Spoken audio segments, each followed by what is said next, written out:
The Board of County Commissioners meeting is open.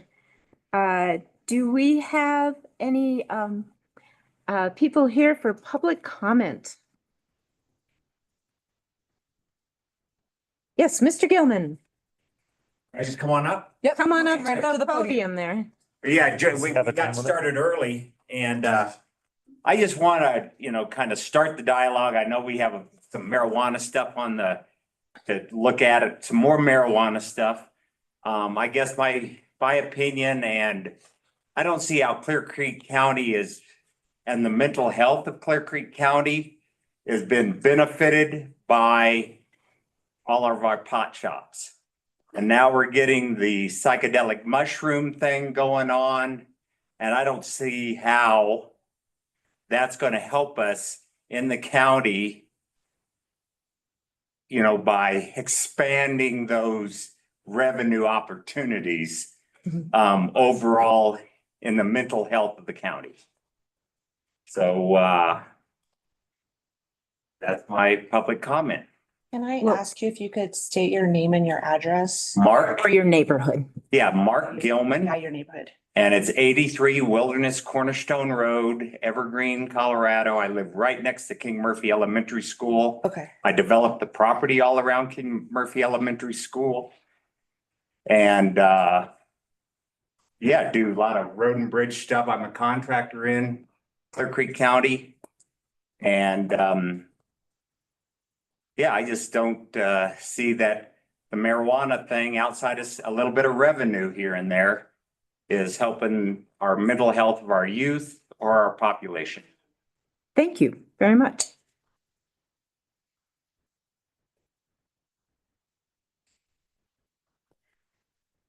Do we have anyone else here for public comment?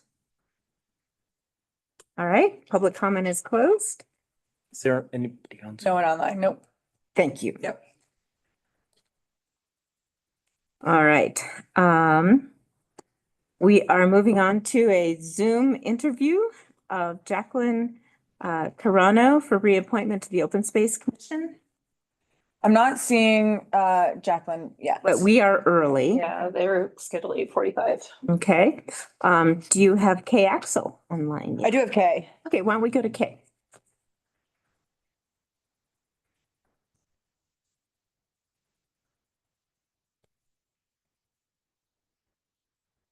All right, she's rejoining as a panelist.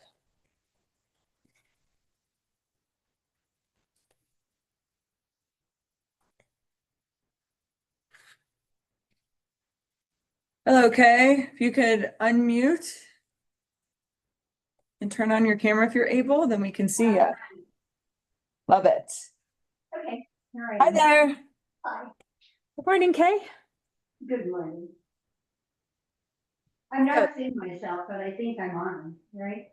Yep, we can see you. Okay, great. Mhm. So Kay, thank you for applying for reappointment. And why don't you state your name and tell us why you would like to continue on the Open Space Commission? Okay. Well, my name is Kay Axel. I come from the eastern part of Clear Creek County. I've lived here for a very long time, like 60 years or something like that. And the reason I'd like to continue to be a member of the commission is the fact that actually I have a lot to do with getting the commission established. And for several years, it was going so well, I kind of stepped back and didn't quite know what was going on. And then recently I became interested again in the actions and activities. I think where I come from personally, the thing that I really enjoy about participating is the preservation part of our mission statement and preserving the lifestyle and the wildness of our county. Since I joined, which I think must have been 4 years ago, right? 3 or 4 years ago. I just really enjoyed the people that I'm working with, the opportunity to connect with our commissioners and be part of the decision-making process. And the site visits are part of my favorite thing. Alvarado Park has a special place in my heart. And the fact that there was a lot of citizen input was a determining factor and is continuing to be a determining factor as we progress in the management for that property.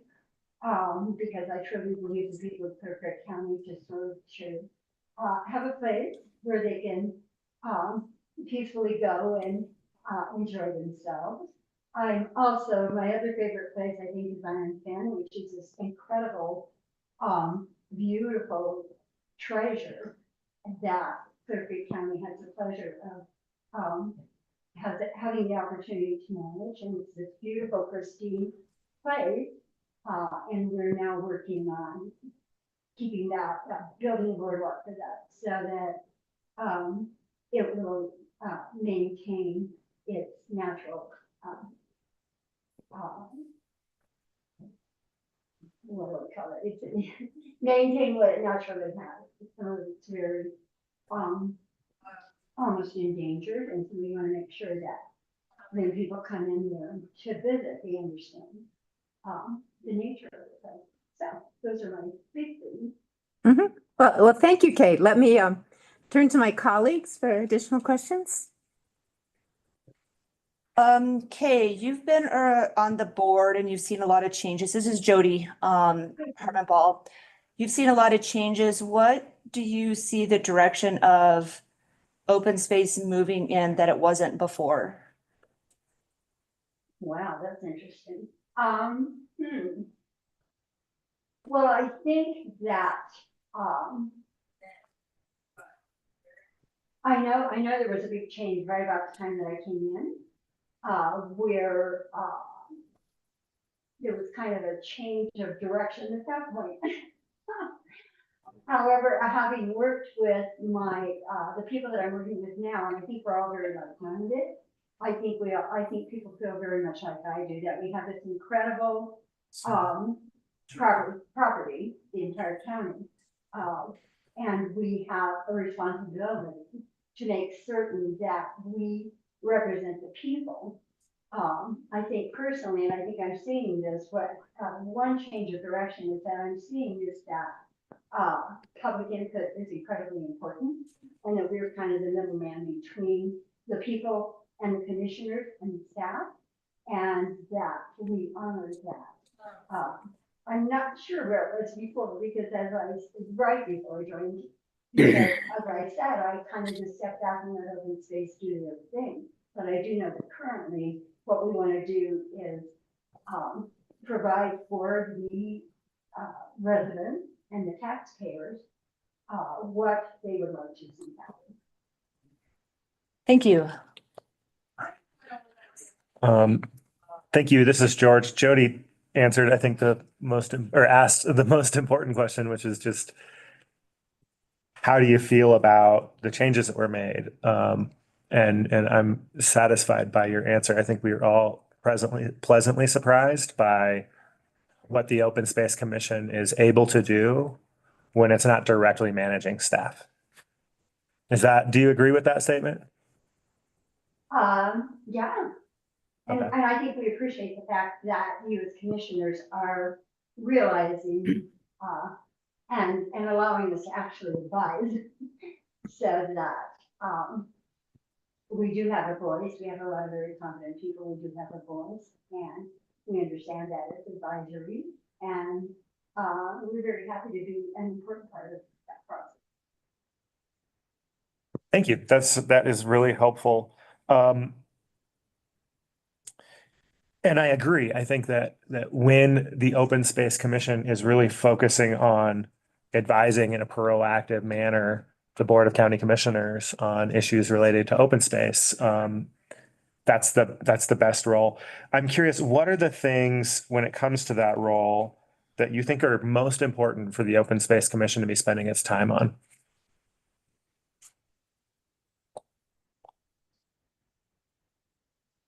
That's a really good question. Give me one moment. I think, I'm glad you brought up time, because what I think one of our challenges is that we have so much to cover and not nearly enough time to do it. I personally wouldn't mind having some work sessions in between because, we have so many topics that we kind of come to us in our meetings and we realize that there's some action steps that need to follow and don't really have time for that. So I think prioritizing, which I know you guys are wanting us to do, is very important. I think we are working on doing that now. We have so much to cover that we need to establish some priorities. And then my opinion is I'd like to see us get a little more involved in listing the steps for those priorities so that we can actually get some things done. Thank you. That's helpful. I don't think I have anything else, Mr. Chair. I have a quick question. How do you feel about the current percentage of money going to purchase versus maintenance? Do you have enough money to maintain the properties you have purchased?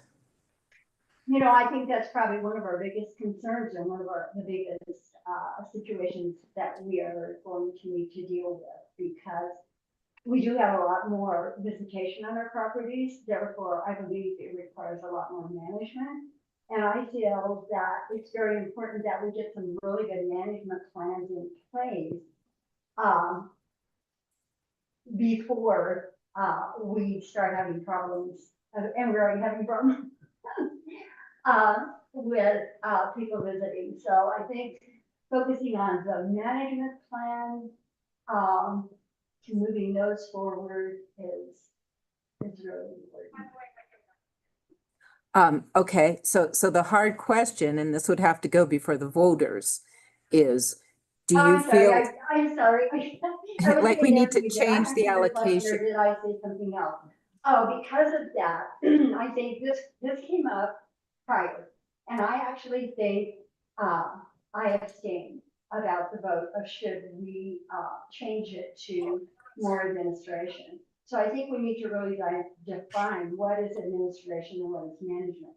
I know in the very beginning, people didn't want to give a lot of money to, they wanted to keep the ratio low on the administration end because they didn't want it to be just nothing but bureaucracy and people sitting in offices creating policy.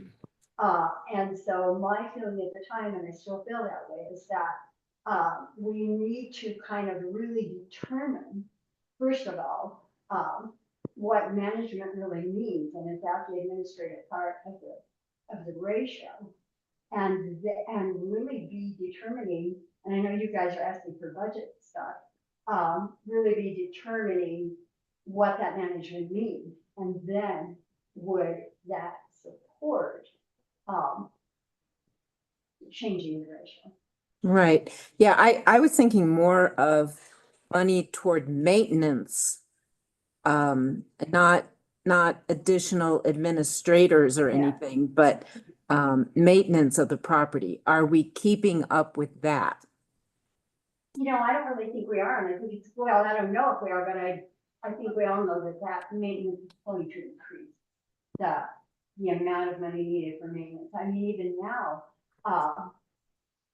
looking at how we can spend the least money at Alvarado and still provide what people want is kind of a stretch. So no, maintenance is, I think we're gonna need to spend a lot more money on maintenance. And I think we're realizing that. Madam Okay. Chair, your question has inspired one for me, or this dialogue. Go for it. How important is it that we keep up with wildfire mitigation on open space lands? I think it's very important. I think we're all concerned about that. Okay, thank you. And now I promise that is actually off of me. That's all right. Jody. I just wanted to add that yesterday Alexis took me on a tour and the executive director of NOCO yesterday to a lot of the open spaces, and it is amazing some of these places and how cool they are for Clear Creek residents to be able to go to. I think all the residents that talk about being bored or not having things to do should visit some of these lands. There's over 5,000 acres that are spread out throughout the county. We went all the way from the east end to the west end, and even this time of year when stuff's really not popped out yet, it's still really beautiful. The ponds and the streams and the creeks, and Just, the management is definitely a concern that I have. And trying to figure out us all working together on what we can do to help manage these lands. I think some of these have obviously been discovered, so we kind of have some residence areas and then we have tourist areas, and trying to balance those and keep them clean is definitely a goal I think that I would look forward to seeing a little bit more of. But thank you for all you do, and thank you for showing up this morning to do this interview. My pleasure. Yeah, I think we have no further questions. Do you have any questions of us? I don't think so, and I know I have opportunity that I can only, well, and one question is,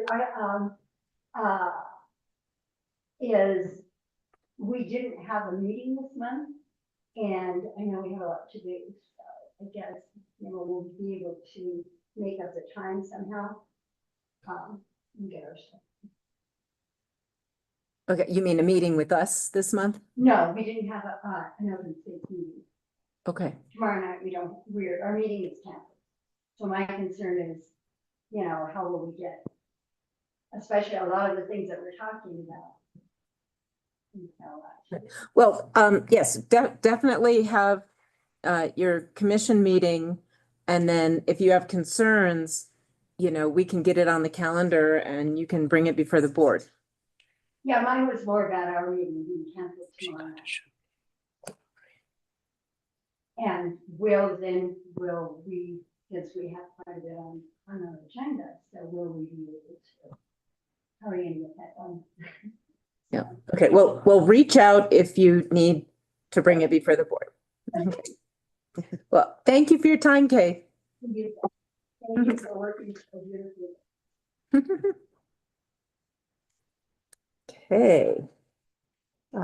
Do we have the other applicant online? Yes. Jackie Carano.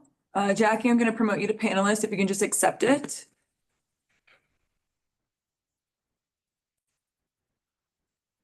Okay.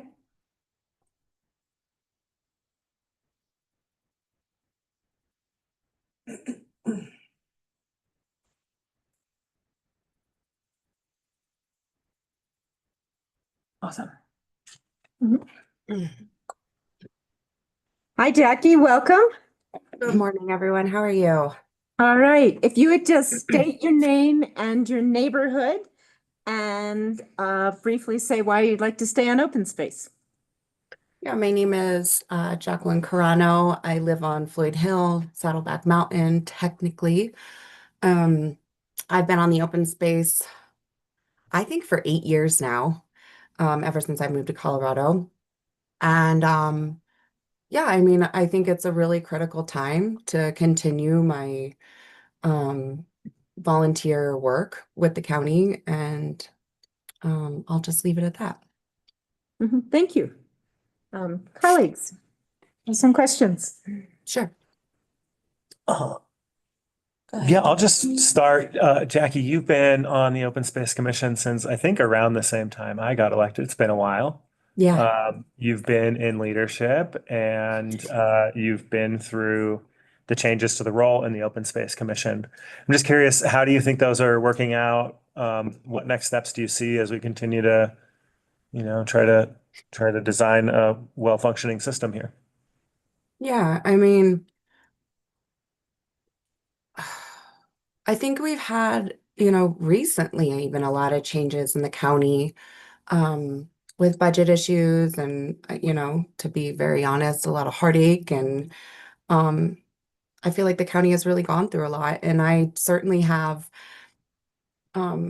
my own little romance with the county as a resident. And I moved straight to the county from New England. So I didn't live in Denver or anything. And I've been here for 17 years, or sorry, 12 years, I think. And so, I think there's been so many changes so quickly that the organization is still a little messy, and I really want to see that through. And as a volunteer board member, I can't reorganize or anything, but have an affinity to this group and would really like to see, you know, better organization, better collaboration and communication between county staff, the commissioners, the Open Space Commission, and hopes that, you know, the county would lean on their volunteer board members a little more. And I think with all the staff changes and stuff, it's just been really difficult with staff capacity and such. So I'm hopeful that eventually it'll get to a more balanced management of the open spaces and the Clear Creek public lands. Thank you. I appreciate the direct feedback. Jody? I guess on that note, just in your board itself, do you feel like you're being heard? And do you feel like I'm kind of hearing like maybe there's some unorganization going on? And how do you see maybe some changes that you would suggest to make that better? Besides, you know, the staff, I know we're trying to add staff and the communication, and with the board, we're having meetings directly with Open Space. Yeah. Yeah, and this isn't to throw anyone under the bus. Like I am very aware of the fact that county staff in general is worn thin, right? And we've had a lot of turnover and changes. And so I know that kind of reorganization takes time, and I have patience with that. I would like to see more communication between our county staff in order to guide us as to what they're, you know, what we can do. And I know with new staff and such like that, that takes time as to how they communicate and all that. So, I don't think I have the solution. I'd also, you know, I will say for probably 8 years now, 7 years now, I've attempted to organize the properties and from a financial reporting standpoint. I'm technically the head of the financial, group and we've had no communication with the county finance department in order to properly report on or have the staff report to us in order to better guide our decision making on maintenance and such. So I don't personally like making decisions if they aren't based in some kind of number or fact or something like that. So that's been a little difficult. Having, you know, having the proper financial reporting in order for the county, or sorry, the Open Space Commission to then guide you guys. Thank you. That's something we need to hear. We really appreciate that. You're talking to the right people right now. We are getting a new finance director, and I'm certainly happy to tell her to reach out to you to get you the information that you need. I mean, this is a huge part of our budget. Yeah. I mean, the taxpayers voted to buy more open space, so we need to get better communication, it sounds like. So thank you. Yeah, we thank you. And yeah, we currently do not have a spreadsheet or anything we receive. So I'm happy to, even as a volunteer, you know, if county staff is busy, to work directly with them in order to figure out what the better reporting process would be. Thank you. Any other comments?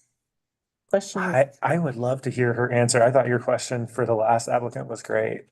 What do you think about this? Can I just, Please. what do you think about the split between maintenance and acquisition? Is it time, especially given, you know, the finances better than most probably, is it time to shift that ratio, or what do we Yeah. need to do there to make sure we've got enough funding to maintain properties we own? Well, I think I'll just lean back on what I just said. I think it's so disorganized at the moment that we wouldn't be able to make a decision. So, I would love to see finances from the past 5 years in order to make that decision.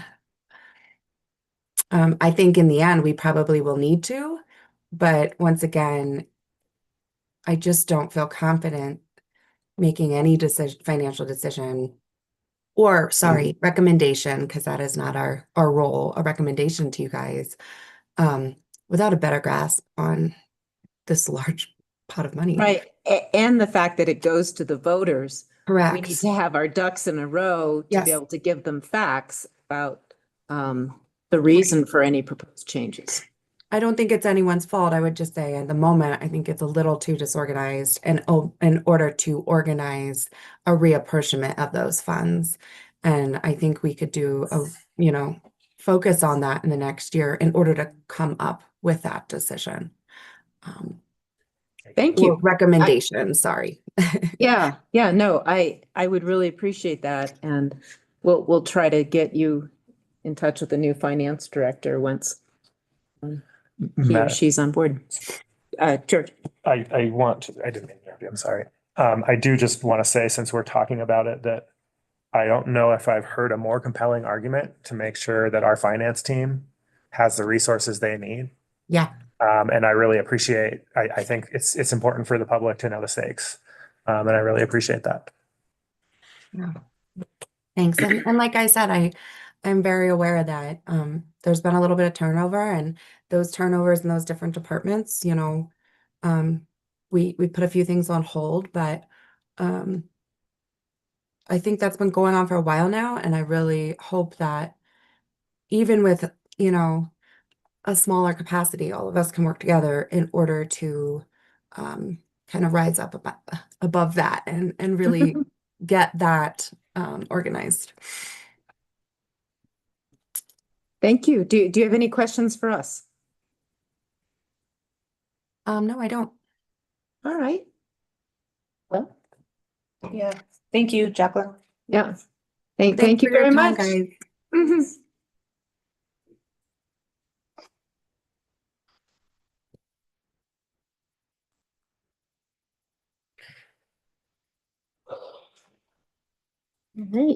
All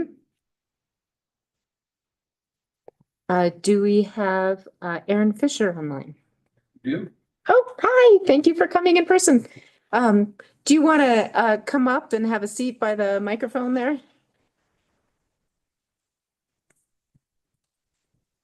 Sit in either chair. Thanks. You can sit in either chair, whichever one you like.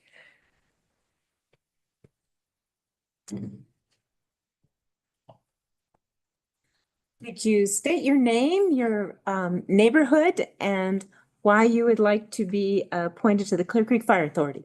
Okay. Well, I'm Aaron Fisher. I've been a county resident for about 32 years-ish. I live in the Silver Lakes neighborhood. I've been there that whole time. And I've also volunteered with the fire department over the years. I'm not active now, and would like to support it in a different way.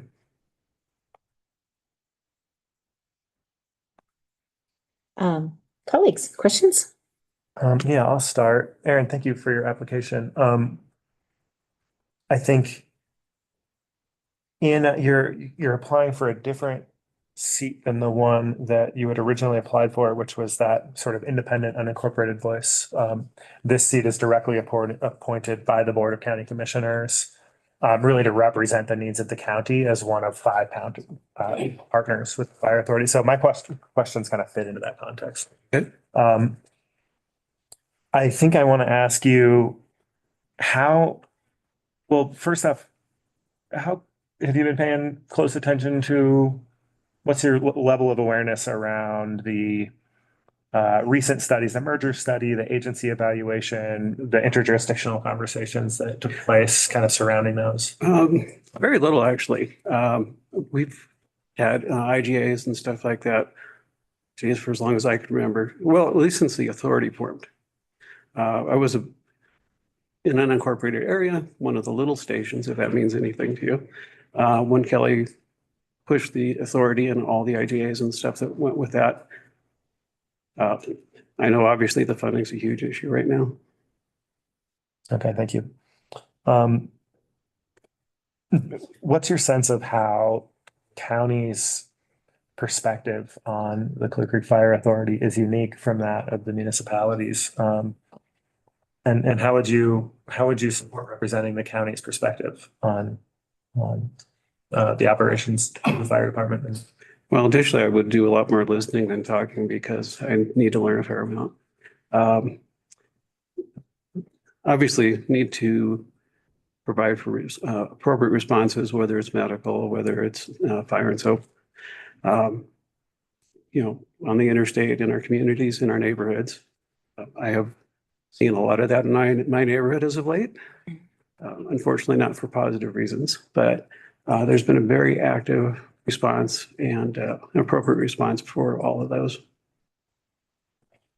I assume that with if getting accepted for the board, that I would be learning a lot more about those little details. Yeah, thank you. How do you imagine kind of your role changing as you go from being a supportive volunteer to a supportive board member? Maybe another way to ask that question is, how does support for an organization change when you go from volunteering for it to being on its board of directors? Well, I think you take a longer term view instead of the day-to-day stuff, the immediate responses and so forth, you know, sort of affects some of that policy and the general direction. Thank you.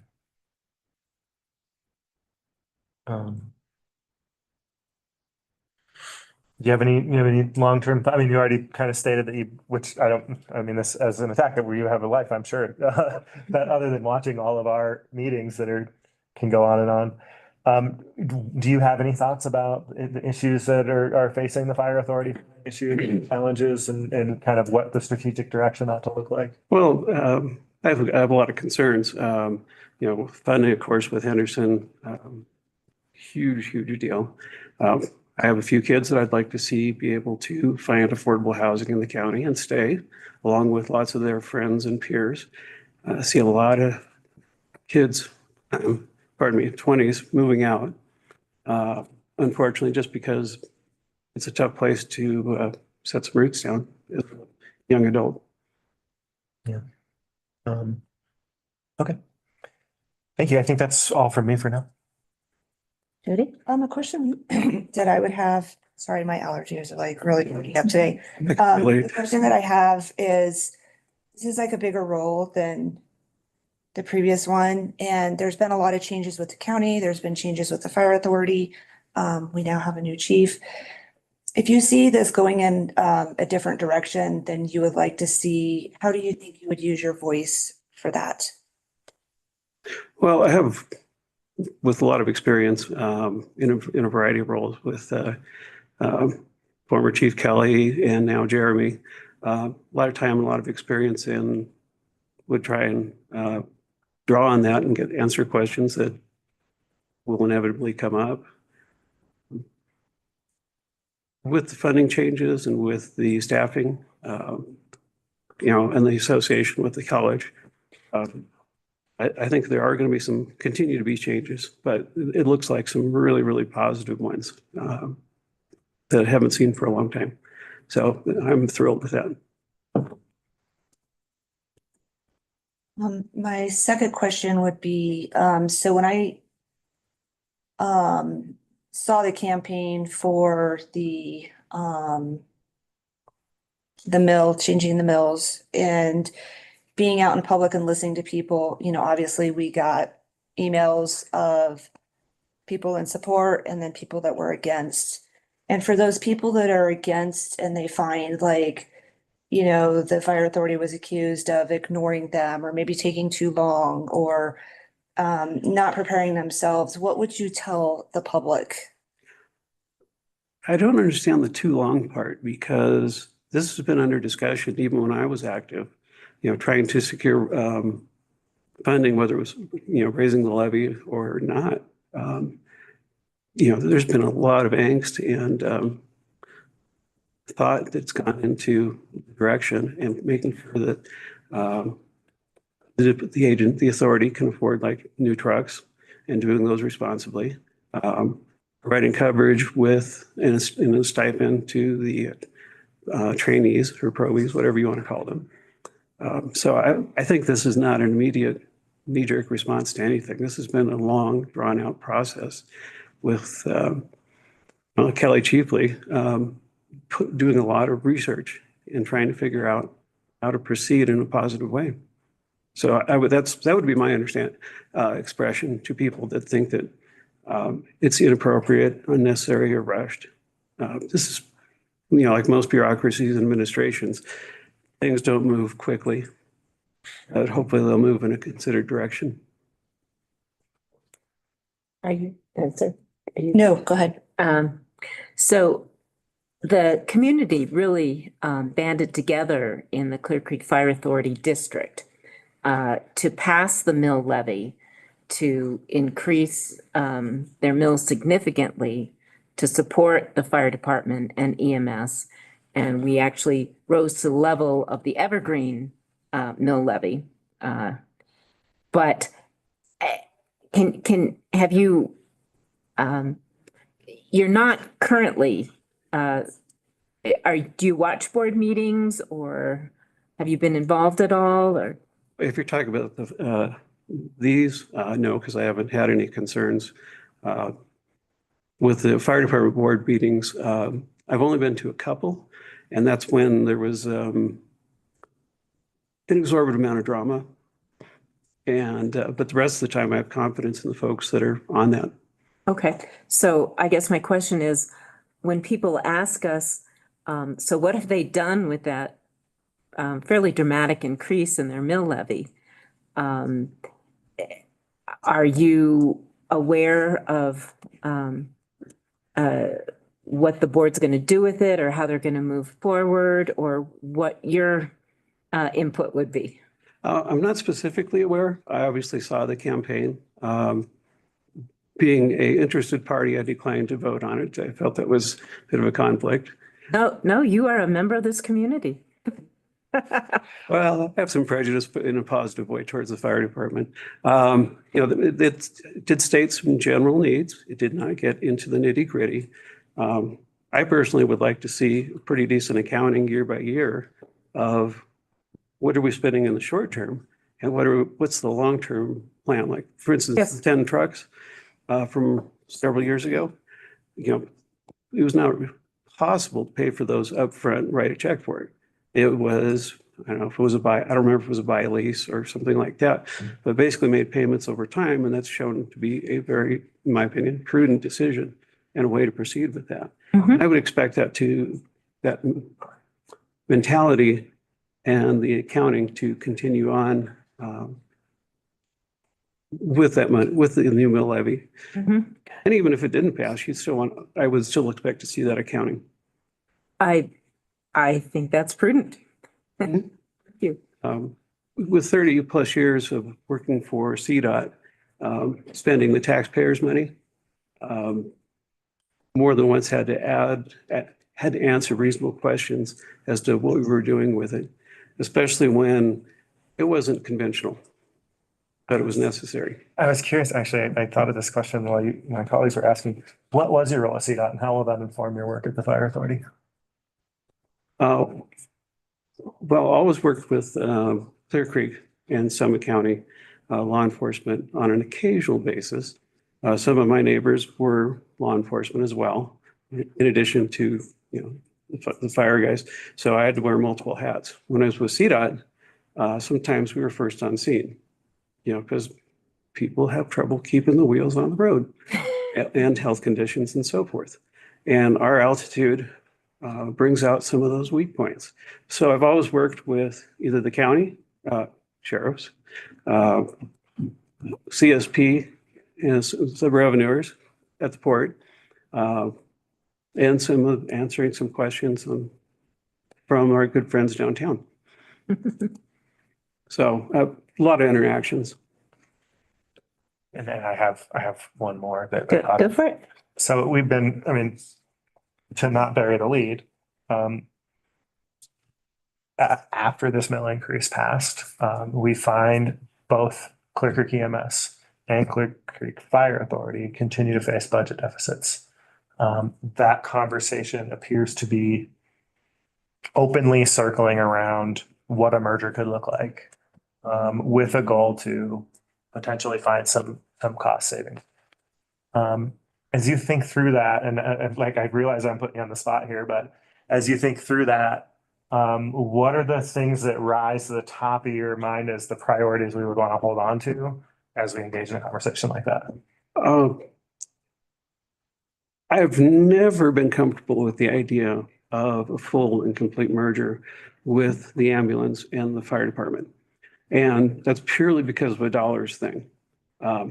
People pay for ambulance rides, the insurance coverage and so forth. That's, at least they're supposed to. A lot of times it's not going to happen. With the fire department, there's never been anything that I'm aware of besides the levy that provides finances. So it's kind of sticky. However, the fire department and the ambulance folks have worked together for years on all kinds of scenes without worrying about any politics or money. The business part came later for the ambulance folks.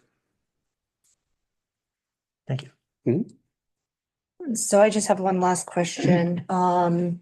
Another complaint that I get a lot in the West End is when we decided to go with Jeffcom. And I am curious about your thoughts, if you see that as a positive or there are a lot of issues with that. I see it as a huge negative.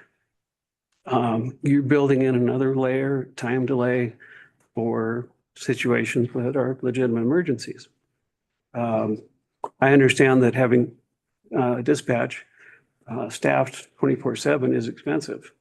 Farming it out to Jeffco or other places doesn't seem efficient or effective. I've heard a couple stories, and I don't know how much of it's true, about basically an emergency call with a fire got dropped because it went down there, it didn't get forwarded properly, it didn't get dispatched properly, and caused an exorbitant delay in response. I can tell you that when I've gotten complaints, because I would like to know the answers to these two, I always do some digging and investigating on, the time of the call, and the sheriff's department has been very good at providing that information through Jeffcom. And so far, all the complaints that I've gotten have not shown me that. So, I'm waiting for that story to actually appear that seems to be true what I'm being told. So I don't know.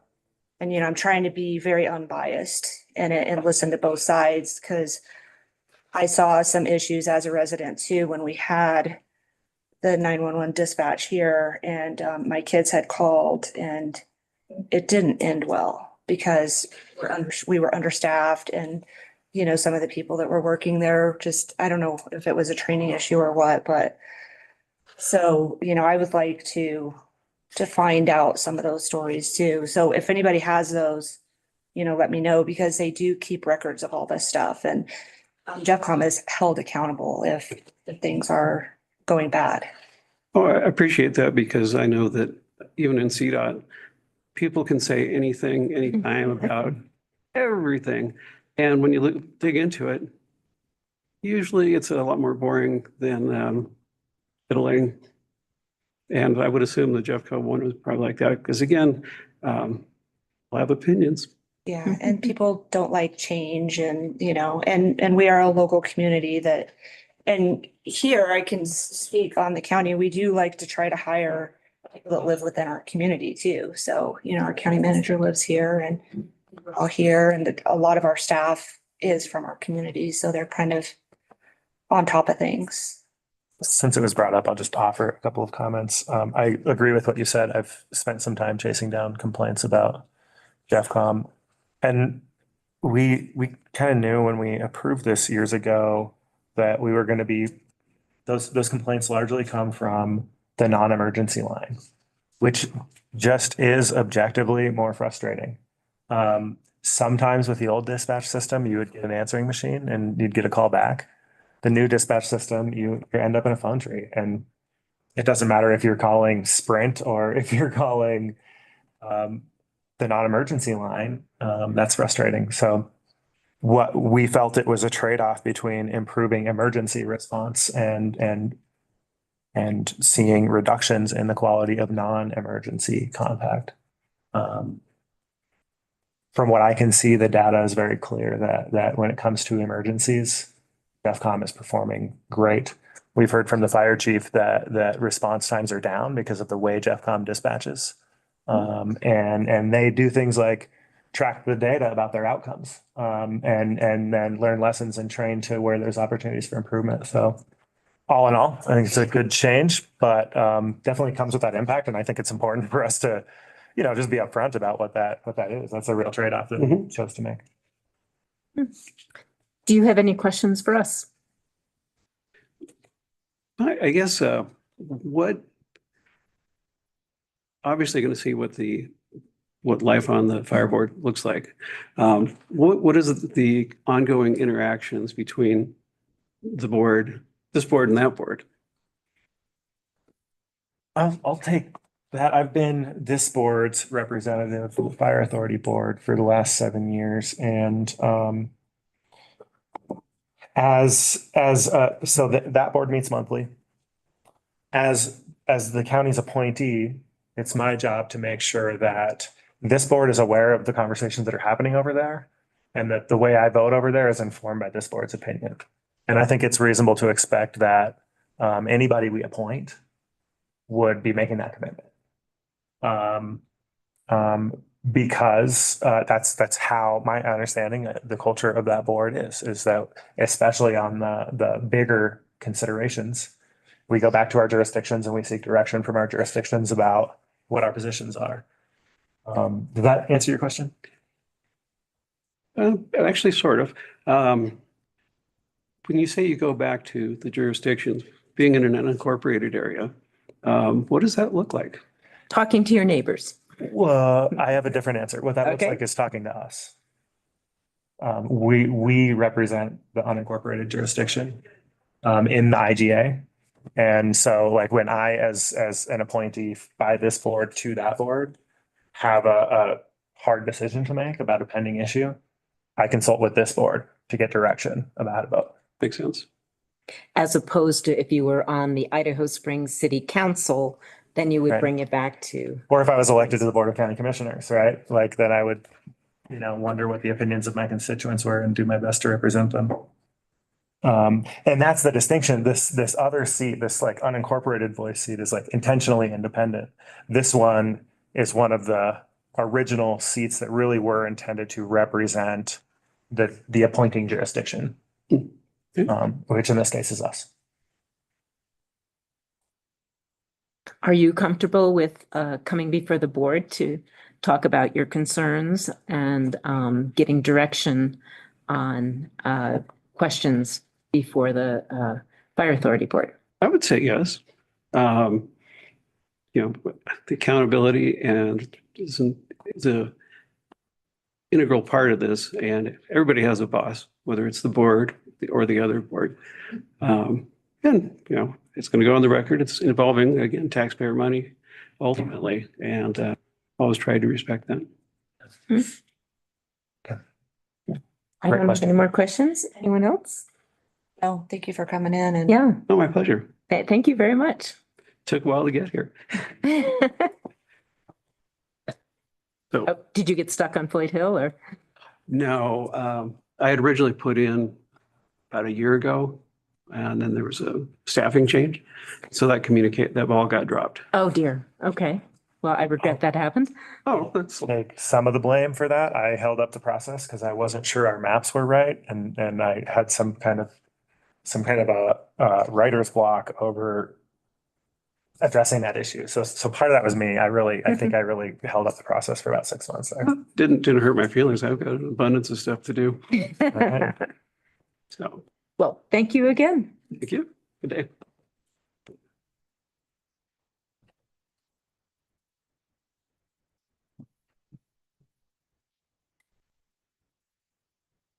All right, we are ready for a communications update. If you are ready, Megan. All right, yeah, just a few things I want to touch on. If you aren't aware, we are currently in stage 1 fire restrictions in Clear Creek County. This was announced maybe about a week and a half ago. But if you go to our website, it's on the top bar of every web page. You can learn about it, see the restrictions, etc. You can also sign up for alerts. So when we do go into fire restrictions, or if we go into more, you can get an alert right to your phone or right to your email.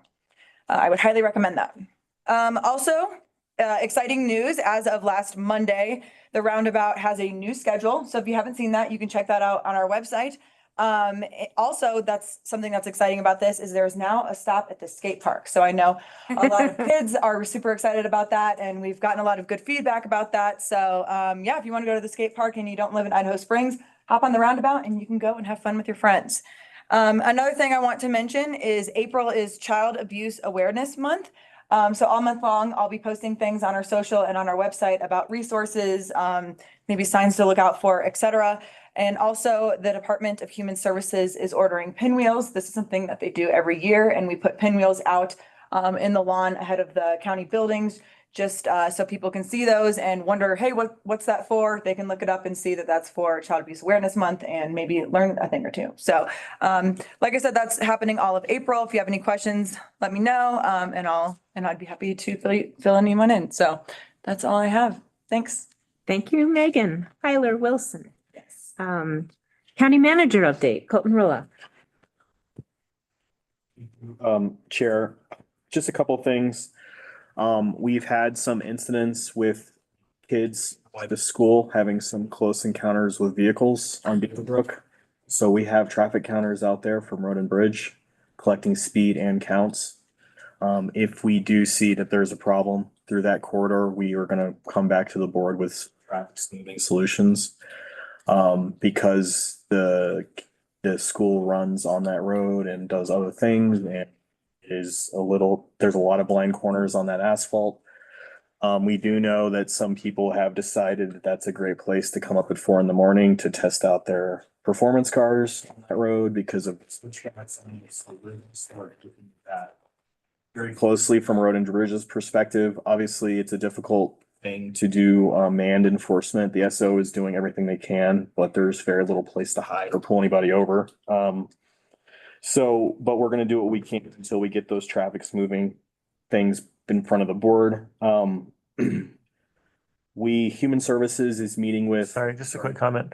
I didn't hear you mention ABIS cameras, and I think this board would support that. Sure, but the way we get there is potentially expanding the school zone onto Beaverbrook itself, because right now the school zone is only the road that feeds the school. I forget its name, but it's that drive. And right now, what we do need to start from, like everything we're trying to do with the county, from a data perspective. So it's going to be up the next couple of weeks. We're going to take a hard look at that and then look at our options statutorily to potentially expand the school zone or any other options that we need to try to slow traffic down on that road. And then that would potentially give us the ABIS camera authority at that point. And there is a bill that will expand that authority to roads that feed into school zones. Right. So we might want to pay a little closer. I'll do my best to pay a little closer attention. And we've heard from the community on this and the school to some extent. So we're going to start paying a lot of attention to what levers we have to pull there. Our Human Services has reached out to Jeffco Public Health, our new LCO, our new childcare facilitator, to potentially look at getting some more home care providers in the county. We're going to make a conceded effort this year with the goal of 1, but hoping to exceed that at least to get some new facilities signed up to help support the scholarship program and to just get more general health care. Childcare support in the county. And then to remind everyone who probably already know, we're in a stage 1 burn ban. Don't know how fast we'll be in a stage 2, but it's going to happen at some point this summer. County staff is looking and watching where we can. We're going to take this very seriously, as is all the surrounding counties, given that it's April and we're already. I believe Park County already went into theirs. Yeah, everybody. Stage 2. Mhm. So we'll be watching this very closely. Enforcement will be very aggressive for these vans. And so, and we have a lot of eyes on the ground, and staff understands that that's a high priority to bring those to the sheriff and the fire authority if they see violations of the burn ban. That's really all I have. Thank you. Commissioner update. Who'd like to go first? I can go first. So Alexis and I, she's our public lands manager, have been attending a lot of like mountain pine beetle workshops and classes to kind of figure out how we're gonna teach the public. I'm getting a lot of complaints that we need to go out and cut these trees down that are red and gray. And obviously, if it's red, it's probably been dead for 3 years. If it's gray, it could have been dead up to 15 years. It's not something, if we cut it down, it's not gonna solve our problems. And there's With respect to pine beetle, but fire danger. it could- well, a green tree Oh, well, burns there's that. as well. So if you have a lightning strike, and we're kind of learning about all the different, methods to keep the public safe. Forest healthy is the big thing, is learning about forestry. So, and some of these, the fire authority is doing the same thing. And then I went to the Georgetown business meeting, which was pretty interesting. A lot of the businesses came in and they're trying to figure out, schedules that work, kind of getting people to volunteer, sign up, so that it's a consistent open and close time. And I said, when they get that together, to publicize that, like in the DLD area, because we've come over here several times and things have been closed, and I'd like to know when those days are, and then I would, come over here and get meals. So they're in the works on that. I'm kind of excited to see how they work on their scheduling. This wasn't with the tourism board or anything. This was just a separate Georgetown deal. And then we also met with Georgetown about the childcare. They're going to take things back to their board. There was some confusion. Thank you, Colton, for taking that on. We gave them some data that they can take back to their boards and hopefully get some support from them. I had a fire next to my house. A truck blew up. Oh, no. And so I got to call 911, not got to, but I had to call 911. And I can tell you, they were at that fire before I hung up the phone. So it went from 911 to the fire authority and then to us. We have the fire department pretty close to us. So that was a positive thing, because that tree was underneath rows of trees that are dying. Oh, the and- truck that blew up was under the trees. Yeah, and so the residents there were cutting the limbs off as this fire was happening, and Mm. it did not spread, so that was good. I don't know about the fire in Idaho Springs. I did hear about it at the Bighorn. And then I've been busy with NOCO Places a lot. NOCO has spent a lot of time learning about Clear Creek. We had a retreat Friday, and there's some staff, Matt, Lisa, Stoy, Stacy, all the people that worked on the skiing range. It looks great. We were inside the building, we kept warm. We were able to have lunch and conduct our meeting. And then Lisa did a tour outside and explained, how things are working, and everybody's excited when that finally gets to open. And then Jesse from the rec center was there as well and talked about, the plans that they have, kind of like what they did with us, selling products. It's like a 3-year plan, that the first year is just like an opening. And then by year 3, they'll be able to sell even ammo, and they're looking into renting guns, classes, all kinds of stuff. So for the West End, that's kind of an exciting thing for people that are into that. It's And then- exciting for the East End. I mean, we don't have one over And there. for the East End, we don't, like the East End, we feel like has a lot of things going on, and the West End, we don't have much, but yeah, to get Yeah, people yeah, to other come to our things. Yeah, yeah, area, yeah. Did they say when you could sign up for a membership? at the They don't shooting have it range? up and running They yet, don't. so they Okay. don't know. And it will be delayed again. Their new goal is Memorial Weekend. Okay. So we'll keep up to date. And then yesterday I got to go on a fun tour. We brought our executive director up from NOCO Places to let him know about some of the issues that we're having with human waste. So we did a study. That's where I got to go to all the open spaces. And we did more of a deep dive than just walking a trail or something. And I learned a lot about our open spaces. Some good, some bad. I think it's all manageable. I like where open space is moving. There's a lot of work that they need to do, and then a lot of work I think they're gonna be bringing to us to, help them out. But, NOCO in the past, we kind of felt like we were being looked over as a county because we're really small. We're up against Larimer County, Boulder, Jefferson County, Denver Parks, and the National Forest, of course. And I have to say with Max, with the National Forest too, it's just like we're all working together to get things done now. And I don't feel like that stuff was happening in the past. So kudos to all the staff that helped out with that. And yeah, that's all I have for now. Great. Let's see.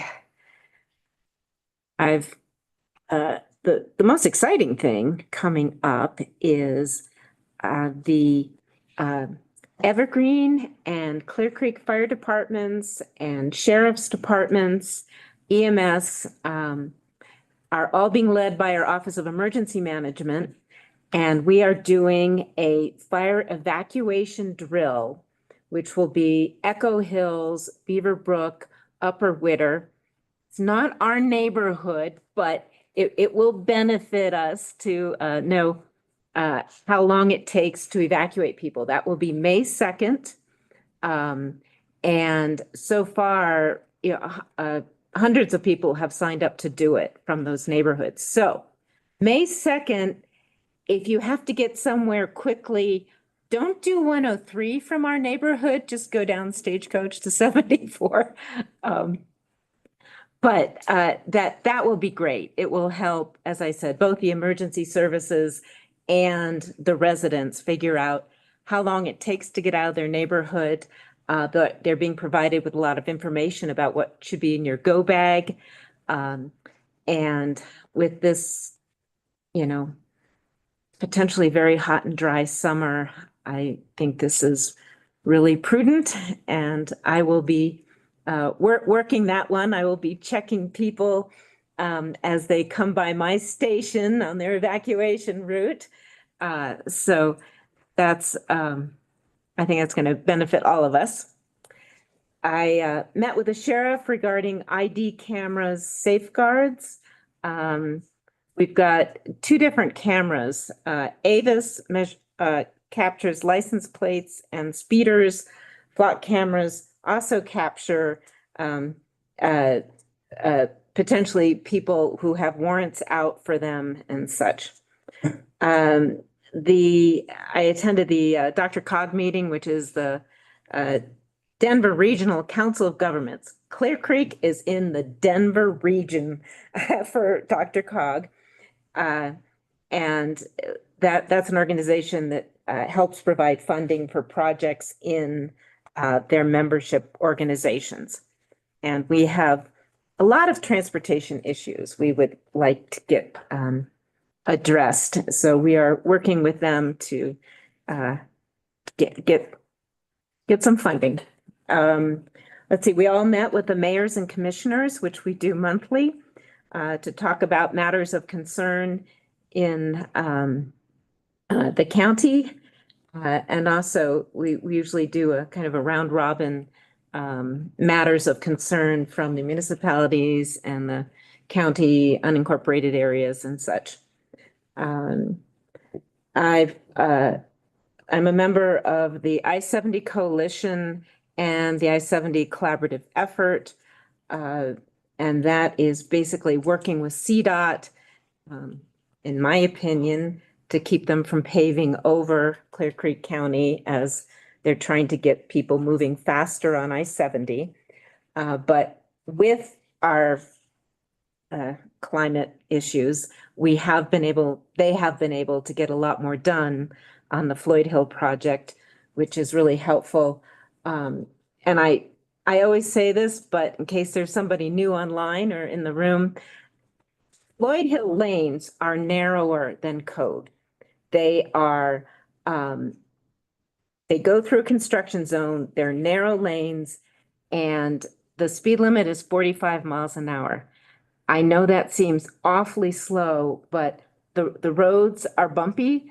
There are trucks coming in and out. In fact, as I was coming down, going maybe 50, which I thought was, fairly prudent, I should have slowed down.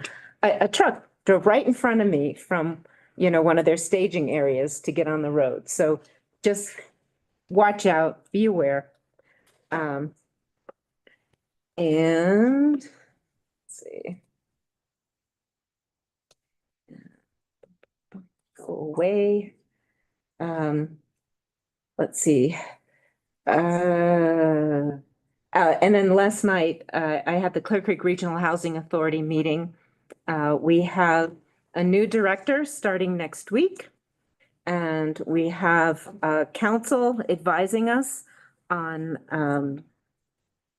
how to set up and maintain a regional housing authority.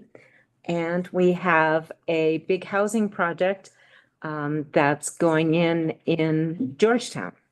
So things are moving forward, kind of everything everywhere all at once for the housing authority. It's very exciting and time consuming, but it's good. So that should do it for me. We go to lots of meetings, but you don't need to hear about all of them. So, Okay, thank you. yeah, Do mine? all right. Oh, Yes, George. I was gonna do mine. Sorry, I thought you had done yours. That's okay. I We apologize. I got a lot usually have you going go on. before me. That's all right. That's Go all ahead, right. George. Thank you. Yep. So I want to just start by providing an update to the board and the organization and people in the room about the Natural Medicines Act. We did hear some public comment today about concern for the use of natural medicines. I think this is related to a land use case in another jurisdiction for which this board has no greater stake or opportunity for input than any member of the public.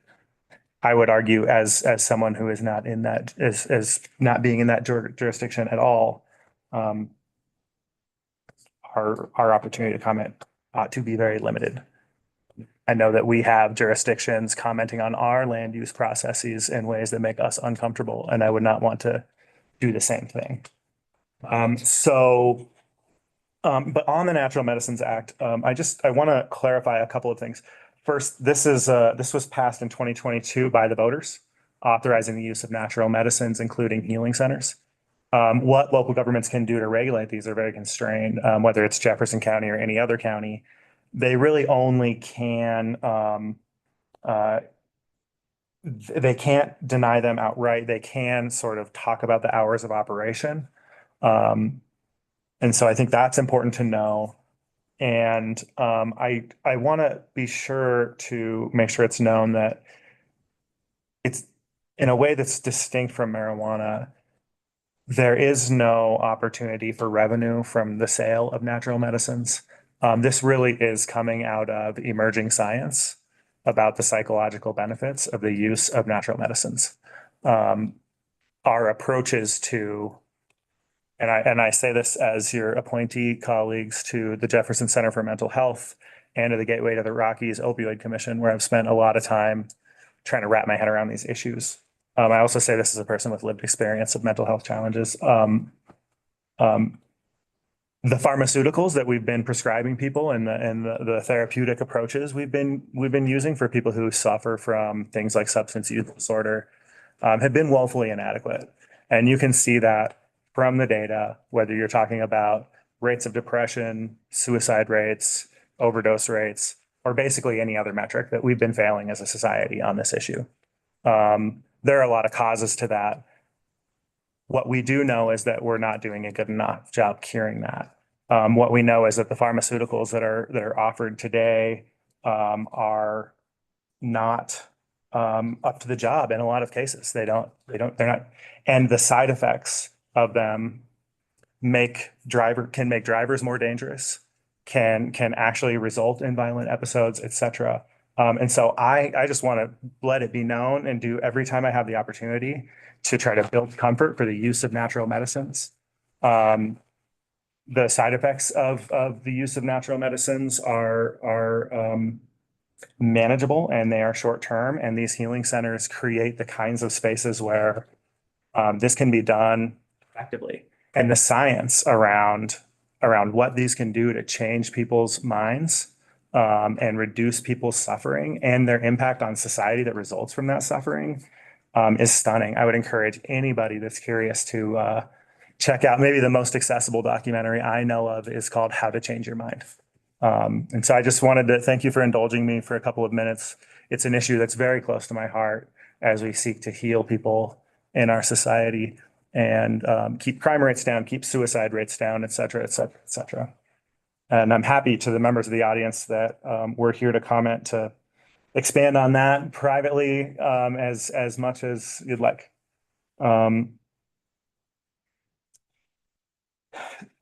Getting to my other updates.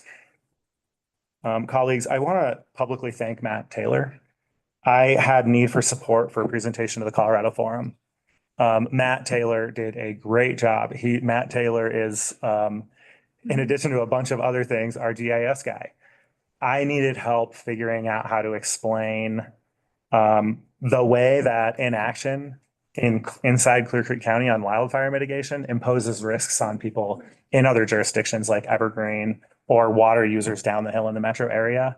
Matt Taylor did a great job helping me understand the kind of data we needed to make that argument and created some really compelling maps. Presentation went really well, and it's Matt's fault. And so I just want to thank Matt for his support there and just compliment him. I also want to thank David Danielson. Got the wrong name wrong. David Danielson, you're awesome too. David Krause gave me some support with my PC, and he was very responsive and professional, and it was great. I want to offer an update on while we're staying on the theme of wildfire. I've got a couple more. There's a House Bill 1334. It's on the agenda later for us to discuss a position. I want to thank colleagues for like a late addition to the agenda on that. And I want to thank you in advance if we have to pause this meeting so that I can testify. Presuming we choose to oppose it, I would love to testify on your behalf. And it's a really important bill. We just need these other jurisdictions to pass the WUI code like we did. And we can talk more about that later. On the fire ban, I know that we have on our consent agenda today the ratification of fire bans. We've had some work session. We had a work session about what our use of the board's fire ban authority ought to look like. Colleagues, I just want you to know that I sent some ideas to Colton and Peter, including some ideas that came from a constituent about how we can be more proactive, take a more proactive approach to fire bans. And I've heard from several constituents recently, some of whom heard our setting and some of whom are our work session, and some of whom are just organically interested in us being very proactive in how we use fire bans. So that's an update on that. I want to thank the sheriff's office to participate in a conversation about getting peer recovery coaches into the jail. Really made me proud of the team. They're actually, not actually, I shouldn't have been surprised, but they're a little ahead of the curve. Their policies that are in place match a lot of other jurisdictions' policies. And I think we can figure out how to get peer recovery coaches in there. So I do, just for everybody, this at this point is it's the providers, childcare providers that need to know this. We selected Jefferson County Public Health as the Early Childhood Council of the 3 counties. And colleagues, I know you know that. We recently, from the Colorado Department of Early Childhood, Colorado CDEC, Colorado Department of Early Childhood, got confirmation that Jefferson County Public Health will be the Early Childhood Council. They've met the standards that CDEC has. And we also learned that Triad Bright Futures is going to merge with Jefferson County Public Health. Almost every other jurisdiction has both of these functions under the same organization. And with the changes happening at the state, they decided that it was best to just have this all live in one system. What that means for families trying to enroll in universal pre-K is that the kind of local help that they've been able to rely on will be sustained on some level. Everywhere in the state, I think families may have a little bit more difficult of a time due to the state's budget and getting enrolled. So that's just a quick update on that. As those changes roll out, I'll be sure to keep you updated. One thing that does not mean we will continue to have a mountain coordinator to help us work on our childcare systems, which I think is crucial. It was the missing ingredient for decades, and we got it a few years ago, and we're not letting go of it.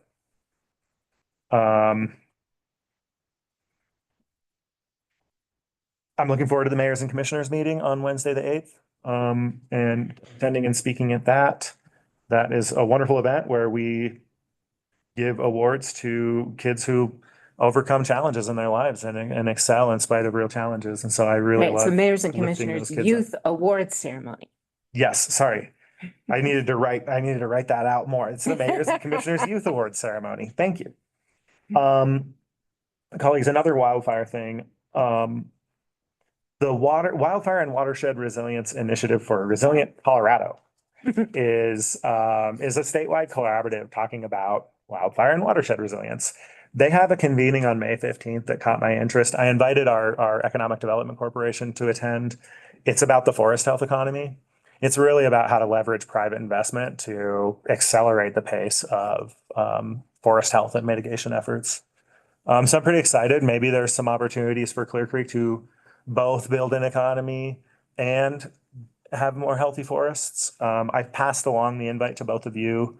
I don't think it's, I think it's the more the merrier kind of situation. It's free. Other than your time, it is a full day. Is that the one in Granby? Yeah. Quick question for it. Yeah, quick question on that. When I read the agenda, it sounded like it was more, selling wood and things like that. Is that gonna impact us since we don't have any authority over all the US Forest Service lands around, or? That is, the answer to that question is important enough that I think it's worth attending and finding out if the answer can be yes. Because one of the things we know around the state, and I don't know how true it is here, but statewide, there's been a big push to identify end use for wood products, right? If that is a sellable product, then it changes the cost of doing that work because they've got something that Okay, can sell so on the other end. it affects the mitigation costs that Yes. we're concerned about. Yes, thank you. Okay. Possibly, potentially. And so I'm interested, I'm going to attend and happy to report back. Also would be happy to see anyone there that wants to attend from our team. And then lastly, whenever I start talking to departments about things I think they could be doing, I like to inform you all. Empire has a new water system, and there's some, I think there's some real public benefit in helping evaluate and discuss the water quality in Empire and really address any outstanding concerns about the quality of the water in Empire. I think it's really important for their business environment in particular. And so I had a good initial conversation with Dr. Ryan about how our local public health agency can do some kind of a town hall or something just to describe how people can test their own water and help educate people about water quality. So just wanted to give you a heads up about that. And that is everything from me. Thank you very much. All right. Now we are moving on, and that is here, to local licensing authority agenda. The first one up is marijuana. Good morning. Good morning. Thank you. All right, Alternative Medicine has submitted their new application. It was complete. They paid all their fees. They are applying to operate a retail marijuana store in a location that has been previously licensed. The prior operator just went out of business. So Strawberry Fields, the big red building? Yep, that's correct. And could it be still a big red building? There's talk that might change. Okay. Now it's still red. It's up to them ultimately. Pursuant to our current marijuana regulations, these applications are approved administratively unless the board feels a full hearing is needed based on the information that's been presented to you guys. Right now, staff is recommending that the application be approved administratively with the conditions as stated. They with the conditions related to building and site development requirements. And then even if once the application is approved, it will not be issued to the licensee until some of the requirements are met, and then further sets a restriction to complete additional requirements by August 30th. Or further action will be taken. These requirements have been kind of languishing, and the other licensee and operator just could not get them met. So we're trying to work with the new operators and still get our requirements taken care of. I have a couple questions to that. So I think we gave them till June to get those completed for the previous owners. Does that carry through or is this new? Because These would be the same requirements. We had given them till August. oh, till August. Okay. Yeah. And then the second one, can't help but to see the sign that says liquor store. Yes, Um, that will be a separate application coming before you in the next couple of weeks. They are splitting that building into 2 units, lower floor and upper, and they propose to operate a liquor store out of the top floor. okay. Is the applicant here? No,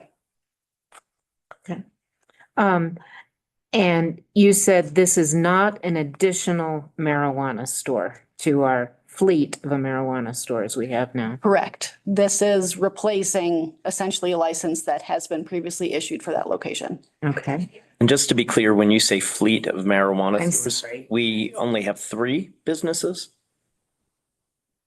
actual Yes. retail marijuana? Currently, there'll be 4 again with this business if it gets licensed. Okay, thank And you. that's an Thank you. unincorporated area. Unincorporated area, Correct. not within the municipalities. Right. And this is the Dumont. Yeah. It's the red building. The red building. Okay. Can't miss it. Yeah.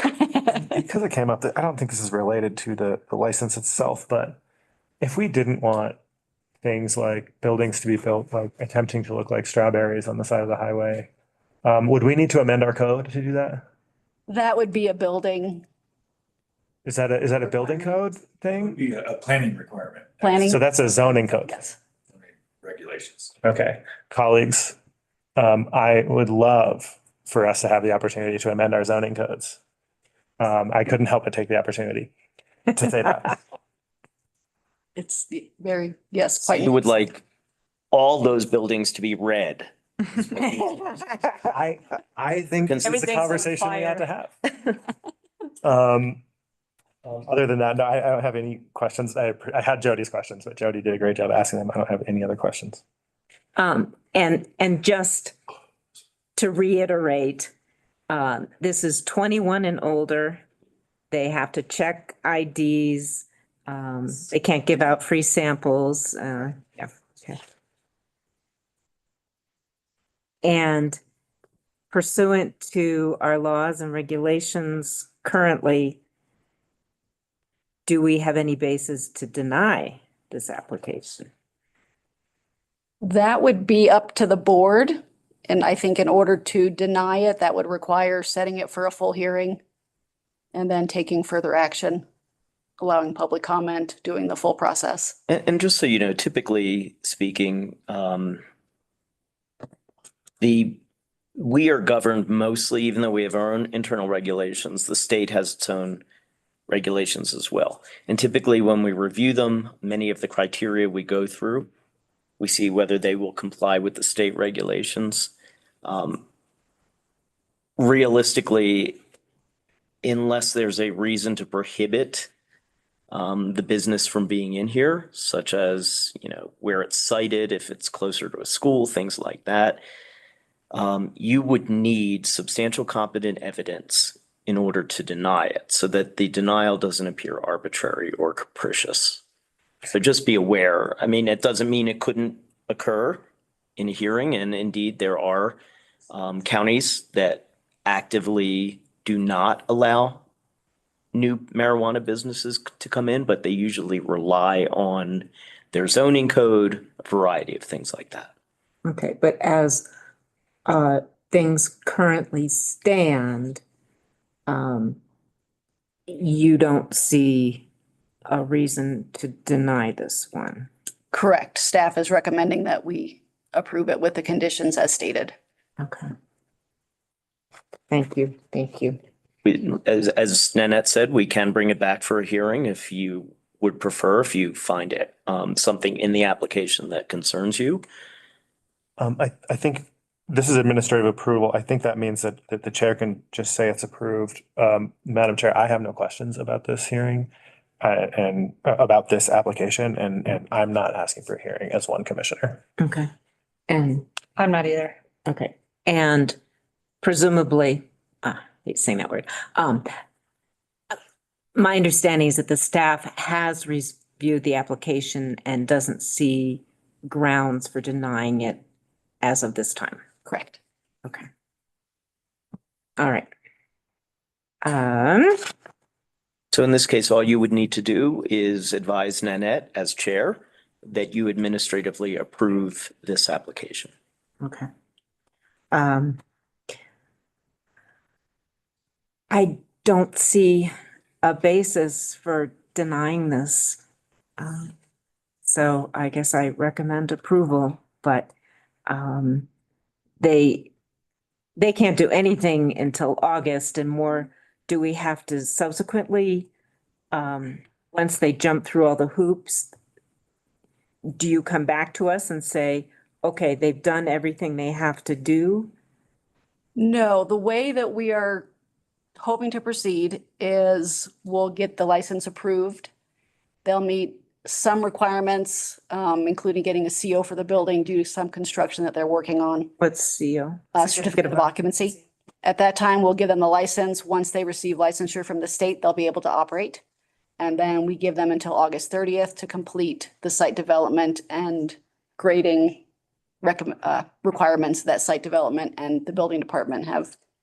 Okay, but if they do not do that, like the prior owner did not do that, then That they cannot back operate. to, Okay, We would bring it back for a hearing to address a revocation if that was the case, if they didn't comply. okay, but they can't operate until that's completed, correct? But they may start operating if this is administratively approved. They may start operating once the license is formally issued. The license is conditioned on them completing the work by August 30th, I think, or is it? August 30th to take care of the site development and grading. Once they Right. get the CO, we can issue the license for them to operate, which would But the CO doesn't require the grading? correct. The CO speaks to the interior Okay. building, as I understand it. They're doing that work. I can tell you too, because I drive about by that almost every single day. There is significant change at that place. They've done a lot of work. They're closed down right now and they have a sign coming soon. Mm-hmm. So I don't expect this place to like open tomorrow, but I think they're working with the county to get done what they need for this Okay, certificate. so my concern is, given that the last owner kept delaying and didn't get done the things the county wanted it to do. Why would we approve a license before they've completed the things the county needs them to do? Okay, so we had given the prior licensee until August to complete the work as it is. These individuals have bought the license. It's going to be transferred. Essentially, It's a new license. it's a new license, brand new? Yep. Okay, so that being said, we are simply allowing them to continue the work. It's a great way for us to ensure that the work needed Mhm. gets done. And if anything, the reality is that typically we don't necessarily tie a building or zoning issue necessarily to the issuing of a license. We would just rely on our regulations. Here, because the regulations allow it, we can say you must conform with every county regulation, and therefore we're giving them the same grace period. And Nanette has spoken with building and planning and site development about this. And so the plan is to continue working with that individual. But it seems like a reasonable action to actually move forward, allow them to open their business, which will allow them financing in order to finish up the work. Otherwise, they have no guarantee that they'll have a business by the time they're done. And so that doesn't. And I know the way this is agendized, this is your decision about whether to approve this or not. I would ask you to approve it. I think that regulatory stability is really important. We granted a license with a certain date. If we want to have a conversation about the number of marijuana establishments we want in this county, I think we should do that in its own context, not in the context of an application from a new owner of an existing business. And I really think that it's important to be predictable in the way we regulate any industry. Just to be clear, although the agenda doesn't reflect that that it could be a public hearing because it's a new license, our regulations do allow for a public hearing. But if that were the case and you were asking for that, I would ask that it be reset so that we can make sure that the owner is available to speak here rather than just going without the owner. I also wanted to add that the requirement to complete these items by August 30th, 2026 are the same requirements and the same deadline that the other owners. Right, yep, I understood that. Yeah. Yep. I don't want to be a time waster. And I do rely on staff to go over the applications.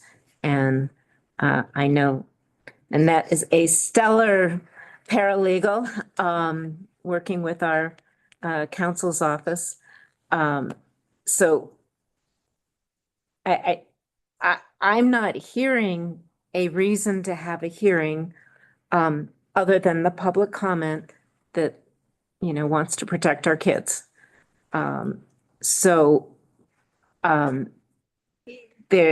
just want you to tell me again, was there anything in there that caused you pause or anything else about their application? No, there was, On a fairness issue, based on the other ones we've granted. there was nothing that raised any concern that would allow me to, not allow me to say, please approve it, or give me, pause that it should not be approved. And we haven't had problems with them selling to minors in the other businesses and.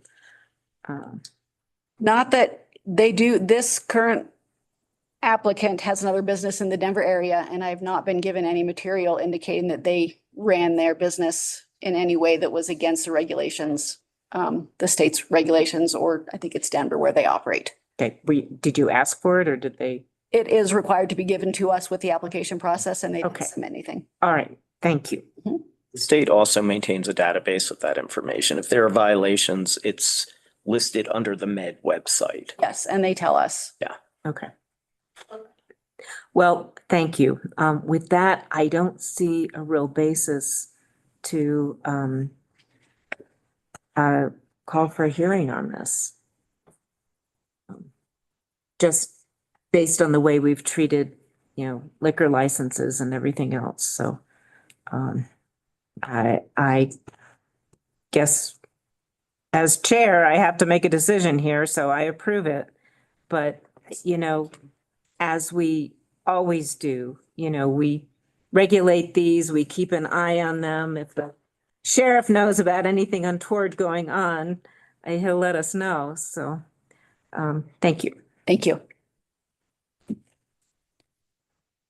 Next are the liquor items. Annette? All right, again, these are all set for, actually, let me start that over. Jogan Inc. LLC is applying to renew their optional premise license. Two Bears Den LLC is applying to renew their H&R hotel and restaurant license. And also before you is a special event permit submitted by Easter Seals for two events that they hold at their facility in Empire. And again, all the departments have submitted comments and concern with the approval of these applications. Right, and I think the Easter Seal one is for their Easter Seal fundraiser coming. They're doing the fundraiser, too. They have the Perfect Pairing event, and then they're doing an anniversary celebration this year. Okay. 75 years. Again, is that my decision or is that the board's? These are set to be administratively approved unless there are any issues with the applications. And you found no issues with the applications? Correct, we recommend approval. Okay. Quick question. Yes. Reading this, do we need to call for public comment on each of these? No, we do not need to call for public comment. Again, these are administrative. Okay, it was that if there is no public comment that made me think we might need some public comment. So typically we do that if a public hearing is required. So if you want to ask if there's public comment, you can. You're more than welcome to. I'm good. Rebecca, if you want to ask for public comment, if anybody else in the room wants to comment on these 3 applications, I suggest we do one at a time. Would like to comment on these 3 applications? Hearing none, I say that. Rebecca? Yes, We're talking about the liquor stuff, not the pot stuff. correct. Okay. Yes, yes. No, thank you. All right, hearing none, those are approved. Thank you. All right. Consent agenda. Should I read those? You may want to ask if there's any that need to be pulled. Is there any matter on the consent agenda that needs to be pulled? No, but I would like to make some comments on some of them during discussion of the motion, if you could allow for that. Okay.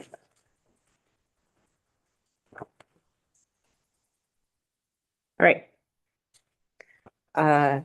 We have items A through M, so bear with me. A, consideration of approval of the warrant register. B, consideration of approval of the treasurer's semi-annual report statement of condition for date ending December 31st, 2025. Item C, consideration of approval of the 2025 fourth quarter public trustee report for foreclosure fees. Item D, consideration of approval of grant agreement between the Electronic Recording Technology Board and Clear Creek County. Item E, consideration of approval of resolution 26-31, a resolution appointing a member to the Clear Creek Planning Commission. No item F. Item G, consideration of approval of resolution 26-33, a resolution authorizing the sale of real property and granting signature authority for the sale of real property. Item H, consideration of approval of a contract between Clear Creek County and Interstate Parking Company of Colorado, LLC, for the operation of paid weekend parking at the Clear Creek County Health Clinic. Item I, consideration of approval of resolution 26-24, a resolution ratifying the imposition and rescission of the Clear Creek County temporary stage 1 fire ban imposed on March 21st. Item J, consideration of approval of resolution 26-35, a resolution ratifying the Clear Creek temporary stage 1 fire restrictions imposed March 26, 2026.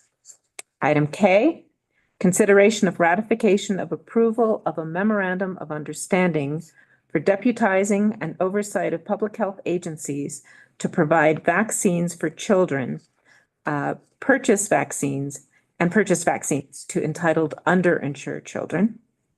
Item L, consideration of approval of intergovernmental agreement between Douglas County and Clear Creek County for access to SOTAR. Sheriff, what does that stand for? It's basically their training facility for their vehicle traffic. Thank you. I don't know the exact. Oh, no, that helps. Thank you.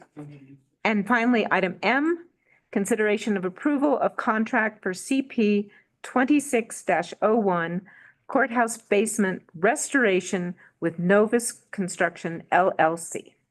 Do we have any discussion?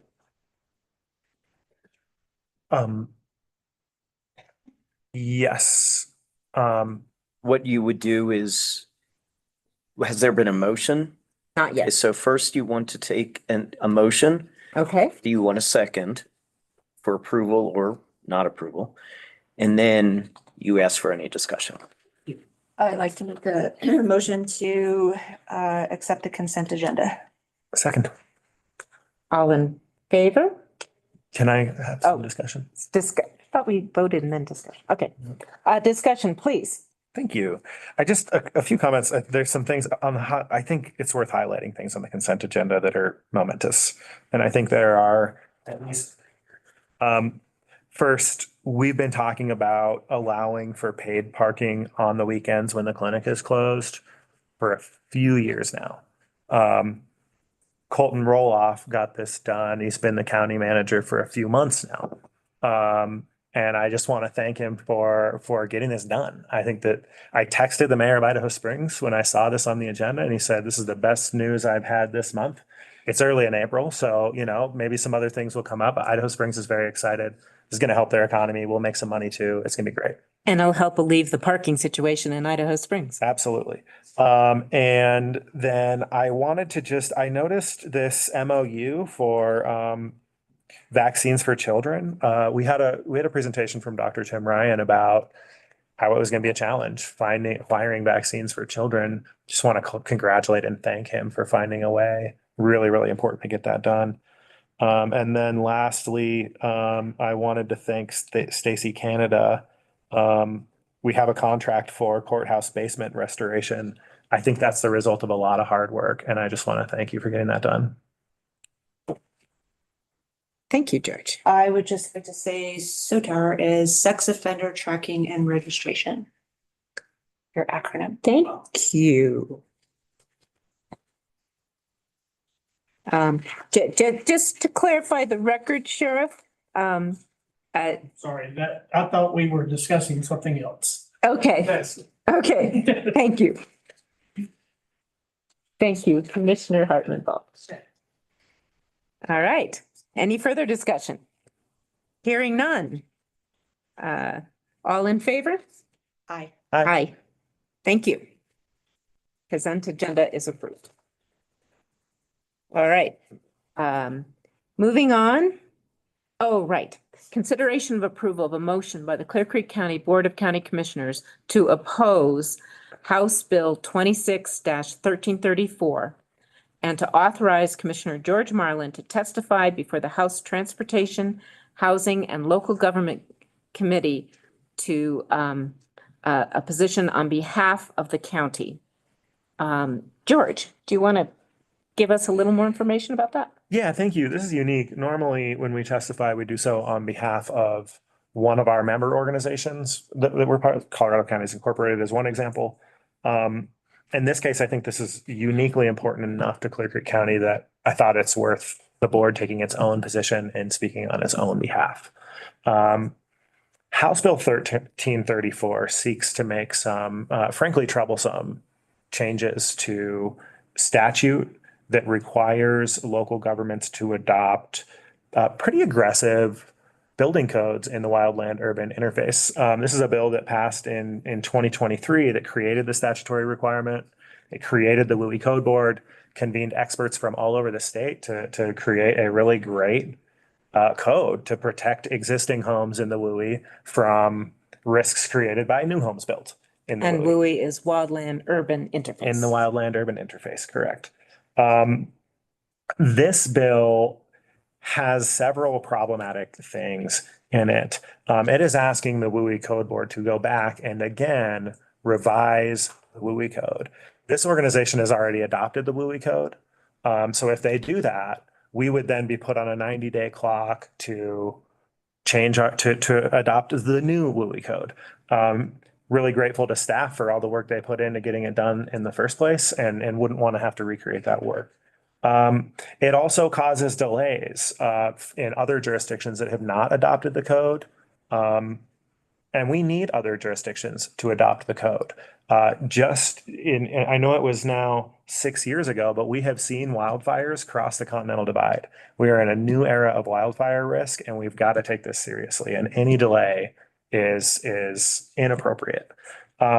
This affects insurance markets. Insurance markets have been looking to the state of Colorado to signal that it's serious about wildfire risk. That's part of why this bill was proposed and passed years ago. And I say years ago because I think the more we delay, the more we indicate that we're not taking it seriously. And so if you want insurance companies to be investing up here, builders to be investing in Colorado, et cetera, I think what we want is for jurisdictions to go ahead and just adopt this code like we did. We have a building team of 4. They worked hard and got it done. And I think any other jurisdiction can get it done too, unless for some reason they're ideologically opposed to this, in which case I think that's why this law exists. So for those reasons, colleagues, I'm asking that we, as a board, pass a motion to oppose House Bill 261334, and I would love to testify on your behalf.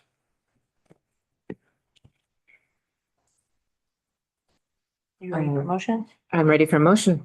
I would like to make the motion to approve by the Clear Creek County Board of County Commissioners to oppose House Bill 261334 and to authorize Commissioner George Marlin to testify before the House Transportation, Housing and Local Government Committee to that position on behalf of the county. Okay, further discussion, I have a question. So the main concern is the delay. Is the new WUI code they're looking at safer for communities, or is it just a delay tactic? There's a product manufacturer that thinks that their product ought to have been allowed under the WUI code. Oh, The product manufacturer, any product that isn't explicitly mentioned in the WUI code has 5 different options in the code for how to create an assembly that will be allowed. And so that is part of why they're asking the WUI code board to go back and reconsider a code it just adopted. So yes, it's delay, but it's also additional workload. okay. Any further discussion? Should we vote Second, Oh, right. and then discussion? Was there a vote? no. No, Okay. sorry. She made a motion. Did There was a it? question, and I'm seconding the motion. Okay. So the only thing I have to say on this is, especially for smaller counties, the work that goes into this and then to have to change it for us and for some of the others is just extensive when we have a lot of other things we need to focus on. So that's why I am, agreeing with this and to kind of let our staff do other things. Yes. I agree with what Commissioner Hartman Ball said. Any further discussion? Nope. Okay. Uh, A vote. so, right. All in favor? All in favor? Aye. Aye. Motion passes. Thank you, George. Thank you, colleagues. We have a break scheduled, and then we will go into 2 work sessions. I respectfully, can we make the break short because CDOT's been here a while? Oh, sure. Yes, we'll do a 5-minute break. Thank you. Works for me. Thank you.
Clear Creek Board of County Commissioners is back in session. Next on the agenda, we have CDOT. Yes. CDOT Region 1 Maintenance Presentation, Brooke Howard and Leonard DeVal. Dale, thank you. Yeah, Brooke, she got called away to something else. Okay. So it'd basically be just me today. Thanks for coming. Thank you for having us. So you guys did send us a bunch of questions. You guys needed some clarification on. We did the best we could to go over it. I took my team.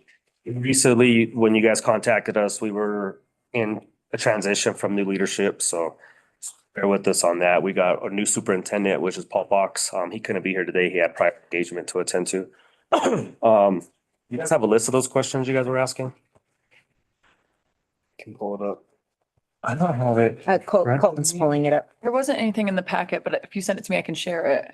Yeah, it was more of just a heads up of things that I thought Yeah. No worries. to discuss. I remember you asking us what we might have. Yeah, and I got it broken down, but I just have my answers. I don't have the questions. No problem.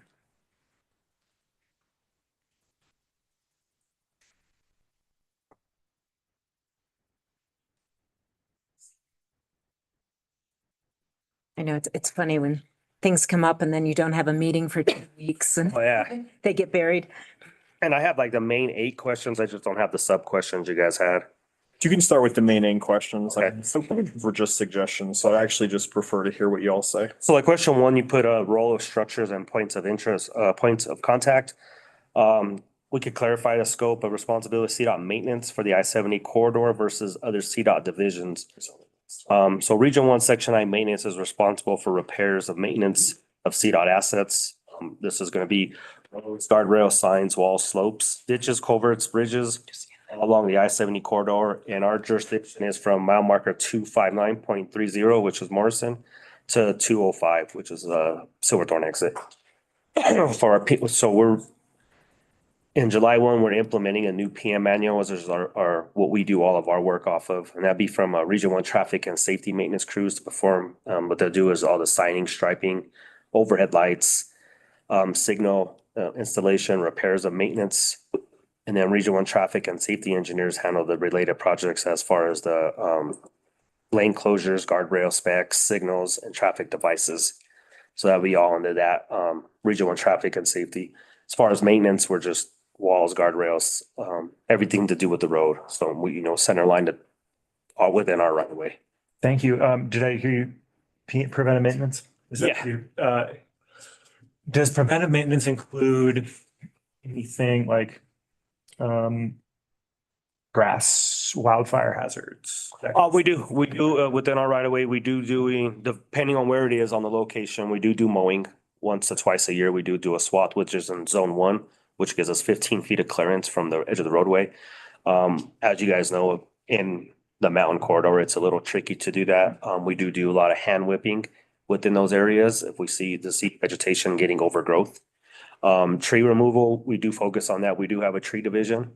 And like within our right of way, if we see trees that are dead, damaged or broken, we will call them out and get them on the schedule to do that. Recently have been doing a big portion for us within Evergreen because they're having some wildfire. It came up that there is a necessity, a need for them to be up there. So we went with them, tagged out a bunch of stuff. And then now the tree crew is out there actively working in that area. If we do see a necessity for that or a need for that, or it is brought to our attention, then we can reallocate resources up here too. What's the width from the road? Is it 15 feet as well? Or is it just anywhere within the CDOT right away? Within the CDOT right away. And how wide is that? It varies. It just varies. Like it could be 30 feet in some areas and it could be 10 feet off the way in some areas. There's no rhyme or reason why. I mean, you guys know, you guys have been there plenty of times on the right of way, the lines. Okay. Sometimes a week could be 50 feet off the road. And that mitigation in Jeffco, that's occurring in the I-70 right away? Yes. Okay, interesting. Yeah. So would it be helpful if we got you, sent you observations of where?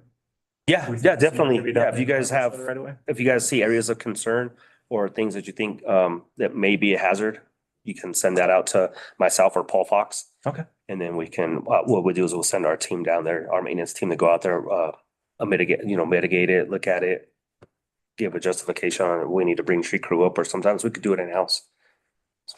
Great. But I know that's a hot topic, so we've been pretty active on that. I mean, we're going through Coal Creek Canyon and Highway 119 Oh, good. intensely this time of year right now. It's a big deal. I mean, we on our right of ways as well. Right. Just entered into agreements with our fire departments to allow them to conduct mitigation on Right. our right of way. We are taking that very serious just because of the really dry winter we've had, unfortunately, this year. So we've been taking that very serious and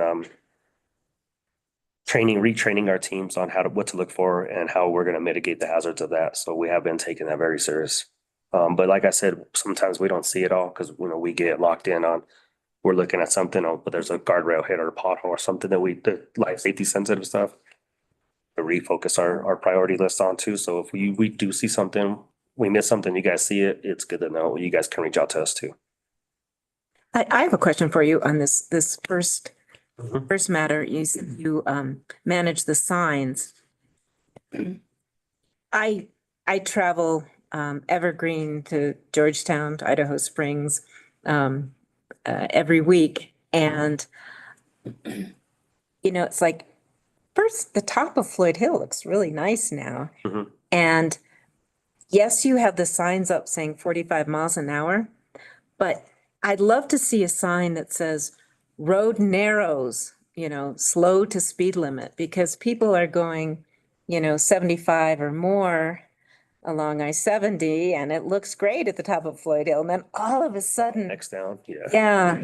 And I think at least for the people who are paying attention, that might be helpful. Okay, I will get with the contractor out there that's taking care of Floyd Hill and see if we can get something in place for that. That would be awesome. Thank you. I bet you have, I'm guessing a lot of my other questions are probably on your list because I remember a conversation talking about what questions I might have. Yeah. You guys have anything else for the question one? Any more clarification or a question about it? Yes, sir.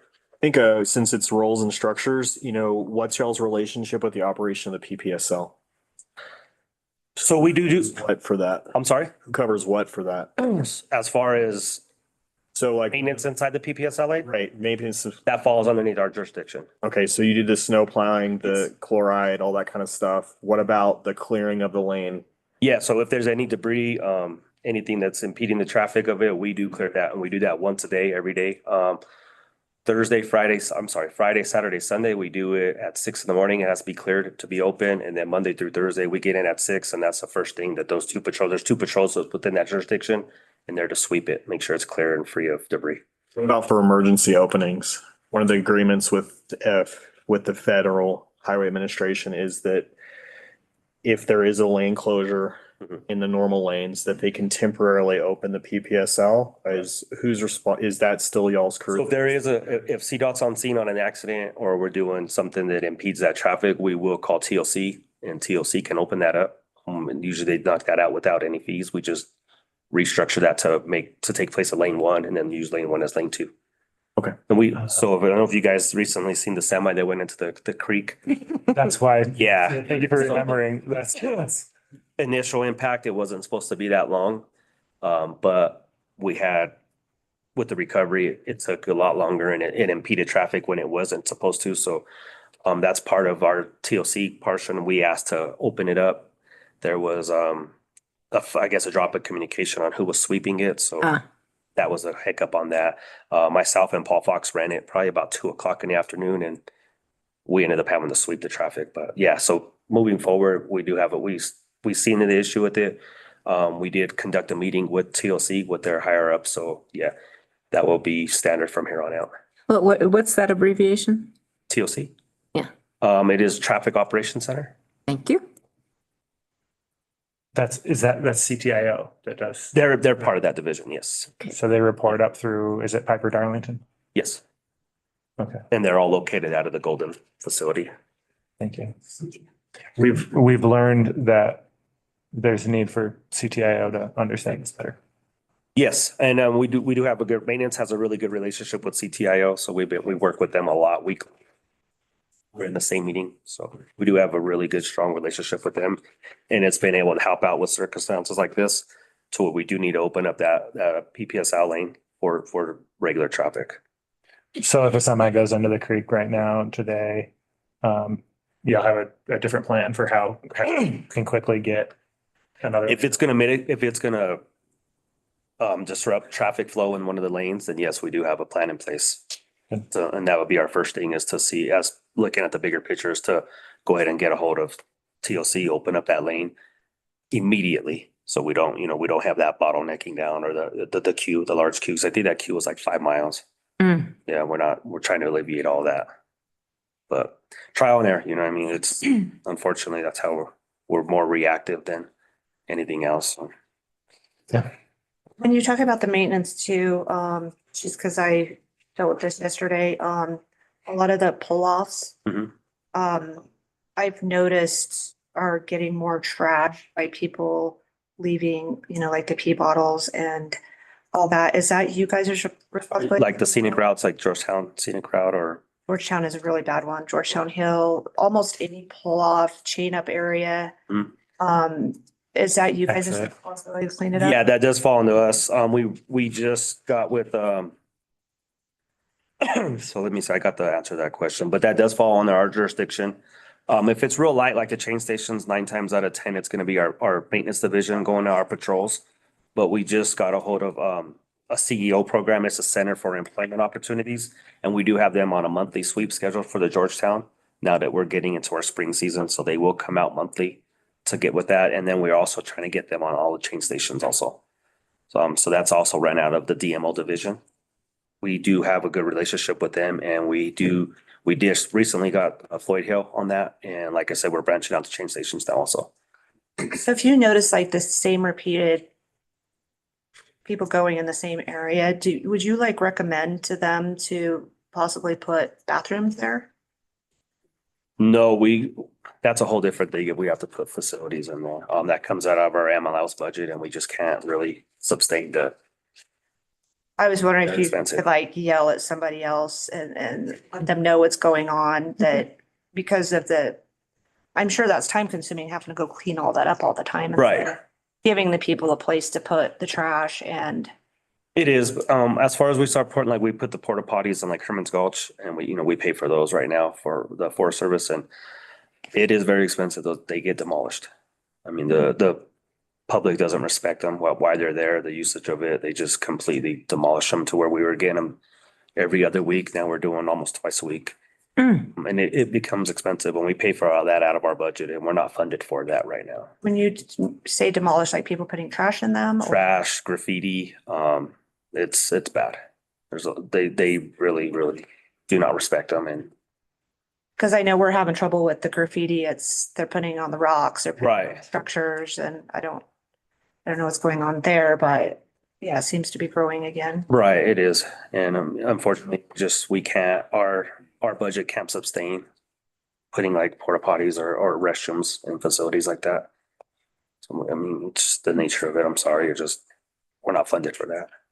No, we need to talk to somebody higher up. Please do. Who is funded for that? It doesn't come out of maintenance. I'm not sure if it's a different area. Like I know we're working with the Forest Service now that they're gonna be putting the permanent facilities at the Herman's Gulch. I think that comes up the end of this summer. That's coming in I just talked to Forest Service, that station should be starting to get built here because we're gonna provide temporary porta potties until August for them. But I think that's going into construction here soon. And just to introduce, if you don't know, this is Cindy Neely. She's one of our consultants. You're a consultant these days, right? With us on transportation issues. Yeah, we just met. Cindy's been involved with I-70 issues for a decade. Yeah. Decades. But it is an interesting question on who.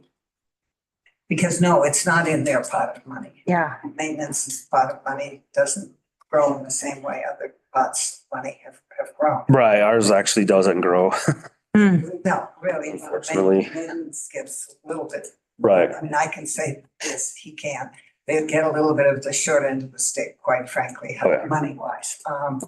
But somebody needs to have somewhere.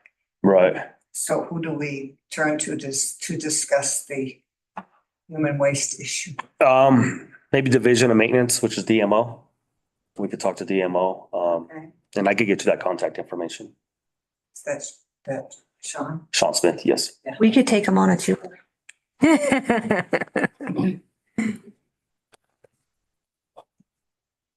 It's scenic, Yeah, the tour.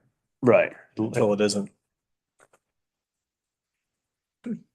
It is, but Diverse sensory experience. yeah, because we take away, we take away money to do that, and we take away money from roadways.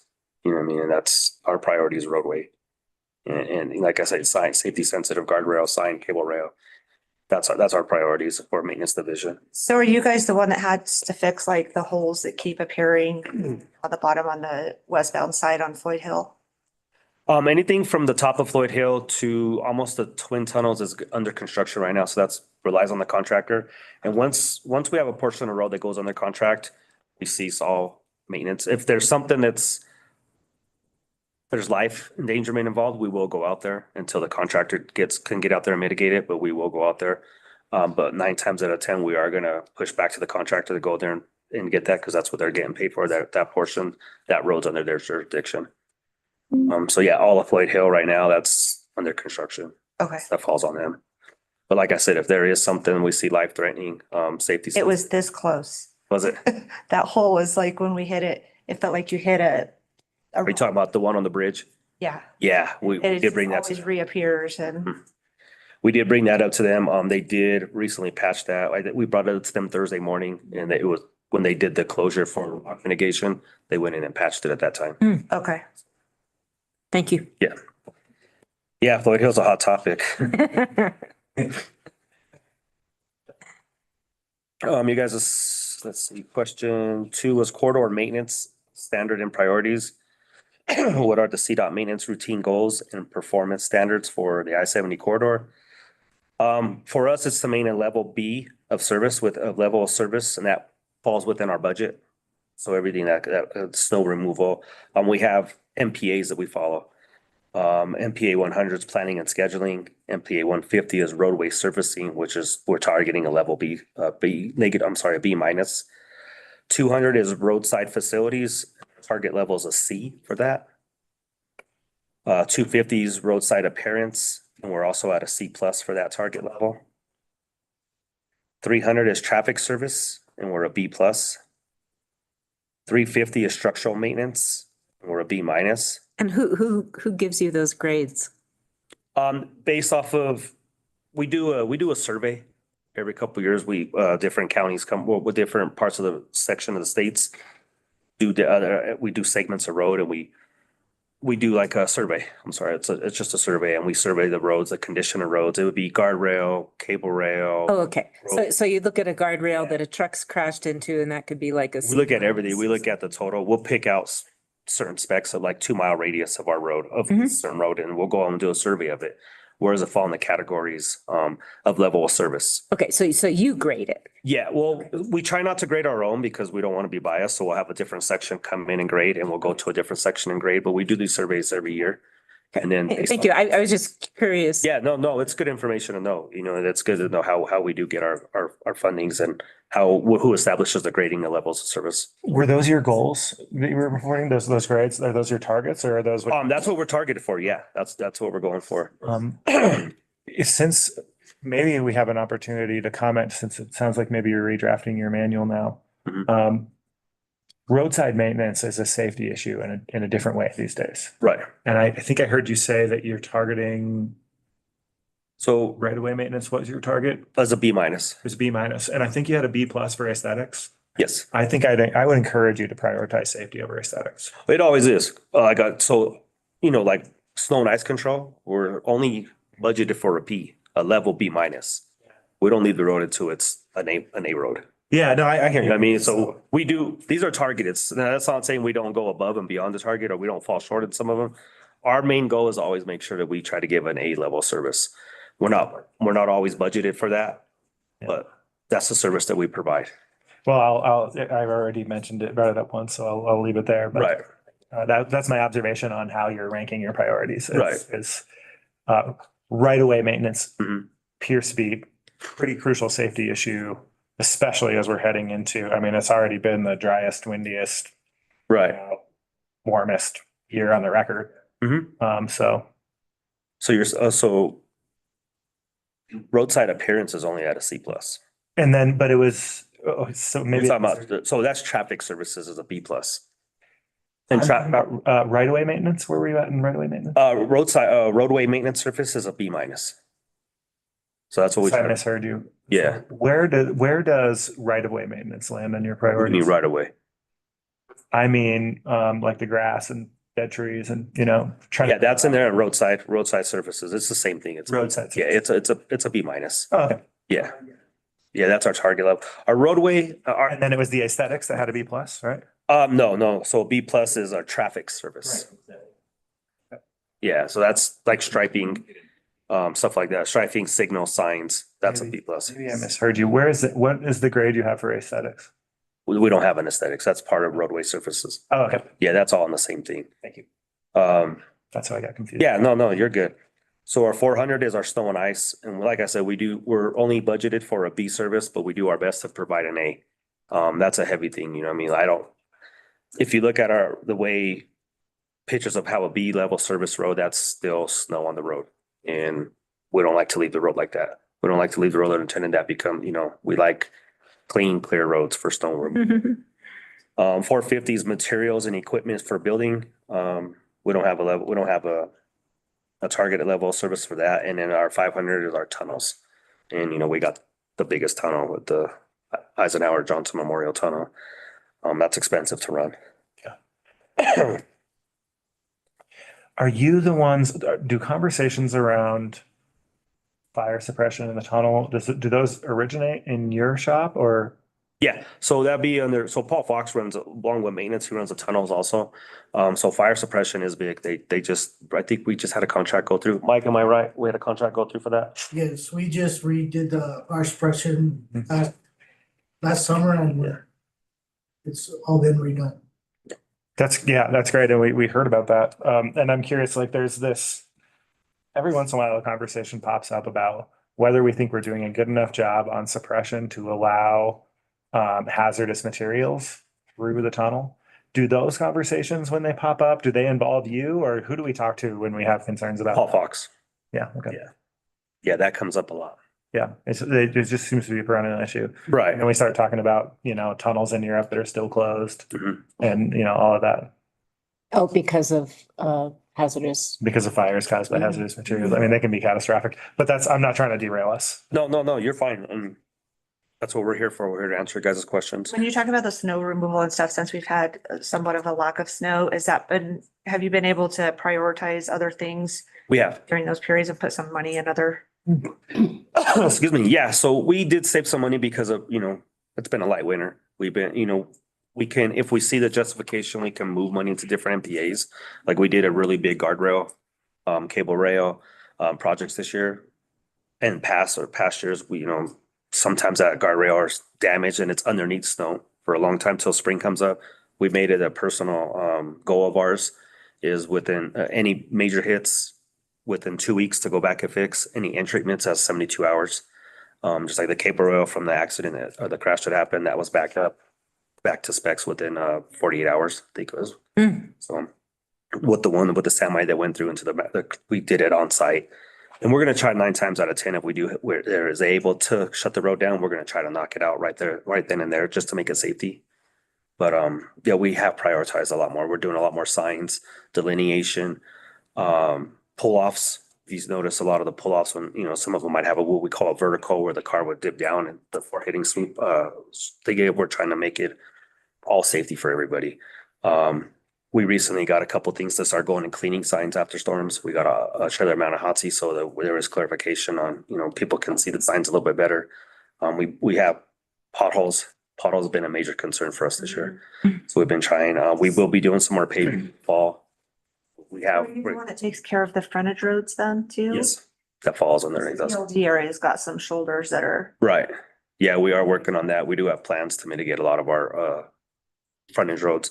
Frontage roads are tricky. We don't get funded for that, but you know, they're still fall under our jurisdiction, so we do what we can. I mean, like we have the big bike races that come through. We always go through and mitigate all the potholes or the hazards that would stop the bike race from going through. We do take that every year. But yeah, we do see things like we're trying to get a project now from the frontage road from the 221 to Silver Plume. We're trying to get a project going in there now.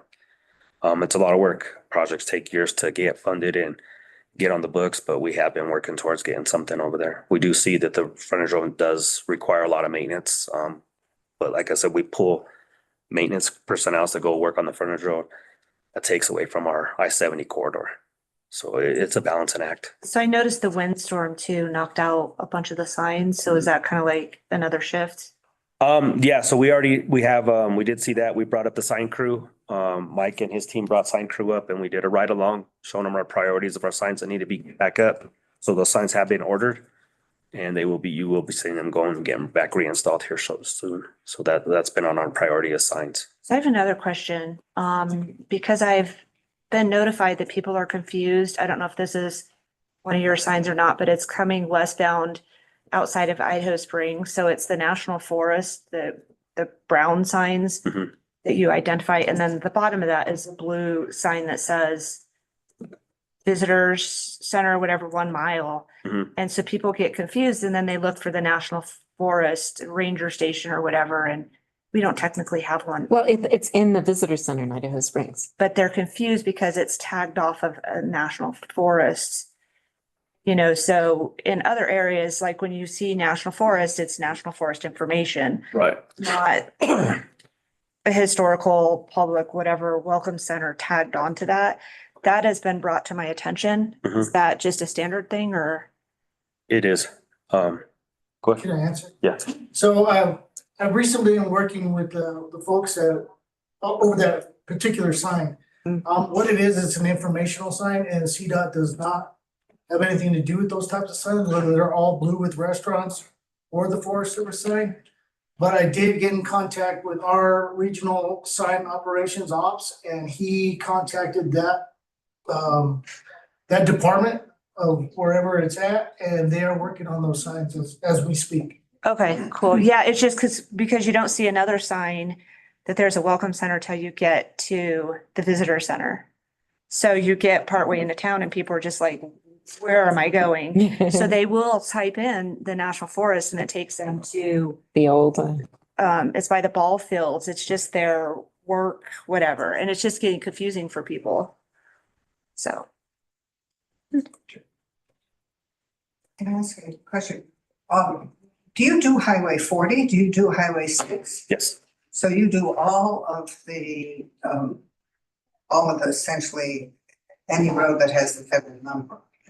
Yeah, so in our division, we'll do like US 40. I mean, you talking about Birthday Pass? Yes. So we'll do that to the summit. And then once north of the summit will be the other region. Grand counties. Right. Yeah, okay. And you do Highway 6? Yes, All the Yeah, way up through the canyon? all the way through the canyon. And you do 103? Yes, 103 is also ours. So those are the, in addition to our frontage roads. Mhm. But 40 and 6 and 103 are budgeted for you. Yes. It's only the frontage roads that. Yeah, frontage roads, it's kind of tricky on how we get our funding for them. It's very tricky. It's what's left over. Right, and that's usually how we treat it. Okay. And the So- frontage road, these are frontage roads, well, the one from Silverboom to Bakerville is, that's old Highway 6. Right.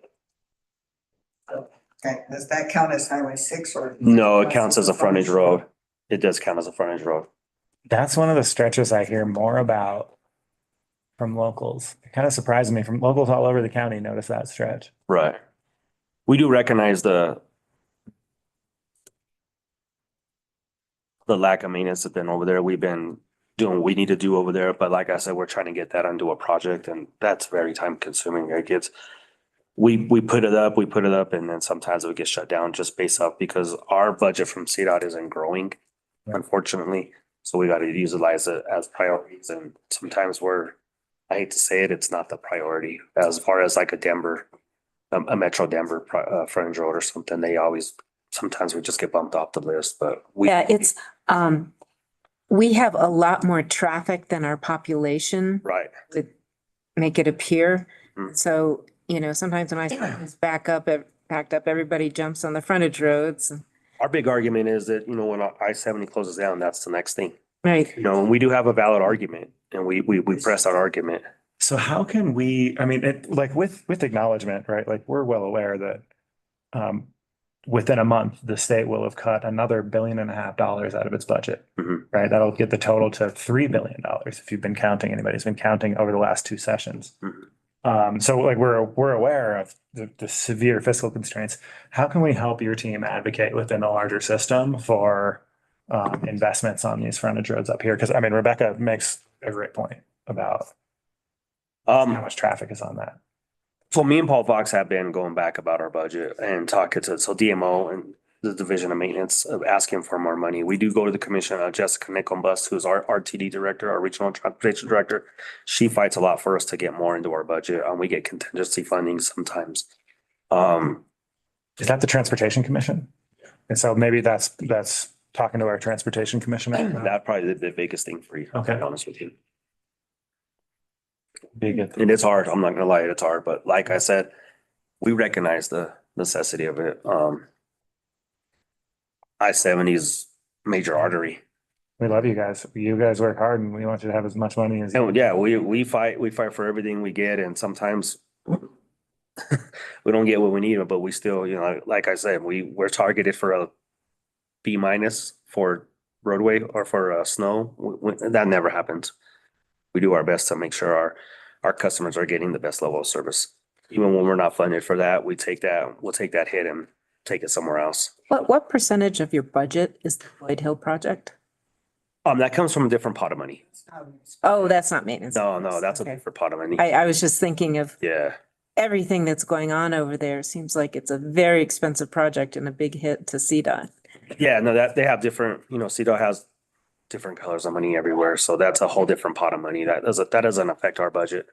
Not yet anyway. When it's completed, that's something different. But for right now, yeah, that doesn't affect us. We twisted arms everywhere across the state with the federal government to find the funding for that thing. It's so important. Yeah. There's a lot of money. That's a huge project. Yes. All right. So is that it for number 2? Yeah, that's all I have. We'll go to 3 is sanitation and human waste management.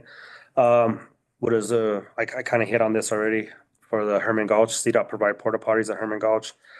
So the porta potties have been there we're doing that as a courtesy to Forest Service right now. We've been doing that for approximately 10 years.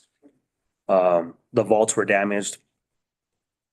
We worked with, I think, a Forest Service to get an MOU to get those put back up. From everything I'm hearing, those construction will start on that here in August. And we're talking to Forest Service now about temporarily putting more porta potties up there until that happens. So we're still working on our MOU with them right now. I can't tell you where it's at. It was just in discussion, but we see the need for it. It's a trailhead. It's a busy trailhead, especially on the weekends. But like I said, when we're going in there, our services have doubled and sometimes tripled over the summers because we got to just pay to get them out there and get them out there more often to get them cleaned. It's just they don't. So unfortunately, the public doesn't respect the need for them or the use for them. Why we're putting them there? It's like more vandalizing, if anything. Dog waste. They're even throwing their dog waste in there now. We've seen that. It's huge. So yeah. Part of that was what is the current sanitation maintenance plan for the Georgetown Overlook? We did talk about that. We do have our CEO program coming up, and they're scheduled for every month to come up and clean that. If we do see a need before they are scheduled to come up, we do have our maintenance facilities come in, the patrol that overlooks that area. They will come in and clean that, discard the trash and everything like that. But right now they're on a monthly sweep. How do they clean some of that up? I mean, some of it's like on rocks and the soil is so saturated, it looks like oil.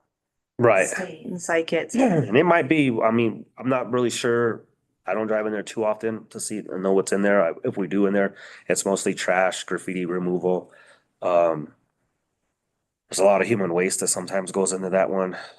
Tell them, like any place a person can get cover, like Right. a rock or a bush or whatever, it's just, and it smells bad. Right. No, we do see it and we do agree with you.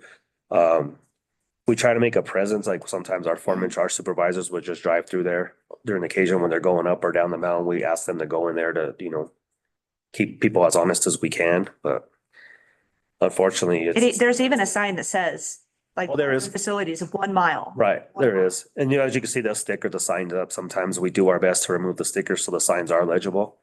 It's a process though. It's a losing battle for us, unfortunately, but we do the best we can.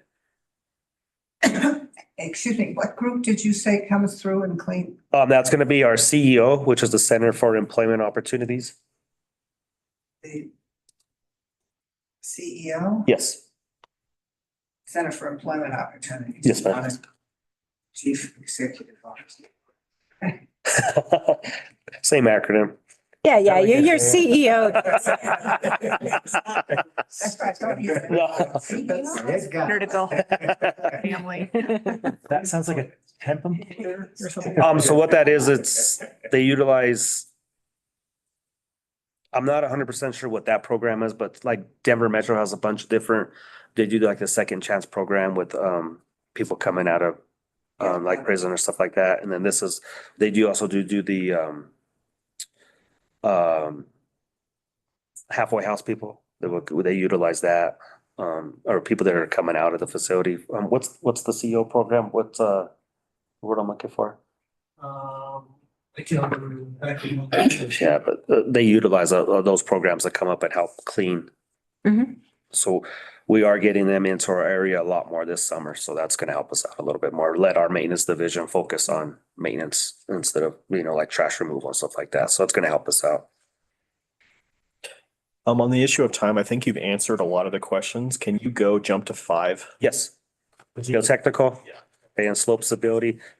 So Jeff Hampton, who's our resident engineer for I-70, he meets with Cindy Neely to discuss the issue. After learning of the issue, Jeff reached out to CDOT Geohazard group to perform a site assessment, and we're still waiting on the results. So we did our homework on it. We're just waiting for the results of that.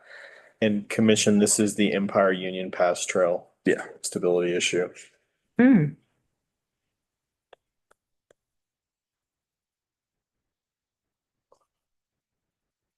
So it's been slumping or something? The rock, is that what we're talking about? The Union Pass. Oh, You described the. yeah, it is, but so that's a little bit out of our scope of work. That's more engineering and the geohazard group. So Jeff Hampton, the Region 1 engineer, did reach out. They are doing a study there. We're just waiting to hear their results on everything, on what they're doing and how to mitigate it, and moving forward, what do we do to alleviate all the problems that are going on with that. So we're still waiting on them to give us our results. There's no real timeline on it or no date on it right now. We're not really rushing them. We're just trying to wait patiently and see. I will nudge them and see where they're at with that, but I can take care of that. Thank you. Are all the commissioners clear? There's up towards the top of the Union Pass Trail, there is a whole bunch of cribbing that got washed out in the rain. Oh. And so if you are walking that pass from here to Empire, right before you get onto the top, when the cribbing went out, it took a good part of the trail with it. So it does create a trail hazard. Mhm. And, your trail crew is not really, it's in the CDOT right of way, even though it's way up there. Right. Because CDOT right of way through here sometimes follows the places where they look at that might cause them rockfall onto the highway. Mhm. So the right of way sort of zigzags in a It couple does. of places. And that's what's happening up there. And I know trail crew for the county is looking at it to try to figure out, because it's used in the spring and summer. So it sounds like we need an emergency repair and there might be some risk to the traveling public. I think that's what the engineering is supposed. Yeah, that's what they're doing. I mean, we're not really, so geohazard, they're not regional, they're statewide. So they're going based off their priorities. We did stress it to them. Like I said, we're just waiting on results to see what we can do on that. Once we get those, we can share all that information with you guys on what we're doing. Thank you. I think we keep sort of nudging Jeff. Yeah, Jeff Templeton. Yeah, and I'll meet with him. He was supposed to be here, but he had conflicting meetings. I could get with him when I leave here and see what's going on, where we're at with that. Emergency response. I know that's been a big topic. Emergency response and rapid maintenance. We prioritize off assets and development of implement our plan. How quickly can maintenance respond to an urgent safety concern? Once maintenance receives notification, we dispatch our crews to pick up debris out of the roadway, sign reallocation. We go through regional and traffic and maintenance safety. I kind of touched on that a little bit on what we're doing with that. We did, unfortunately, this last windstorm just demolished by about 40% of our signs. So we did recognize it. 40% of our trees. Yeah, there's a lot of trees down within our area. But like I said, we do have signs are ordered. We just recently did the ones at the what are the ones we did, Mike? Sorry, What are the two new signs we just put up for it's for the waste station. yeah, weigh stations? Theirs got blown down. They had them, we went and put them up. All our double leg signs come out of our sign division because they need cranes to operate them, to put them back up. There's the weight on them. So those will be coming up here within the next 2-3 months. All our signs should be right back up.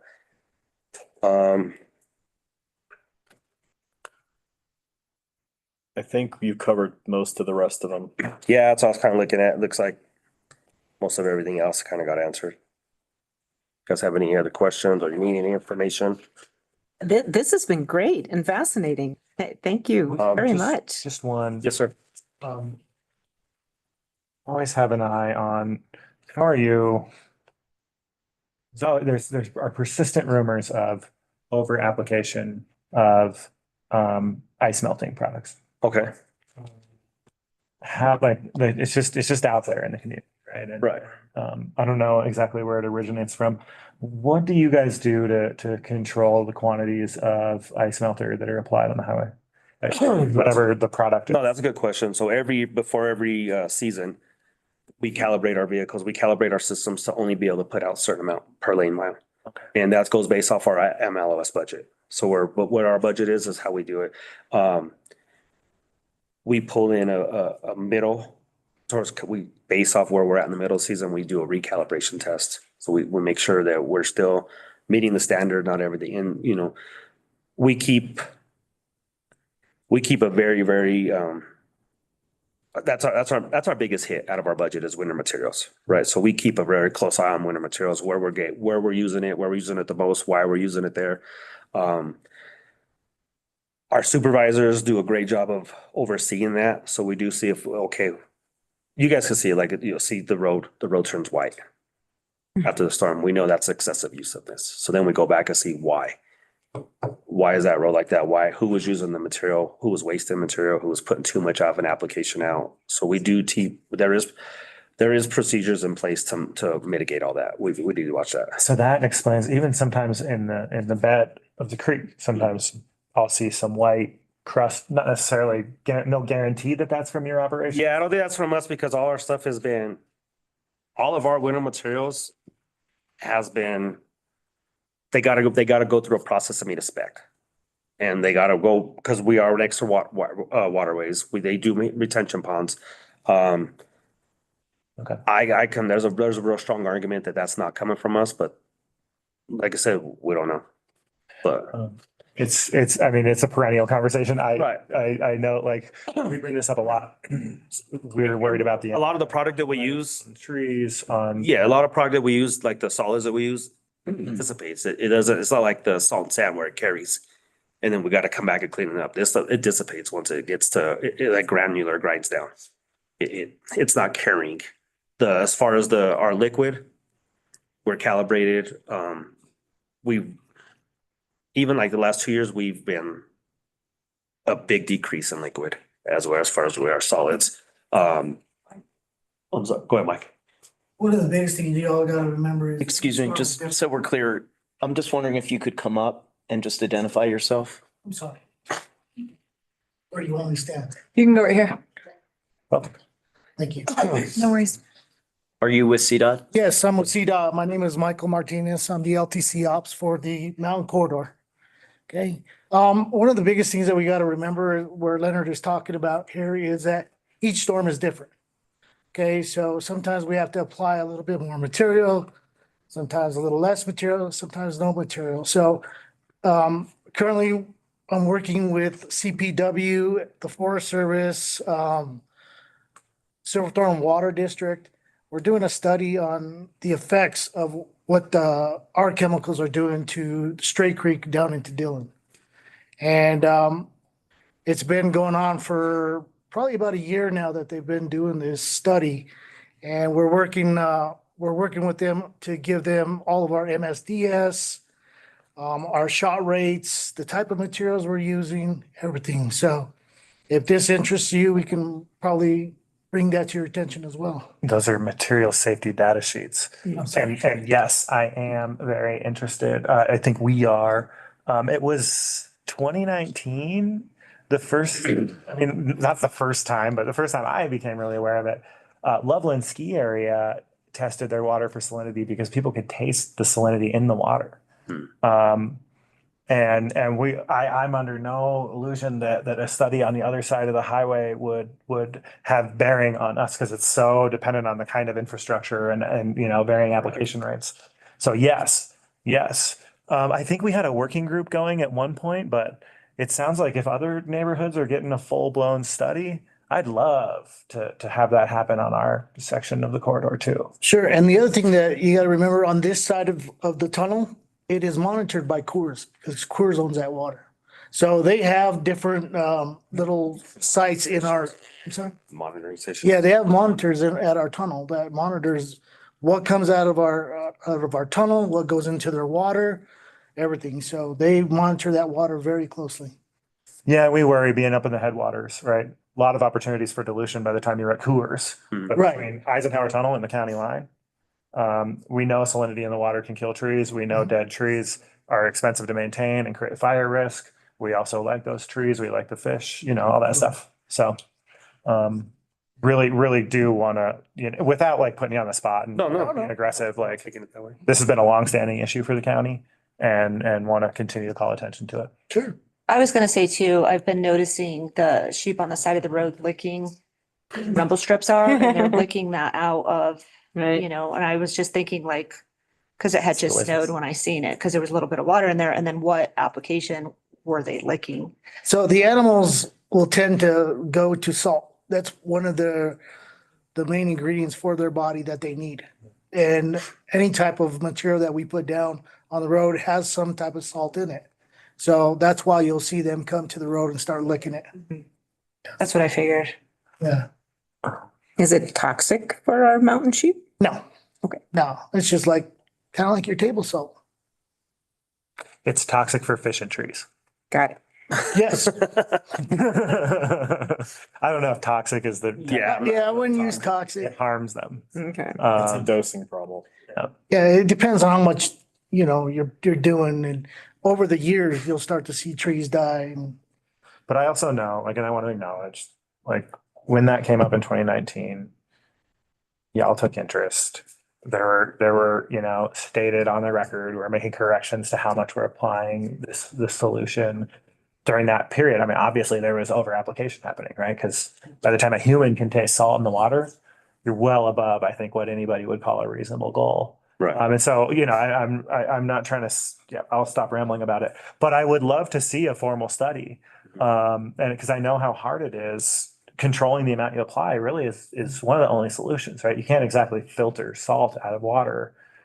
Just ask all of these seaside countries that spend all the, desalination plants are. Right. That's been a huge thing for us, and that's why we implemented our calibration systems to keep us responsible, to keep us in oversaturating the roadways, like I said. Another reason, colleagues, to keep supporting their fight for more money, because I think there are like real-time monitoring systems that can actually say, nope, right between here and here, this is how much dropped. Yep. And it doesn't sound like you have those yet. we do at the tunnel. So we are utilizing some of those at the tunnel, and that's what Coors is using at the tunnel. That's the headwaters. So it's coming down. They monitor that. I think it's like twice a month that they're constantly checking those rates to make sure that their water is. What I was talking about, I went to a sales call about, because they try to sell these to local departments too. They can actually measure at your truck. Oh, Oh, yeah, no, those, Being dropped and what distance and, all that stuff. so we have the capabilities of knowing how, we know how much goes in each truck and how much each truck puts out. We can track on, based off the miles driven, because we can only drop so much per mile driven. There is, like, if we do see it coming up on a hill, like Georgetown Hill, and it's very extremely icy, we do have a rate where we can hit it and it would drop a little bit more. That's just to get more traction, help out the traveling public a little bit more. But like I said, we put those provisions in place now that way we can monitor that. Yeah. Okay, thank you. I promise I'm gonna stop rambling. Oh, it's you're good. okay. You're good. Drives that tandem vehicle, that is like crazy. The one with the two tanks that's behind it and it like slides across. Our tow plow, yeah, we just got another one. It's a lot going on at one time, so yeah, we try to keep another truck with it because we do understand the hazard if puts the traveling public, and it's actually the traveling public and the hazard towards us with that modification of the vehicle. But yeah, that's a lot. They're not trying to pass that one because that looks very intimidating. Yeah, we do. That's why we keep a second vehicle with it at all given times, because the way that trailer swings out, and we can actually cover almost 3 lanes. It's happening. So it's helped out our Seen that yet? production a lot with the 2 new High vehicles. tech.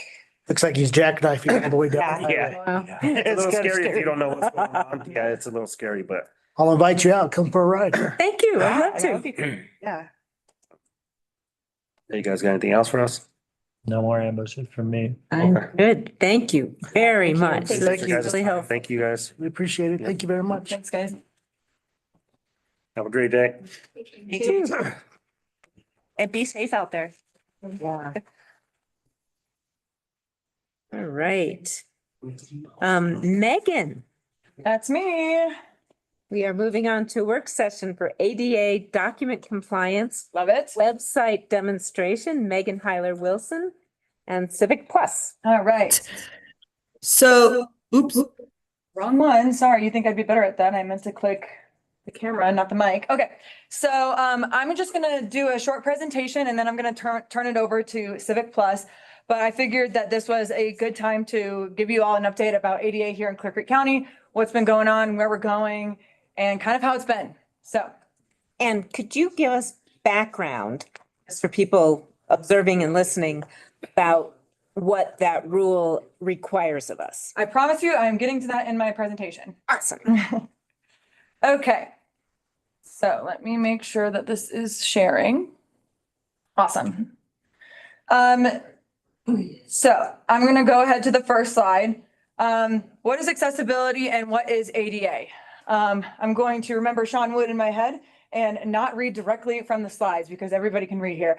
But basically it boils down to ensuring the equal rights and opportunities for reasonable communication or accommodations in workplaces and accessible facilities. So that could be the online website. It could be making sure we have a ramp coming into our buildings, things along those lines. So just making sure that people who might have a disability, whether that's invisible or one that you can see, that they are able to access the same things that we are able to access. And this is a state and federal law, correct? Yep. So this is right here. This is a federal law, but then I'm going to go into state.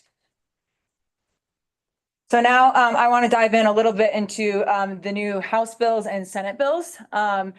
These were, I think they were formally passed last year, but the main one that I want to focus on is WCAG 2.1 AA. Colorado mandated compliance to web content accessibility guidelines. This is basically a high standard for digital accessibility. So this, from the research that I have done, Colorado has the strictest accessibility guidelines for the digital realm in the United States that I have been able to see. So this passed last year. I do want to reiterate, this is an unfunded mandate. So this came down from the state and they want us to do this by, we are 50,000 or less for our government. So we have to be compliant by April 26th of 2027. People or counties or municipalities with more than 50,000 people already should be compliant. So we have a little bit of time, But basically, we got these new rules. They're very strict and they pertain to documents and information that are found on the website. And we have to be compliant by next year. So this has been a big lift, but we're working on it. And is that the original date or is that an extended date? That's a good question. That's the date that I have been seeing. Been extended several Okay. times. Okay, thank you. That's why Peter is here. He knows more of the law. So, moving on. Why is accessibility and compliance important? Not just because the law is telling us to. We should want to do this. We should want the people who are in our Clear Creek County to be able to access this information. This is critical information that we want everybody to be able to access, whether that's a fire ban or a critical emergency or something like that. Everybody should be able to access this information. And like I said earlier, not all disabilities are always visible. So it's good to just make sure everything is compliant rather than have to make it for somebody who might need it, if that makes sense.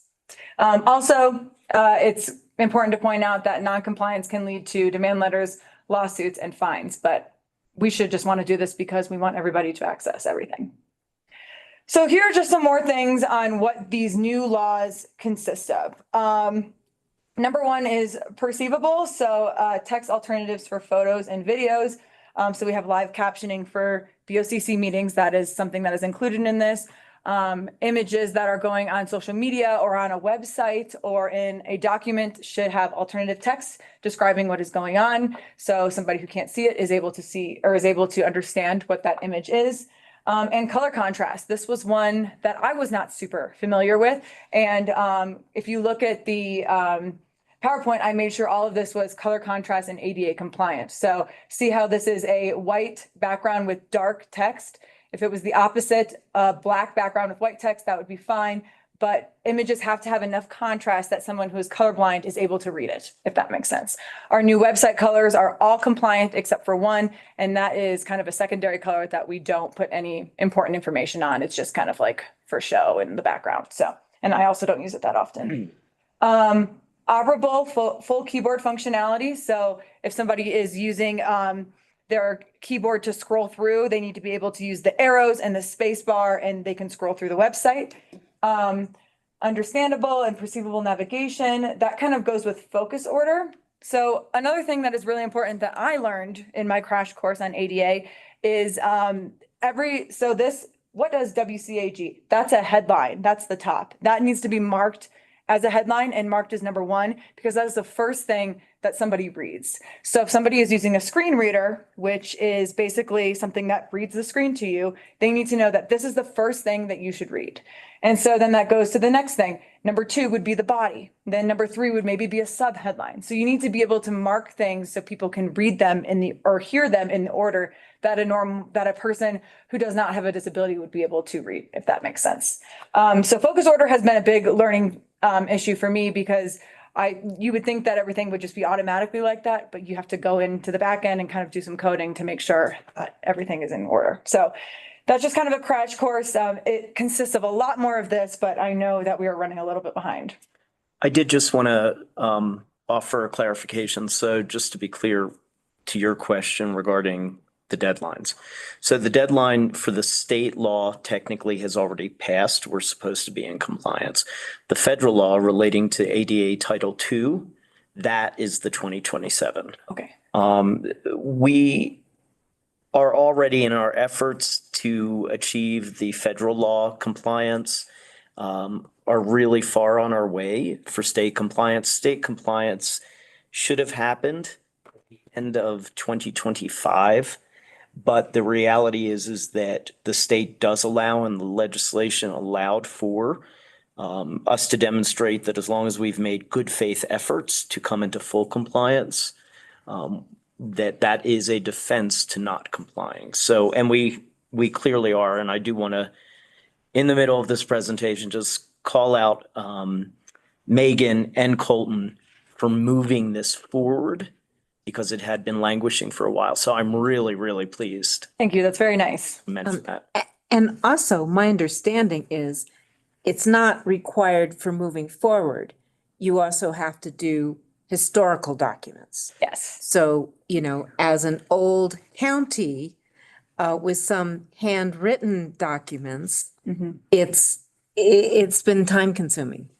Yes, that's a great segue into this because you are absolutely right. I do want to kind of go over a little bit of our timeline and kind of what's been going on since last year. In summer of 2025, our former IT director created a list of all of the documents that were to be removed from the website. These were all documents that are not ADA compliant. So we had to rip them all down. And he then handed out an Excel spreadsheet and said, can you go through here and tell us which ones are important? If they are important, then we'll work on remediating them and putting them back up. But we had, I think, 3,500 documents on the website alone. So, and like you said, some of those were dating back to like the 80s, even before and stuff like I that. was thinking 1800s. Well, right. Some of them weren't on the website from that far back, but yeah, 100%. And then in fall of 2025, the county installed Audio Eye on the county website. That's part of Civic Plus. They can also touch more on that, but that also kind of touches on the color contrast and things like that. If it's not like that on the page, they can trigger that and it would make it easier for them. Winter 2025, after the former IT director's departure, PIO Megan Heiler Wilson, that's me, was named ADA coordinator. So now I'm kind of covering that. And then in December of 2025, we received our full website ADA audit. We also received audits for the Clear Creek County Forum, for our permitting software, for our mapping software, all of that fun stuff. So that was a lot. And starting in January of 2026, we started training with some of our, I can't think of it, somebody that we hire on to a company. I can't think of consultants. Thank you. I could not think of the word. We started working with our consultants and they kind of went through the reports with us and gave us some best practices. And they also gave us a crash course on remediating documents, whether it's a Word document or a PDF document and things like that. So I had a lot of trainings for that. So I then recorded those trainings and kind of started making my own trainings and made a Microsoft OneDrive, which is basically a drive that people can go on and find all of this. So there's documents on it, there's trainings, there's videos. So I basically made a textbook that is online that people can go in and find all of this information. And then David and I in IT, we started training county staff on this. So we've done a few trainings and it's been well attended, but I can tell that this, I mean, I'm not an expert on this. I like to think I am, but I'm not. I'm just learning how to do this. So I know that everybody else in the organization isn't. So it's been a lot, but we're all learning. So yeah, just kind of wanted to give you all an update on that. Okay, some more things that we've done so far here. As you know, we redesigned and launched the new Clear Creek County website that was also designed with ADA in mind. Like I said, the new colors, it's easier to navigate. It's there's more buttons on the side that can take you to the places that people use the most. So we've been really pleased with that. We deleted over 3,500 documents from the website and we started remediating important ones and re-uploading ones. So they're not deleted. We have them removed and put somewhere else. Yes, they are no longer on the website, but we still have them. And so certain things like the budget book, which is like multiple hundreds of pages, that is really hard to remediate by hand.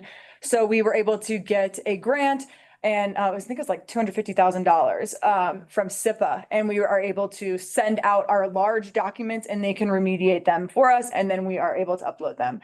A lot of them we've been doing by hand. If it's like 10 pages or less, I can do it by hand, but anything more than that, it takes up a lot of time. So anyways, like I said, we started training staff. Staff has been really receptive. They've been trying to remediate, asking me questions. It's been great. And then I also created the ADA webpage for transparency. This just basically tracks our progress and tells the community and those who want to know what we're doing, where we're at in the process. And hey, do you need access to a document? You can submit a form that I made on the website and say, this is the document I need. And then there's also a question, how do you want us to do this for you? Do you want me to call you and I'll walk you through it? Or do you want me to remediate it and email it to you? So that's just kind of something that kind of fills in the gap in the time that when we're trying to make everything ADA compliant, if that makes sense. Megan, how often do you update that? I've updated it a few times since we started, but I haven't updated the table, which I have to look at the table and see what it says. Yeah, I mean, a lot of that stuff still is kind of in progress, but I haven't been updating it a ton. No, that's Yeah. fine. I just, the law requires that we post a progress report of how we're doing. Okay, yeah, Every 3 months, we're supposed to update it. sure, okay. But Megan's actions, as she does it gradually, meet that qualification. Okay. So I just wanted the board to be aware of that. I also have a really long report coming about our ADA compliance. Poor Peter just had to read it and it was really fun. So that's also coming, and I wonder if that also can kind of cover that too. Okay. Link to it on the webpage. Okay. Megan and I think I reached out to you saying we should all meet on it to go through some edits, but. Yep. All right. So I promise I'm almost done. How's it going? I do want to stress that this is an important law and this is very important and I totally believe in it. I mean, I literally have sign language on my computer. I'm learning sign language. I do the podcast for those who are blind or low vision, but it has been a lot on staff. I have heard from staff members that this has created kind of a lot of work for them. And sometimes it takes away from their job that they're doing daily, because if they want to submit something to the agenda, it's expected to be ADA remediated. And as you know, agendas come out every 2 weeks. So it's kind of hard to get documents in and get them remediated in the time that it needs to be on the agenda. So it has been a little bit of a lift.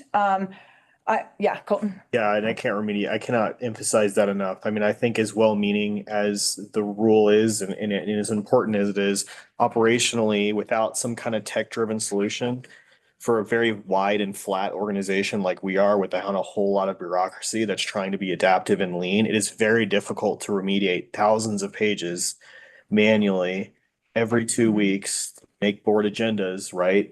It's extremely time and consuming. It's extremely expensive in work and hours worked and in money.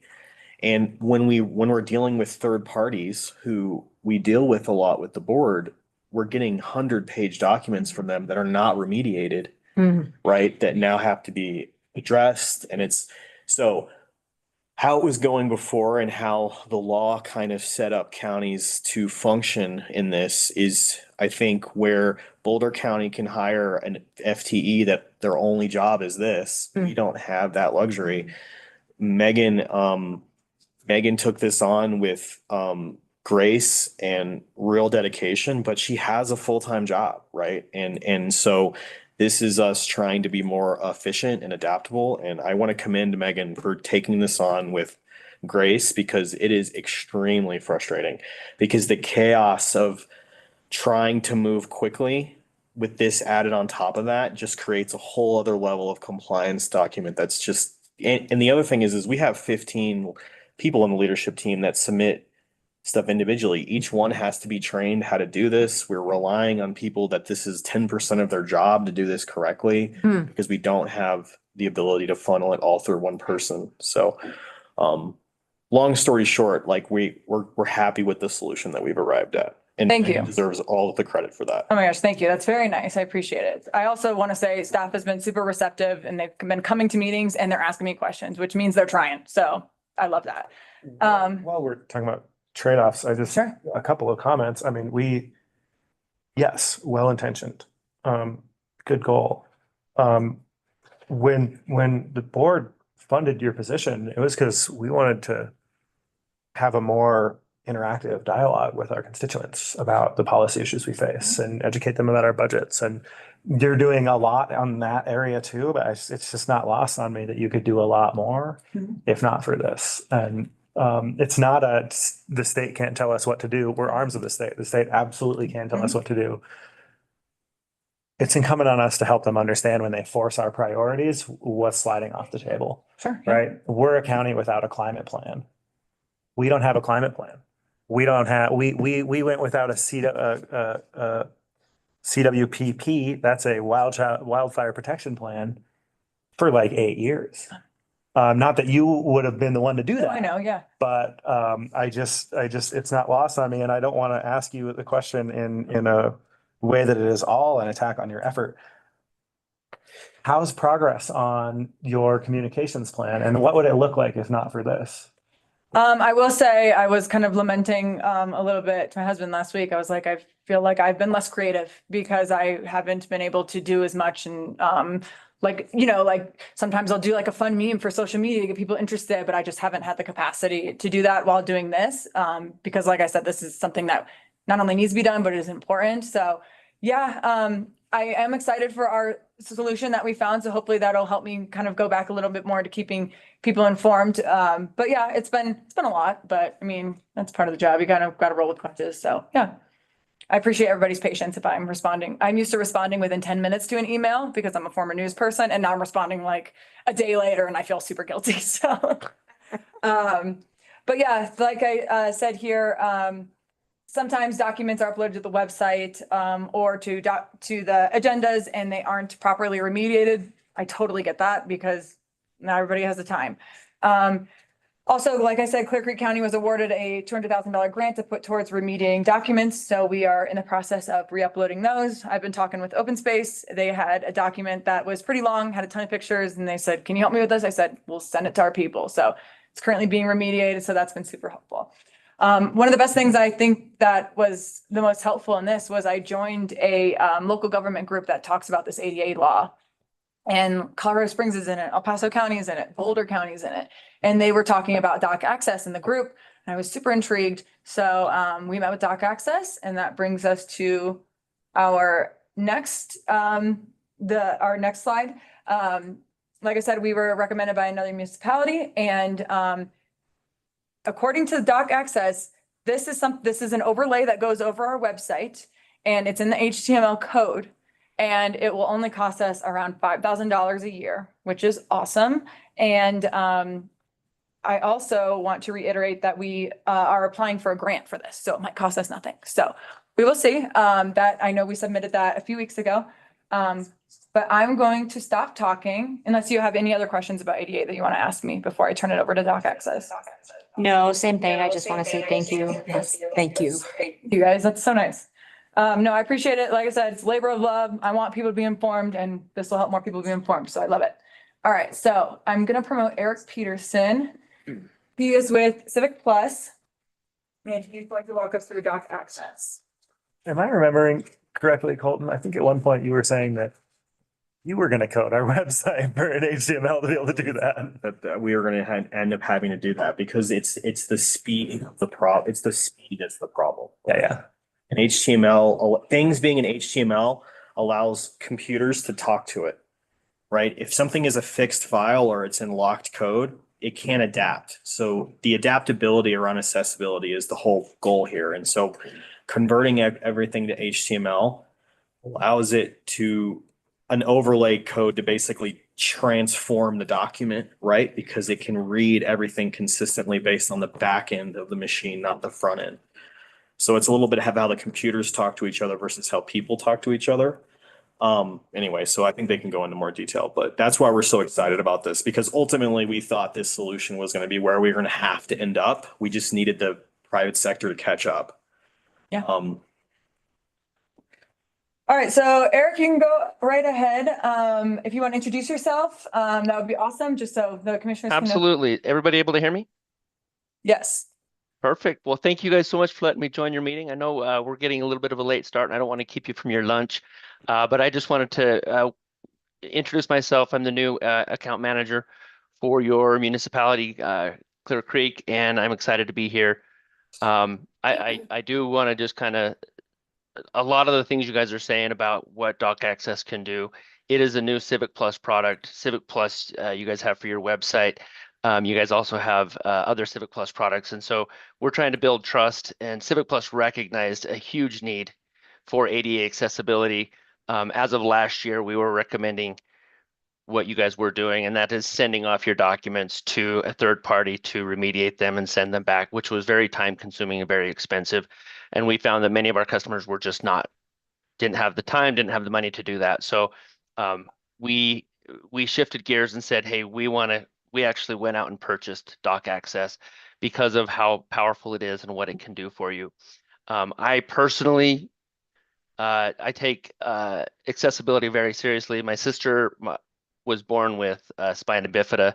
She was in a wheelchair her whole life, and we spent most of our childhood tearing down walls, building ramps, you name it. So I just, up until a few years ago, That's what accessibility meant to me was uh, elevators and ramps and things along those lines until I realized that accessibility is more than just people in wheelchairs that, you know, need assistance. When it comes to accessibility, it is now reported that roughly 25% of people have a disability, and that's only those that have reported it. You know, there's probably plenty more that have not. And so Civic Plus is, again, we take accessibility very seriously. And a lot of the points you guys have made are things that I would have brought up. But I just want to confirm you guys are able to see my screen, and I have the Doc Access website pulled up. Can you make it bigger? I can't Um, read the type. Well, the video, I don't, you're The not video presenting the itself right? is just a little mini screen. I don't think I can make that bigger, but it will Okay. when I show it to you here in a minute. Let me move my toolbar for this meeting. All right, I'm going to scroll down. I'm just going to show you a couple things on the website. By the way, this is accessible. This is available for any of you guys that want to just go to docaccess.com. All of this information is just on their homepage. You can kind of see that it's going to, it'll take that handwritten map, and there's a toggle switch at the top, and it converts everything over to a ADA accessible view. Okay, I'm gonna, who was it that brought up handwritten documents? That was Rebecca. Rebecca, I want to just show you real quick one of my favorite things to show, and that is this first top handwritten document right here. Are you guys all able to see that big enough that you guys can see it? Yeah. That looks like a nightmare. Am I right? And this is back in 1987, 88. And it's this huge document. What this by toggling it over up at the top, it's going to convert it to an HTML format, and it's just automatically converts it to a solution that is easily accessible to read. Now you'll notice some of the things on here are going to say unclear, right? It's going to do its best. Right here, unclear. So some of these things you are able to go in and make those adjustments to it. But as of right now, this is doing a pretty darn good job of converting this into this. The quality of that first document, I think, puts me and probably everyone in the room on the list of people with accessibility needs. Right. It's kind of stunning. I don't know. I don't think anybody could really, spend, really pull a whole lot from this. Exactly. But anyway, I just wanted to show that to you. And there's a whole lot more examples in here. It does have just a few of the bullet points down here. It has language translation. It has interpreters right here. It has ask a question of that document. So I do have another presentation, a full, PowerPoint to go through, but I just wanted to stop here real quick and it ask, do you have any questions about the functionality from a high level so far? Okay. None so far. Nope. Okay. So first and foremost, this is not remediating your documents. It's converting it to an HTML format that does reach the WCAG standards that the DOJ has established. I'm going to click over 3 tabs. Okay. This is the Clear Creek County Accessibility Report from Doc Access. You guys able to see this? Yes. Okay. Okay, so it scanned 2,206 documents and it found 16,435 issues. This is currently only scanning clearcreekcounty.us, but if you had additional URLs, we could put those in here. No extra charge. We just want to make sure that everything that people might go to your website and read are able to get those documents. The top accessibility issues found is missing document structure or tagging.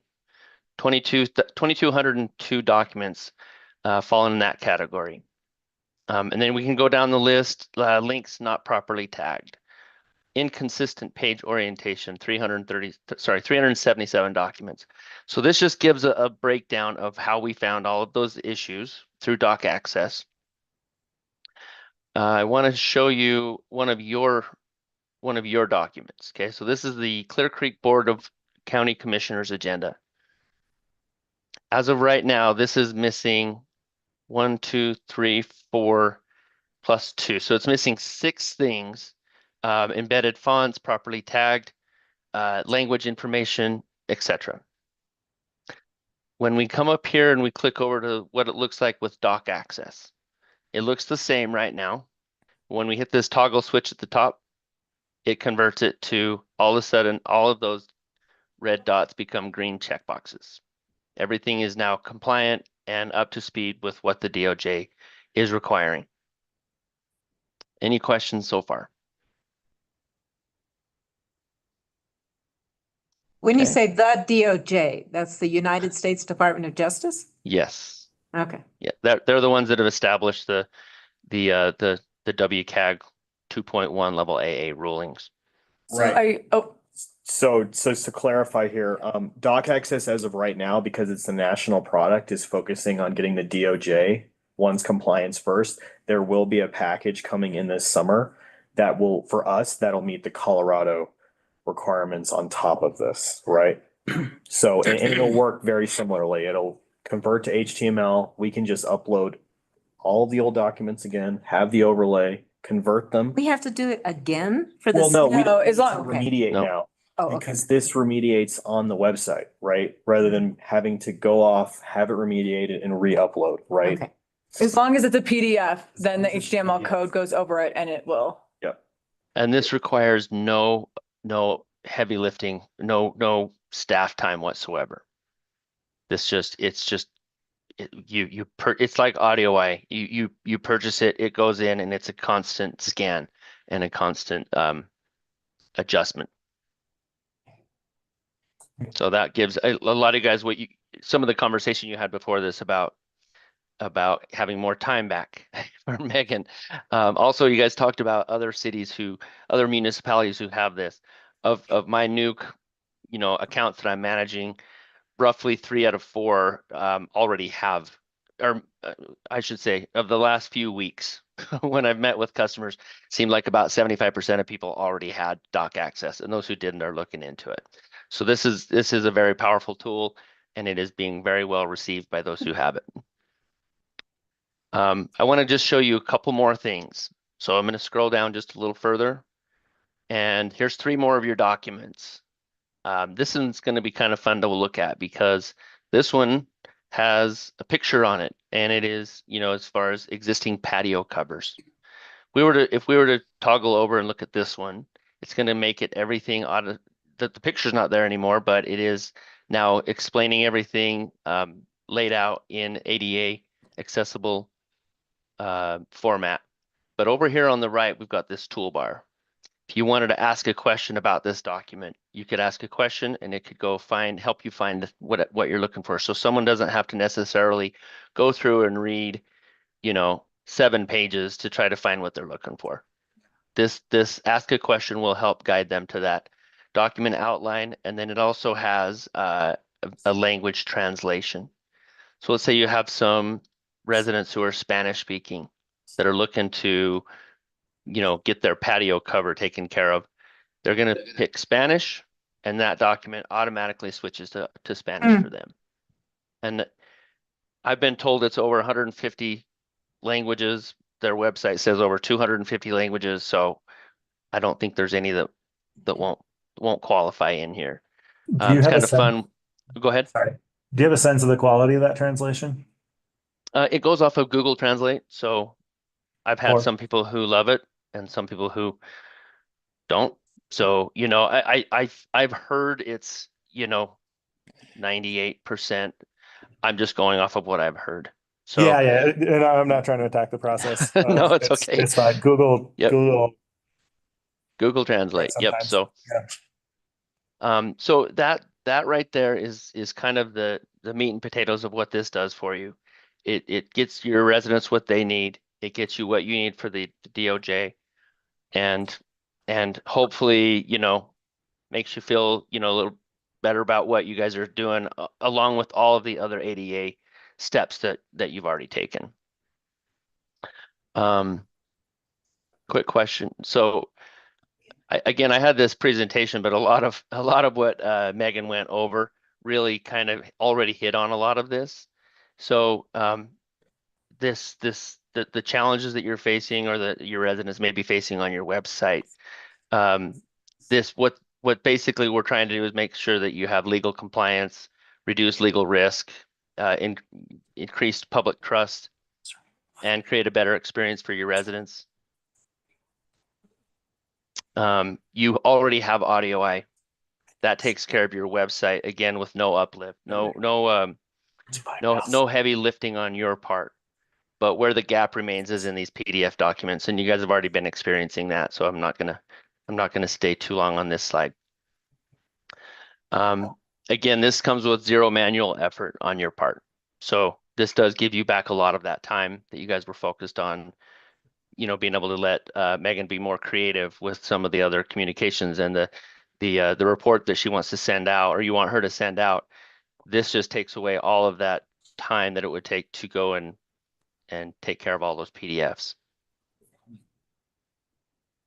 This just comes with the key features I've kind of already told you about, the transcripts, searchable content, interpreter, and then over 150 languages.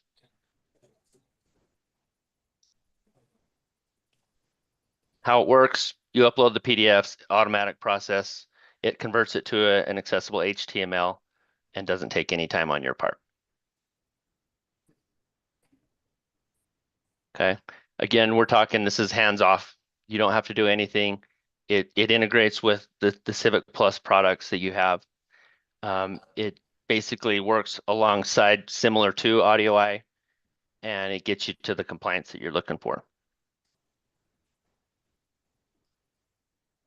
So a couple other city or counties, municipalities, I should say, similar, closer to you guys, Keystone and Blackhawk both have it. And then I wanted to pull a couple counties.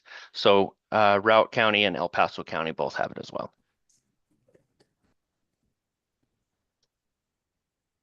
So like Megan said, it is about just under $5,000 a year. There is a one-time setup fee of $1,500 to get everything up and running. You have a couple options with this. You can purchase it as its own standalone contract, and you would add those two together for the first year, and then every year after that would renew on the date of signing, which would be the $48.29 price tag. Or if you said, hey, similar to AudioEye, we want to amend this into our other contract that we have with Civic Plus, and that would basically be a prorated amount from the date of signing through the end of November 2026, and it would be on your contract that would renew on December 1st. And if you did that, I kind of just threw out a fake date. I put in from tomorrow's date. If you were to sign for this tomorrow, then the prorated amount would be the $31.21 plus the $1,500 setup fee. So the prorated amount as of tomorrow through the end of November would be $46.21. So just to clarify, sorry, go ahead, Eric. No, I'm listening. So just to clarify with the board, what we're seeking is this is the direction staff wants to go. We have a grant application for this. This is well within IT's budget and my signing authority. But given this is a little bit of a deviation from how we originally proposed to the board on how to handle document remediation, where we were talking about these bulk upload cycles and all this kind of stuff, we wanted to make sure that we had this work session before we proceeded down this road to make sure that you were comfortable with this solution, because it is going to appear on the website. It is basically going to handle 85 to 90% of our compliance obligations, but it is an ongoing subscription.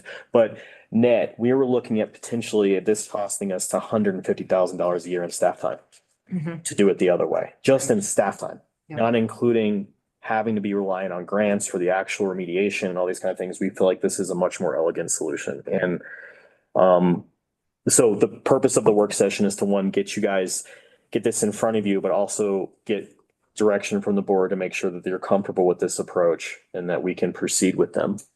And this is just an obvious question, but I'm me. That is annual fee. Yes. $46.21 with the That's prorated one. Right. It's around 5,000 a year. Okay. Yeah. So I love this idea. I always have to ask, what are the drawbacks on this? So the drawback right now is that we are kind of going on faith a little bit that the Colorado compliance package will come. We believe that it will. There's a lot of Colorado customers lining up now to buy this, right? But this, even without it, it gets us 85-90% of the way there by meeting the federal standards. And then we're talking about on the margin. Right now, our delta between the amount of work and time we would need to put into remediating the documents to where we need to be is pretty extreme. The other issue is that we want to provide the public with information on our website. Like us having to look at, can I post CDOT's maintenance plan document to the website, or am I gonna have to remediate 150 pages worth of documents, right? Like puts us in a weird position where transparency with the public is really important to us. And with the board, especially because we rely on the website to post the agendas. Yeah.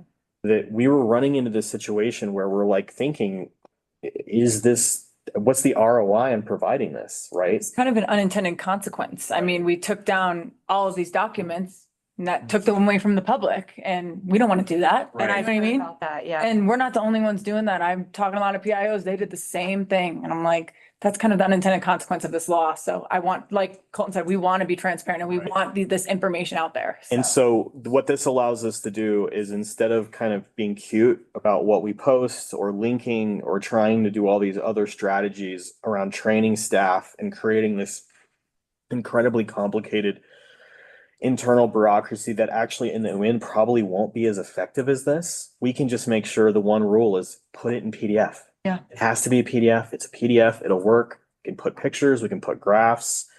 You know, I like graphs. I'm looking at graphs being like, is this worth it now? Or do I just make a table, right? We can do all the things that we want to. And then what this allows us to do is communicate that document that can communicate with people at what they need, right? Instead of trying to guess, essentially. There's so many different layers of translation and support here, including the 30 minutes that someone can just get with a live interpreter to walk them through something they're confused about. There's so many things tied into here that is a much more elegant solution, and operationally for us, it's way better at delivering the outcome that we want than we could probably ever do. I don't have any questions. Slam dunk. Well, I I have don't another either. This question. sounds helpful. So what happens, say, 5 years down the road? Not saying this company has any reputation, but say it goes out of business.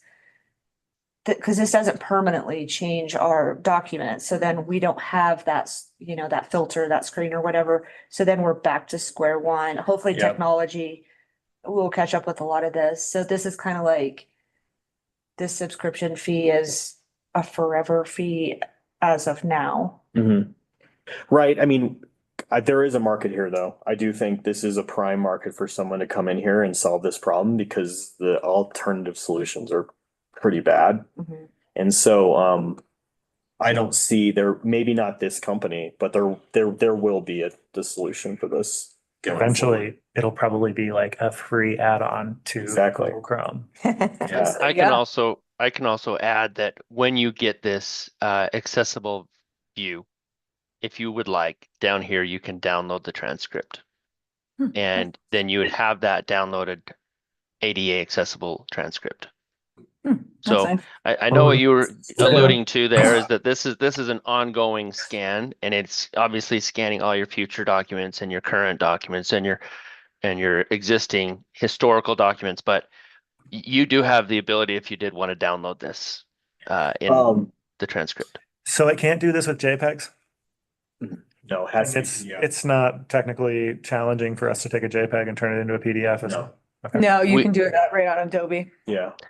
With all Civic Plus products, though, we're constantly trying to improve on. So if somebody were to make a suggestion, hey, could it do this, could it do that? That doesn't fall on deaf ears, right? We definitely put that through to our engineers, our programmers, and try to make sure that if there is a need for it, that we are putting our foot forward to make that work for you. Cool. I'm good.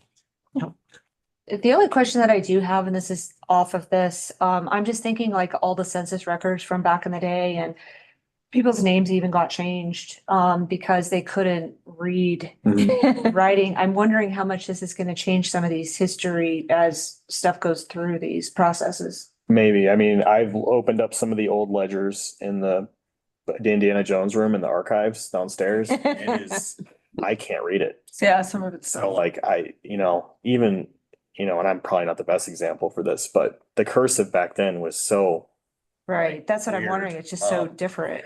but regardless, I think, oh, can you show the map example before we go out, Eric? With the old map? Just the, on here?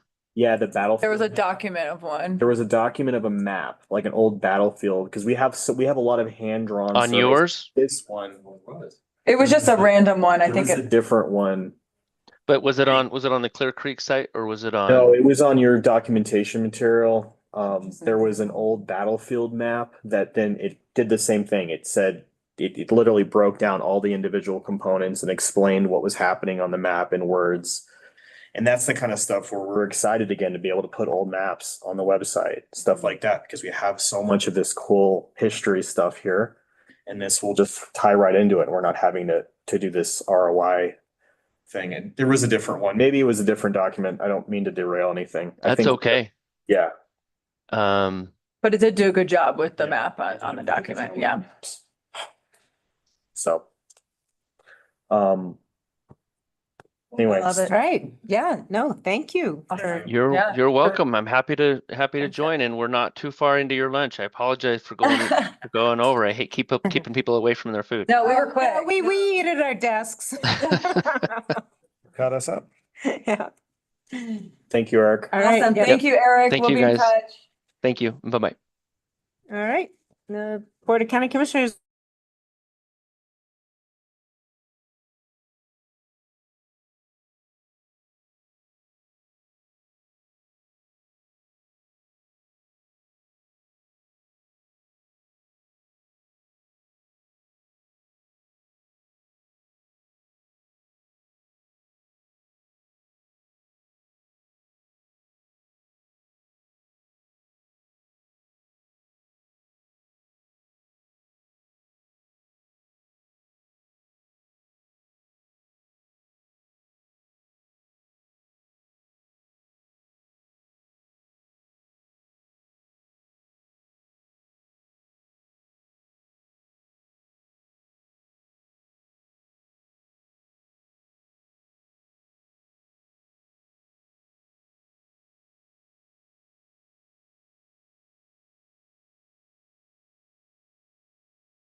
Board of County Commissioners is back in session.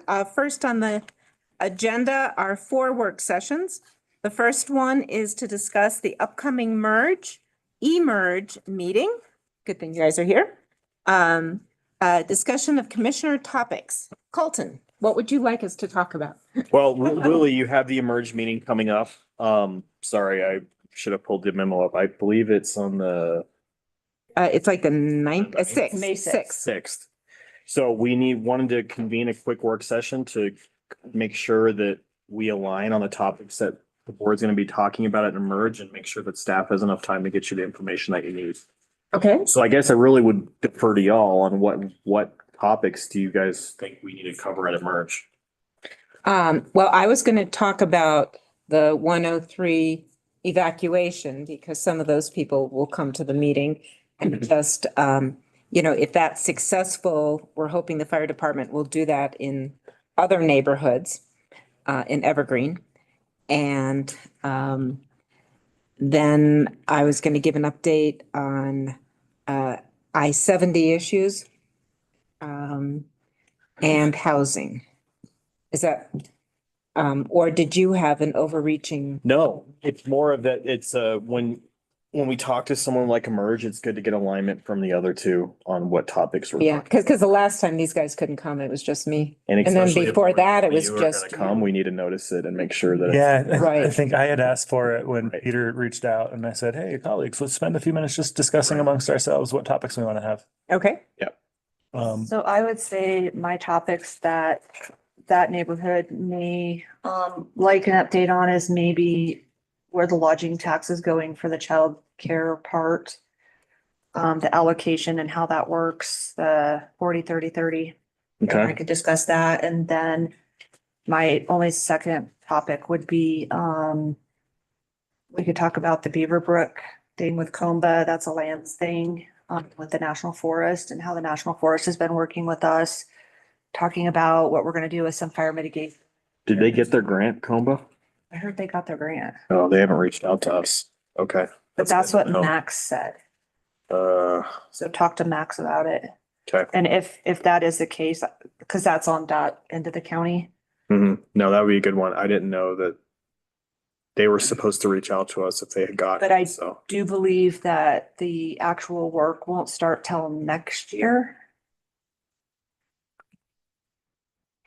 So we get 5 minutes each. Yes.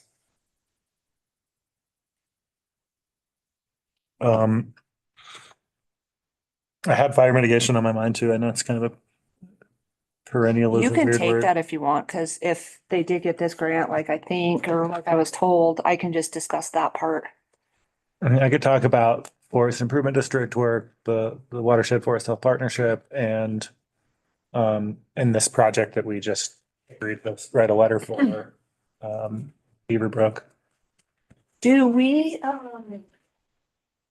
or does the fire authority over there, the Evergreen, do they ever present like pictures? Alexis has pictures of the pine beetles, what they look like and then the stages. Because When we've had discussions about pine beetle infestation, I have seen that. okay, so But they're they probably don't real. usually come with photos of that and they will discuss it.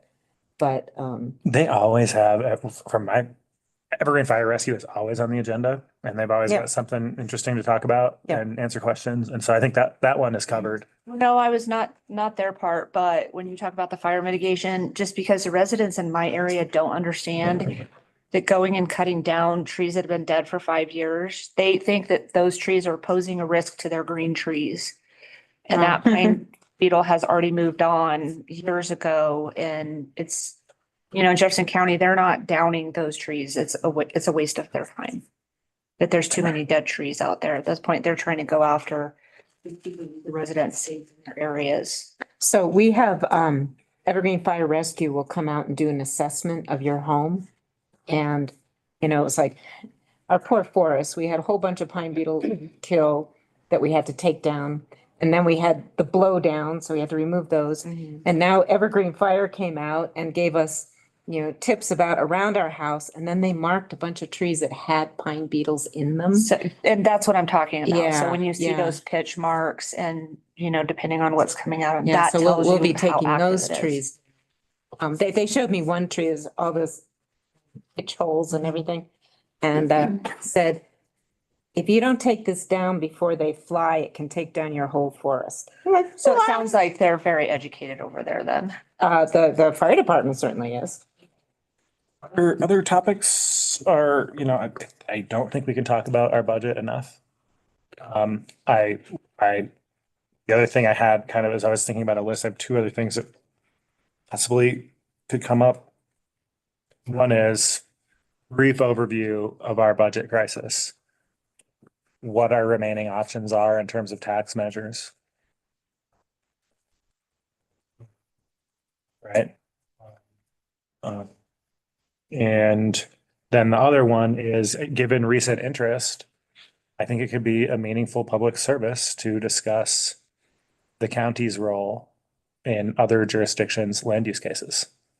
And I just think, it's important to address what people are interested in, and we could clarify, here's what our role is, and in this case, if there's an access issue, here's how we're gonna treat it, here's how our staff treats these Right. access issues. Well, and also maybe explain the laws about what we can and cannot, make a decision about. Yeah. So I've gotten an email from a Jeffco person saying, I owe a duty to my neighbors, even if they're in Jefferson County, to lobby against the proposal. And I had to, I've been repeatedly saying, I think it was on your thread, Shannon, about,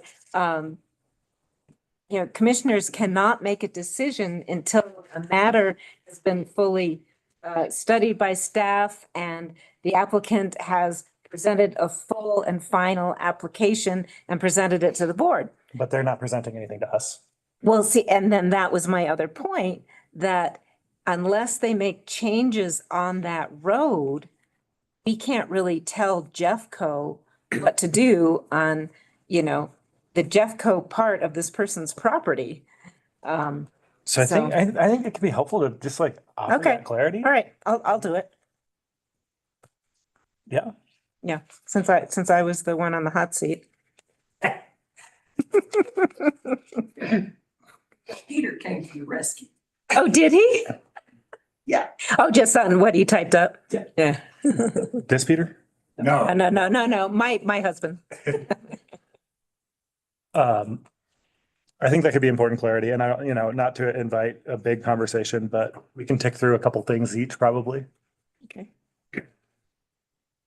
Okay, so why don't I do the 222 Greystone Jeffco Clear Creek issue and the 103, because everybody's gonna notice it because, traffic will be. The back. evacuation. Yeah.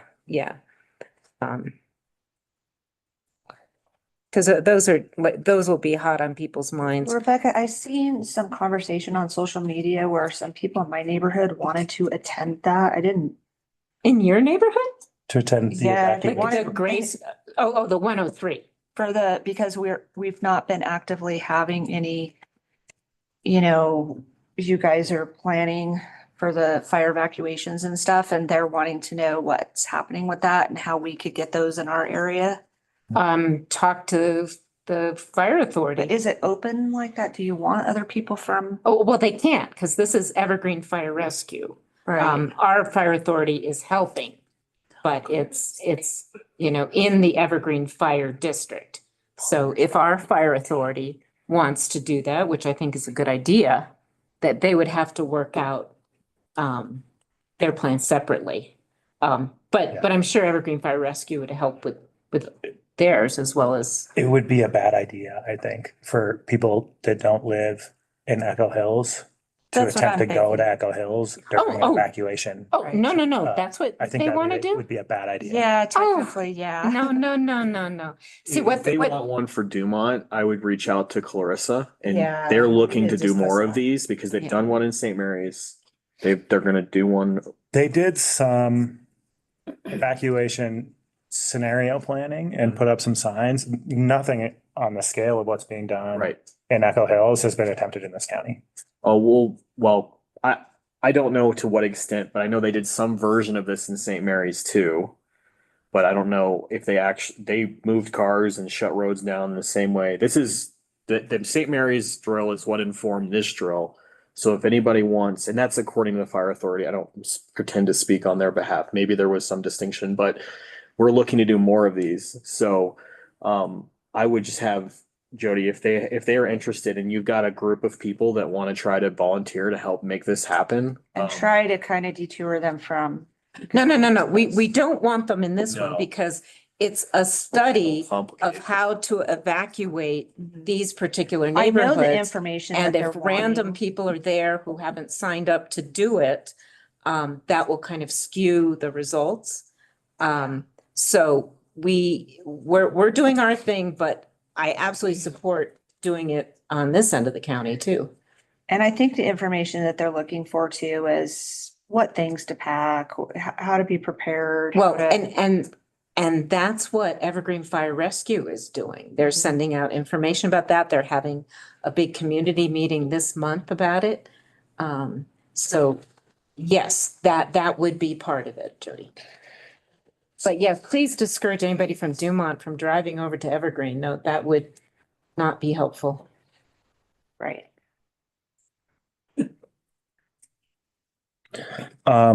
Okay, so do you mind if I cover then I'll just mention that the Forest Service is doing a project in Beaver Brook and talk about the Forest Improvement District concept a little bit. Those are pretty related.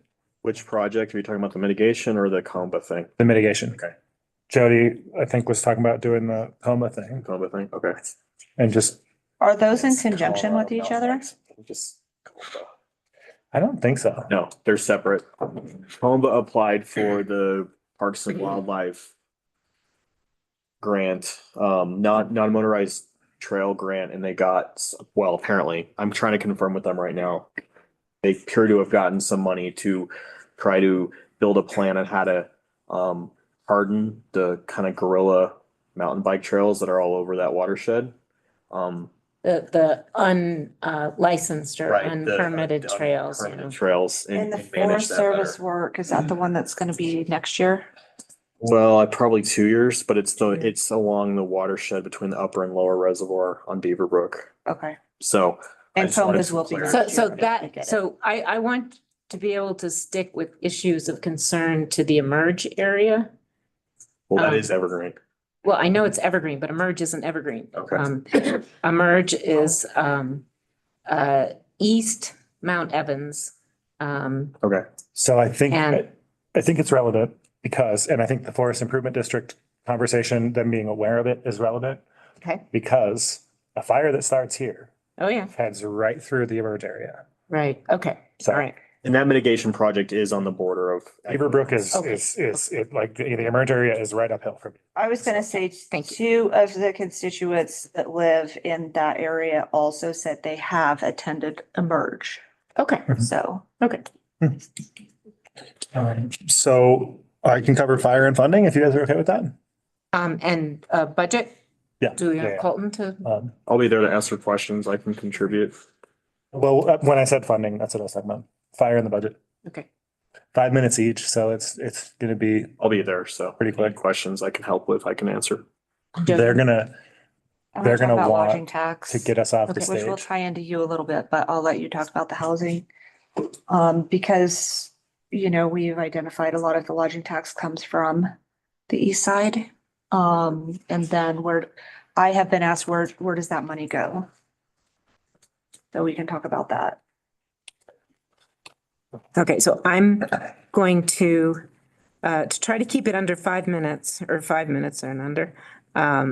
I won't talk about I-70 this time. I did last time, but I will talk about the Regional Housing Authority. And I think on housing and childcare, I think an important point that we just can't make enough is that a viable tax base over here is how we keep tax rates low countywide, including the emerge area. Mhm. And so like there's a natural our fates are tied, right? What we're able to do here economically through investing in childcare and housing To is- attract more families and. It's your workforce. and have ultimately a bigger tax base is what keeps the tax rates low Mhm. while funding things like roads and sheriff's office, Well, et it's hard cetera, to over there. attract businesses here when they do their studies and we don't have the workforce for Right. it. Yeah, exactly. So. And then I don't like in the past, I don't know how this went with you. Maybe Peter treats you a little differently, but they want to keep it. There's a lot of presenters. They want to keep it pretty tight. I don't think they actually physically have a hook, but they do. Except when you're a candidate, then they have a hook. Yes. My husband, boy, he's got that ringer going and he's like, okay, you're done. I'm like, you let the other guy go over.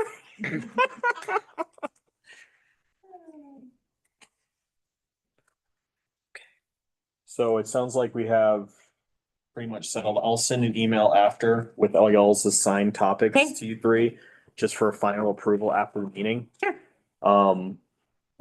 Sounds like that sounds good to me.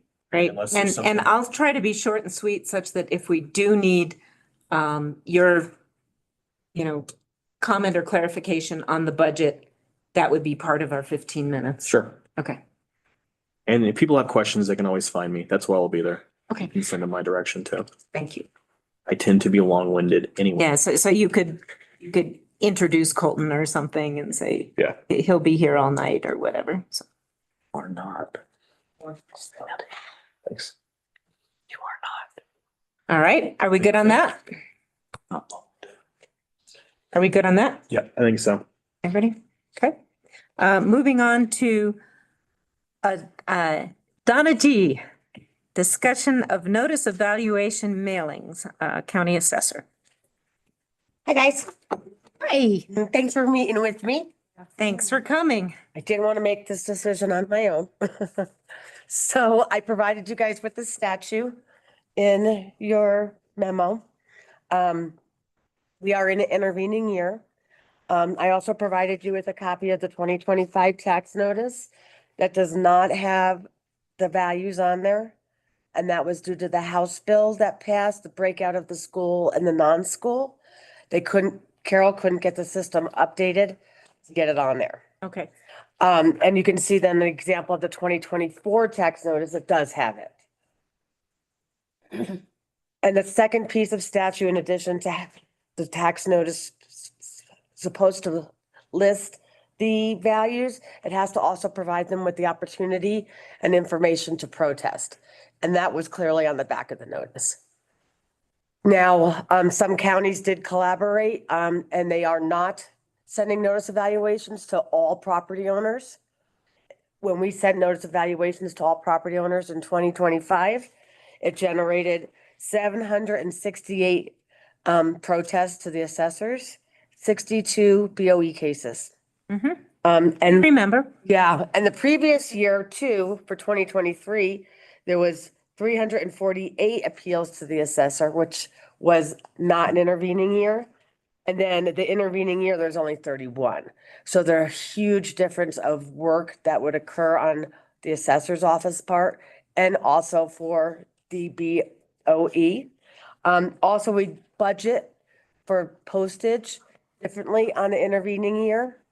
It appears might have enough to cover a full notice evaluation mailing, but I want to recommend strongly that we just send it to the changed in value accounts. Oh.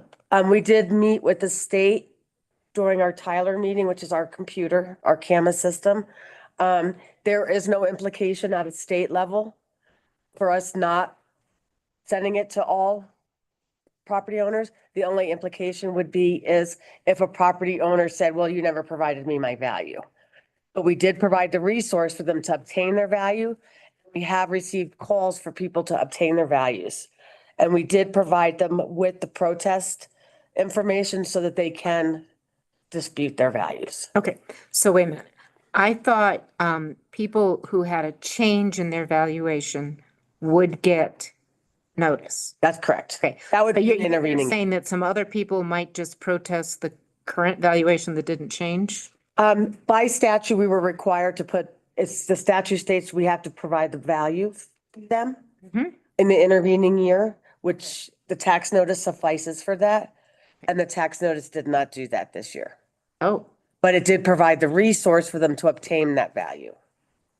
okay. So, on their tax notice, it said, if you want to know your value, go to this website. Go to the assessors, yeah, call Donna G. Oh, call Donna. Okay. Have you talked to Peter about whether? Yes, Donna and I have talked about this. We've gone through it. I reviewed the statute. I also reviewed guidance that we received from the state, which would normally come down on you for this type of enforcement mechanism, has said you do not need to provide notice if the value has not changed this year, because they've deemed what is on the tax notices giving people direction to be sufficient.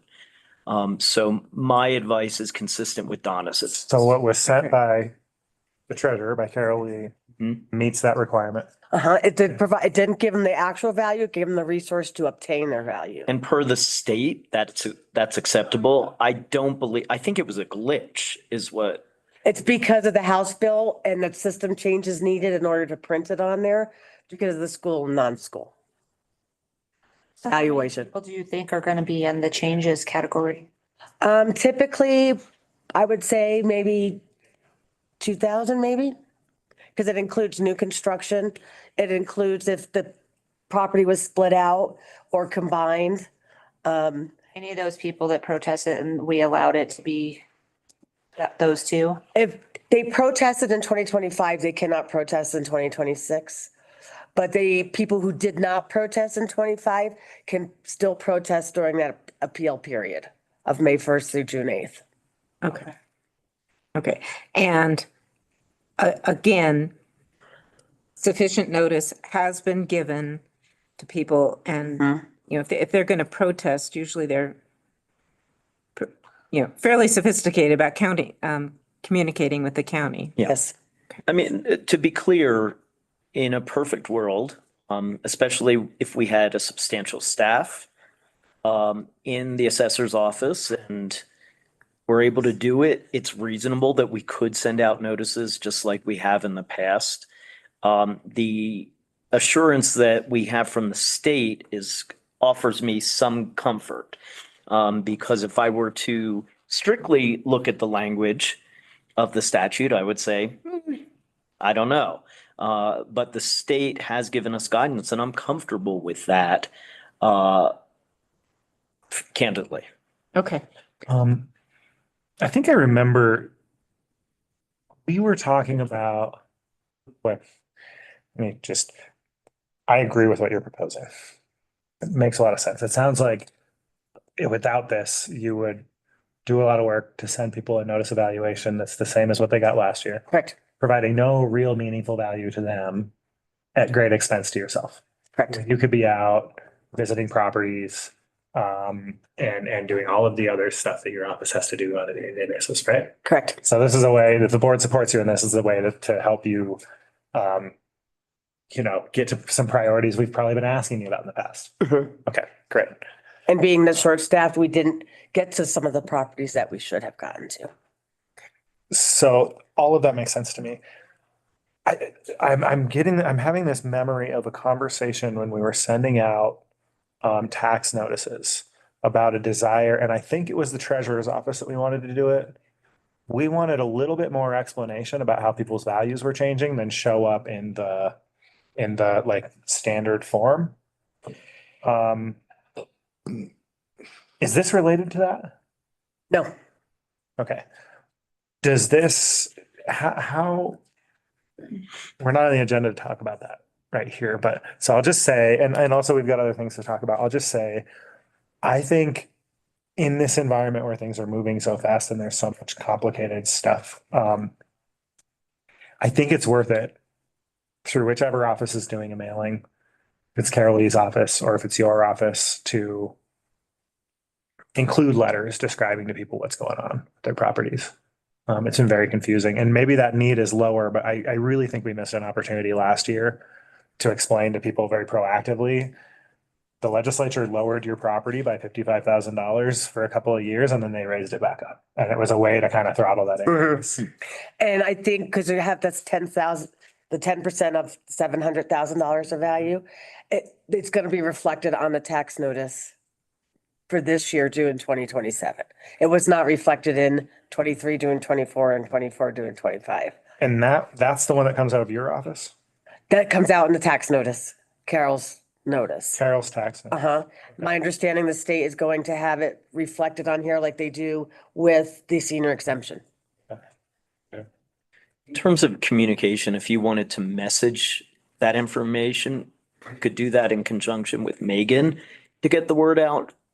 Donna sticks to the state forms that are pre-populated and very clear so that we ensure that we are compliant with statute. That's why she doesn't create her own and add additional things to it. But communicating the changes certainly couldn't hurt. Are the reasons to not also stick a letter in there financial or legal? Postage. Yeah. Financial. Or financial. Well, and also staff time, right? I think Carol uses a print company. Okay. I use a print company for the notice evaluations. So I would argue because they're financial and you know, we do the budget. I think our opinion about whether it's worth the money matters.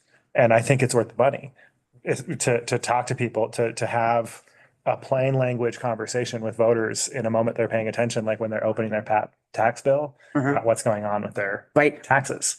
And so I'm going to get off of this hobby horse, but I just, it's kind of close enough to this agenda item. I wanted to bring it up. I think it's worth it for us to view when we're stuffing something into an envelope anyway. That is an opportunity to write a plain language letter about here's what's going on with property taxes in Clear Creek County. Whether that comes out of your office or my office, your office or Carol Lee's office, I know that the funding ultimately could come from us. And colleagues, I'm curious if there's agreement or if I'm on an island here and need to shut up. This would have been helpful last year. That's right. Because so many people were shocked when their property values went up $55,000. I'm not sure that this immediate, sending a notice of valuation to everyone versus just to the people whose valuation has changed is a good use of county money. I agree as far as the what you just said. Okay. Every year we get an opportunity to do this again.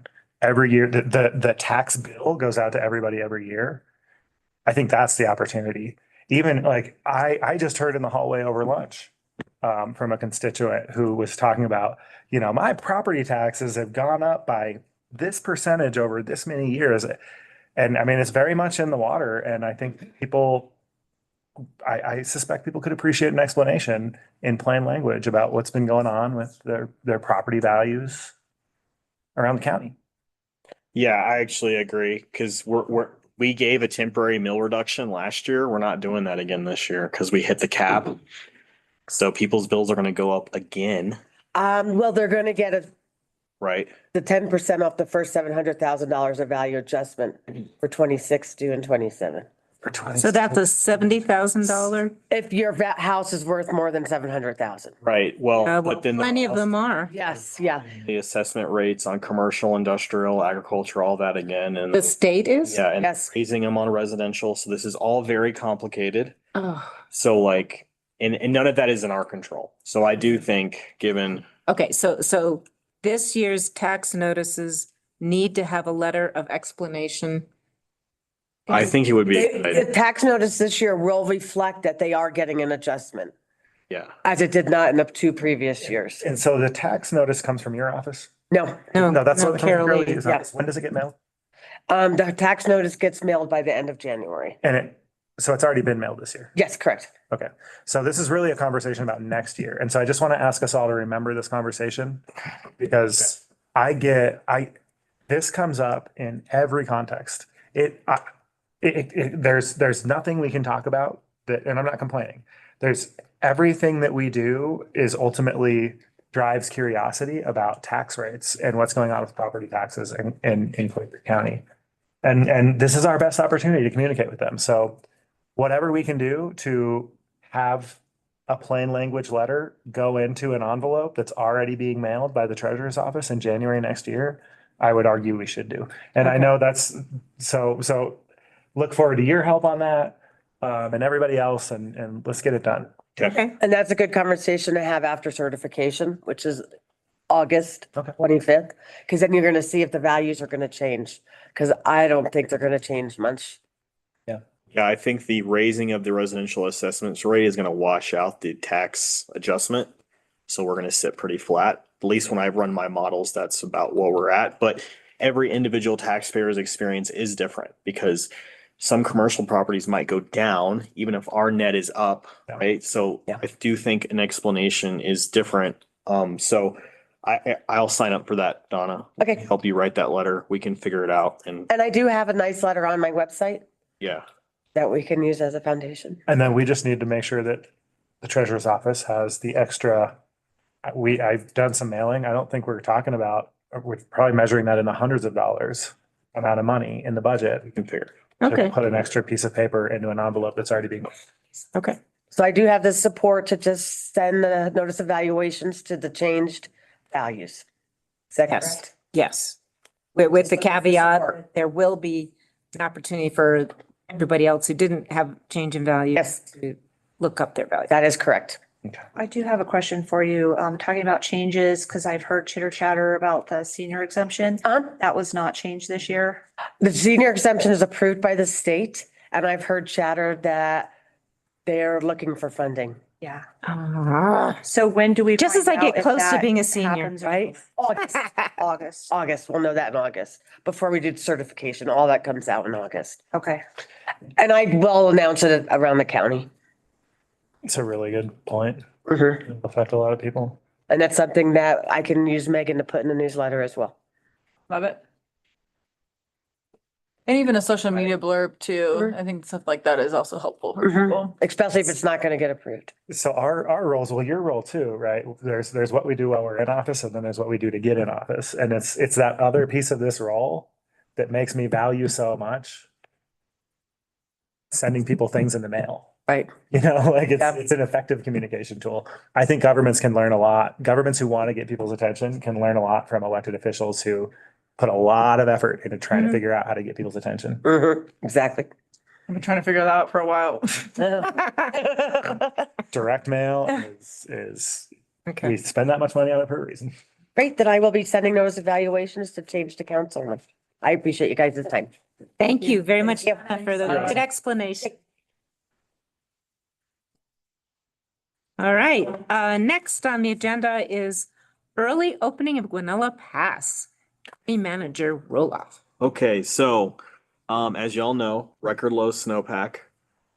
We have been coordinating with the Forest Service, both the Pawnee Roosevelt and the Pike, the Clear Creek Ranger District and the South Platte Ranger District, as well as Park County, with some brief light conversations with some of our municipal partners, as well as the sheriff's office and the fire authority, to make sure that to kind of work up a plan to try to open the pass early.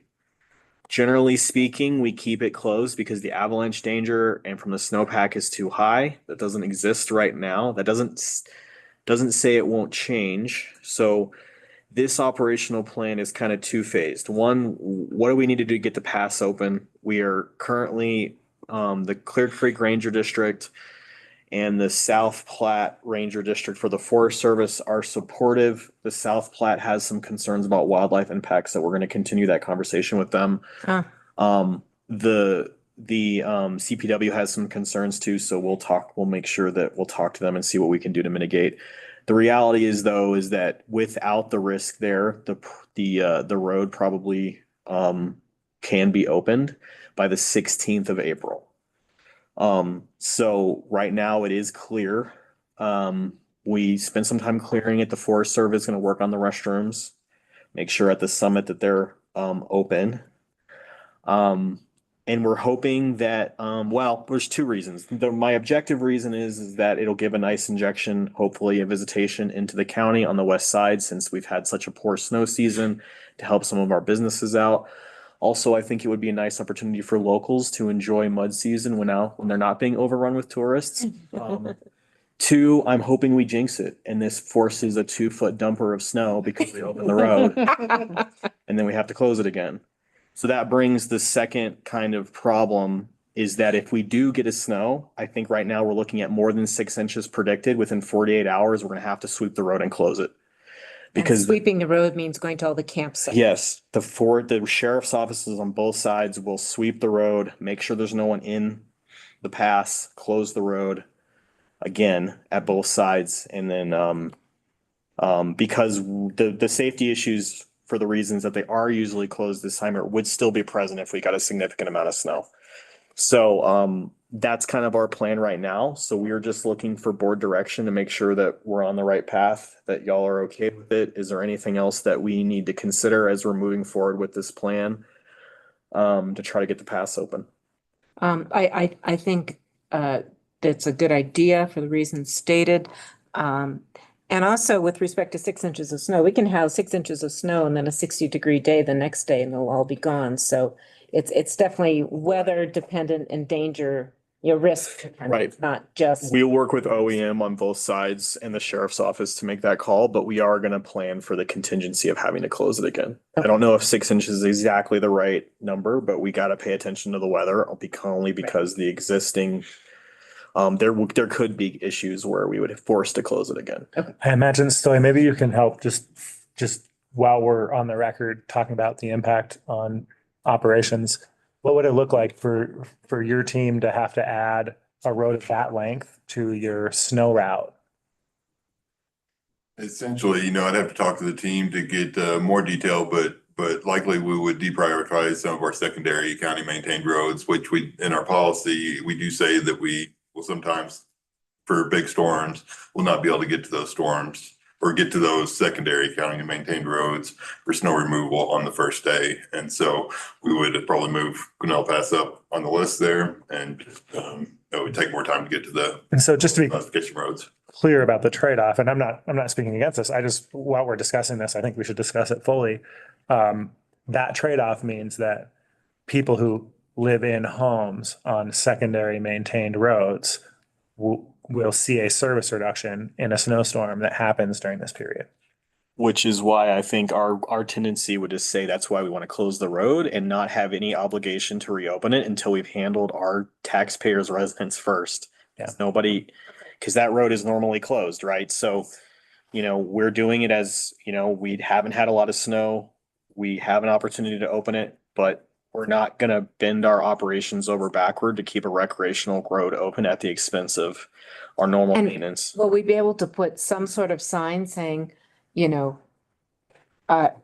Pass is open contingent upon the weather? Well, I think that'll be part of our press releases, working with Megan to get that out to the public. We could put a temporary sign up. I don't know really mystically how effective it would be, but we're going to make it very clear that it's a temporary opening. Okay. Until the real opening day.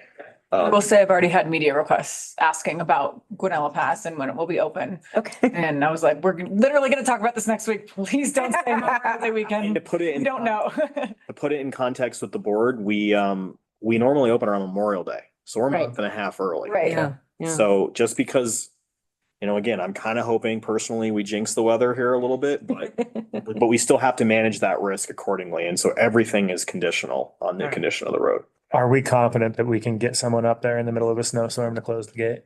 It would be way in advance. Right. We It'd would be sweeping predicted. 48 hours in advance because we can't ensure everyone is clear. So if we see a front coming, we are going to have to be early and kicking people out potentially under blue skies because we can't do it. We can't wait for the storm to get here. There's no way we would be able to safely ensure that everyone is out. And So this year we've had so many predicted storms that just poof. exactly. And unfortunately, that might mean we're closing it on a prediction that doesn't come to true. But given which error we want to make, Sure. we'd rather close the early on a bad forecast than leave someone abandoned in the mess. So, So I had asked Peter to look into whether, do we adopt a resolution annually? No, we do not. So we adopted a resolution that ultimately gives staff the authority to decide the closure dates? No, we did not actually. In researching it, there's never been a resolution relating to this. It's done typically through the Road and Bridge Department. They send a letter notifying the sheriff's office and others that it will be closed effective this date based on road safety considerations pursuant to statute. Okay. So in some other way, we've delegated that authority to them to decide when closures happen. Yes, I mean, the history of this has gone on for quite some time, but what was interesting is that there is no original resolution. So I just wanted to say too, on the West End, because this is something that was brought to me a while ago because of the weather and because of what's going on with Georgetown.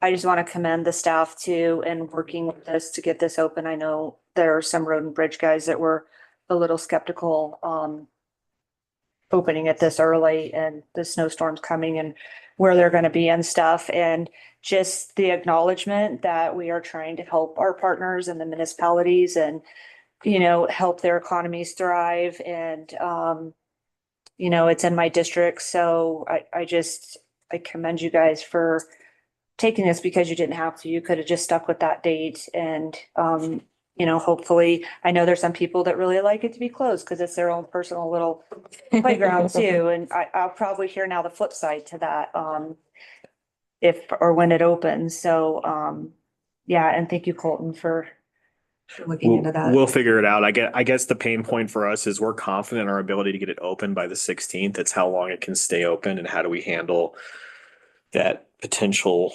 late April, early May snowstorm. But we'll be adaptable and we'll make sure that the sheriff's office and we're coordinating with Park, who's also fairly inclined to get it open too. Okay, okay. Yeah, was lots of wondering. pieces. It's not like just Yeah. Clear Creek decides No. tomorrow to open it. You've got. We could potentially look at some of those weird solutions, but that would just make a really confusing experience for the public to not have the park side open too. Right. So it's really important that we're coordinating. Otherwise, we're blocking at the county line and it's weird. And so right now, I think we're set to have a pretty smooth opening other than getting the message out to the public that this is potentially temporary. And this is a trial thing for this year too. So hopefully people don't think, well, that we're gonna do this next year. Yeah. If there's no snow, it's gonna be open in December, or there's been no decisions that have been made in that area. So. Yeah, and I think as far as us being a little bit more adaptable and flexible as an organization, only having a month and a half of trying to, in a relatively low risk weather environment, to figure this out might present us with a plan of how to operationalize this a little bit better. But here's hoping we don't have this record amount of low snowpack in the future. But you know, We would all rather have snow up there. exactly, that's what I'm saying. Rather spend all this staff time to get 2 feet than you know, but This is called weather inducement. exactly. All That's right. that's a technical term. Yeah. So 16th, it's coming. Exactly. It'll be the day we open. So, you know, it has been, the issue did come up in previous board meetings, not with this board, a long time ago, and the minutes reflect a discussion and direction to move forward on that. But there was never a formal motion or resolution. Okay. What do you recommend? I'm okay with the current process. We had one complaint in all these years, closing it. Okay. I get a complaint. We get a lot of complaints. Right, so, they just haven't made it to me is another way to say that then. Maybe not legal complaints. Maybe not legal complaints. But it's all based on a memo that was from a former road and bridge director from several years ago, Tim Allen. And so, I mean, we could formalize it, but the reality is it's not necessary. Okay, keep it simple. All right, so we have direction. Yes, thank you.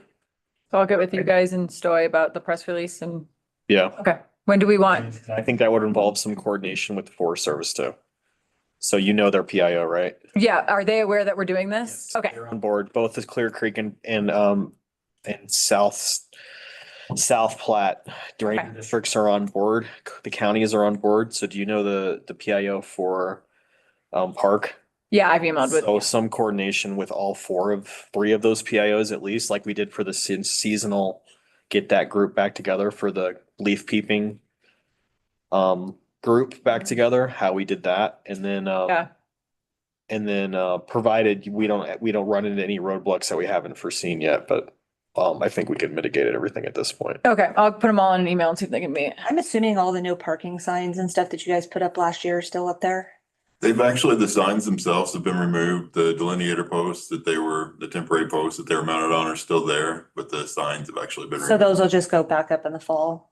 That's what I've communicated to our Forest Service partners is that, that was our plan. We've talked with other staff about that, that during the high volume leaf peeping season, that we would put some temporary signage back up this year while we work on a more permanent sign plan. So we don't need them in the summer.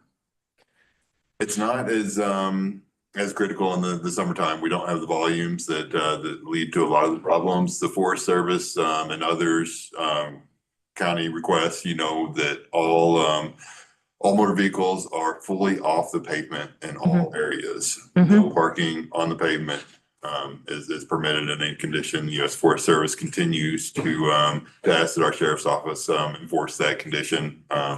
That's basically the rule on 103 and on all the other roads, right?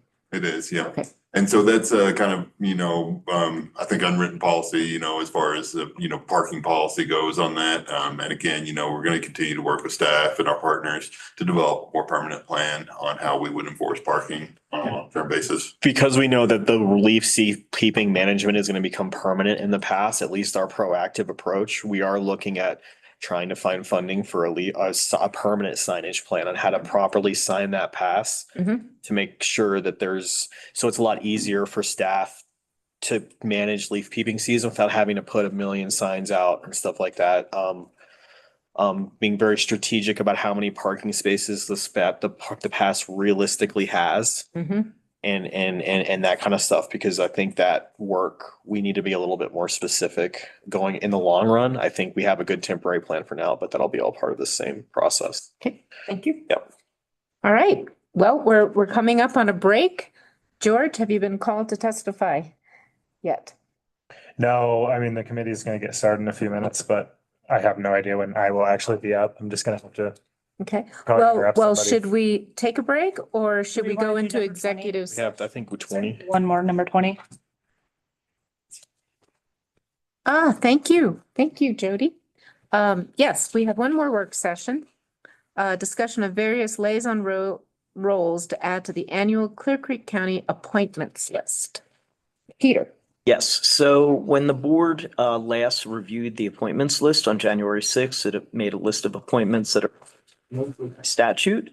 And so we bring that to the board every year. During that discussion, Commissioner Marlin had brought up that he thought it might be a good idea to add a new category to the appointments list that would focus on liaisons that the board could appoint, whether it's informal or add to the list at least, on committees, entities, commissions, other boards, where we don't actually have a formal representative role. We don't sit on a board. We don't appoint a member to that board, but rather it might be good still to have some communication and perhaps one commissioner or some member of staff assigned. Among the discussion at that time, and it's in the memo, were the elected officers, Clear Creek School District, Charlie's Place, Friends of Clear Creek, Solve, Triad Bright Futures, Early Childhood Council, Front Range Passenger Rail Board, and then the municipalities as well. So at this point, I'm turning it over to back to the board for the discussion. I will say that, well, rather than go through what had been briefly discussed on January 6th, I think it's better if you just have that discussion anew at this point. I also do want to comment on some openings that also are still in the appointments list that I just wanted to bring to your attention. The list is attached as an exhibit. You'll notice that in the, I guess it's kind of the maroon section, section C, Public Safety and Emergency Management, Today you interviewed somebody who could fill the position for second rep on the CCFA. If not, then the board would hopefully get another applicant for that. I should note that for District 2, it currently says vacant. The board did nominate Nancy Santagata to the Fire Authority Board. I do not know if the Fire Authority Board has actually voted on that. Commissioner Marlin may be able to let us know. I do know that we had provided the information to the fire chief, and he was moving forward and had reached out to Nancy. Commissioner Marlin, do you know if Nancy Santagata was actually appointed to the CCFA? She was appointed by the CCFA. Okay, so then I will That my update, sorry. yeah, so I will update that. I may have missed it. We'll leave the alternate position, the main alternate position, until the board directs staff regarding Aaron Fisher, the gentleman you interviewed today. And then in terms of any other openings in section E, which is kind of the teal area, you'll see that on the CAP committee, the finance director is listed. That's currently a vacant position, but will be filled. However, an alternate for the CAP committee, the suggestion at the time was another finance staff member, but we did not have a name at that time. I will tell you that in the interim, while we've been without a finance director, I have, just as a matter of course, been forwarding our CAP reports, which are our casualty and property pool reports, basically everything from a slip and fall to a lawsuit. Copies of that I received from CTSI have been forwarding to Sarah Lewis in the finance department. This can remain vacant. The reality is that the finance director wasn't really ever assigned to this until Rachel came and she felt it was important for her to be on it. The reality is typically it was always handled by HR, kind of as a risk management component, but I think maybe that responsibility went over to finance.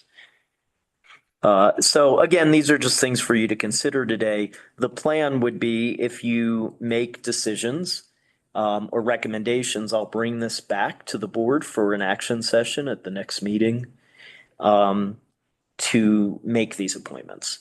Again, now I'm going to throw it back to you. I have an issue on the attachment in that mine only goes down to C, public safety and emergency management, and the health, social services and equity, and further is not loading. It took mine a minute and there was some blank space there. Yeah, it's been up for our whole discussion here, and I just noticed that I couldn't find the teal area. Okay. We will print that out so you have it in front of you. There's for some reason like some blank pages in between. There may be some blank in the way it was copied. Uh-huh. I noticed that in the agenda as well. Did you get it, Rebecca? I found it. They were further down, and it's There's the. not sure why they got loaded that way, but Yeah, no, this helps. Peter, you're on dangerous territory. My favorite thing to argue about is colors. Anyway. Fortunately, I'm not the policymaker here, so you guys get to decide. I move that is royal blue. Anyway. Colleagues, I thank you. I've thought about, so the memo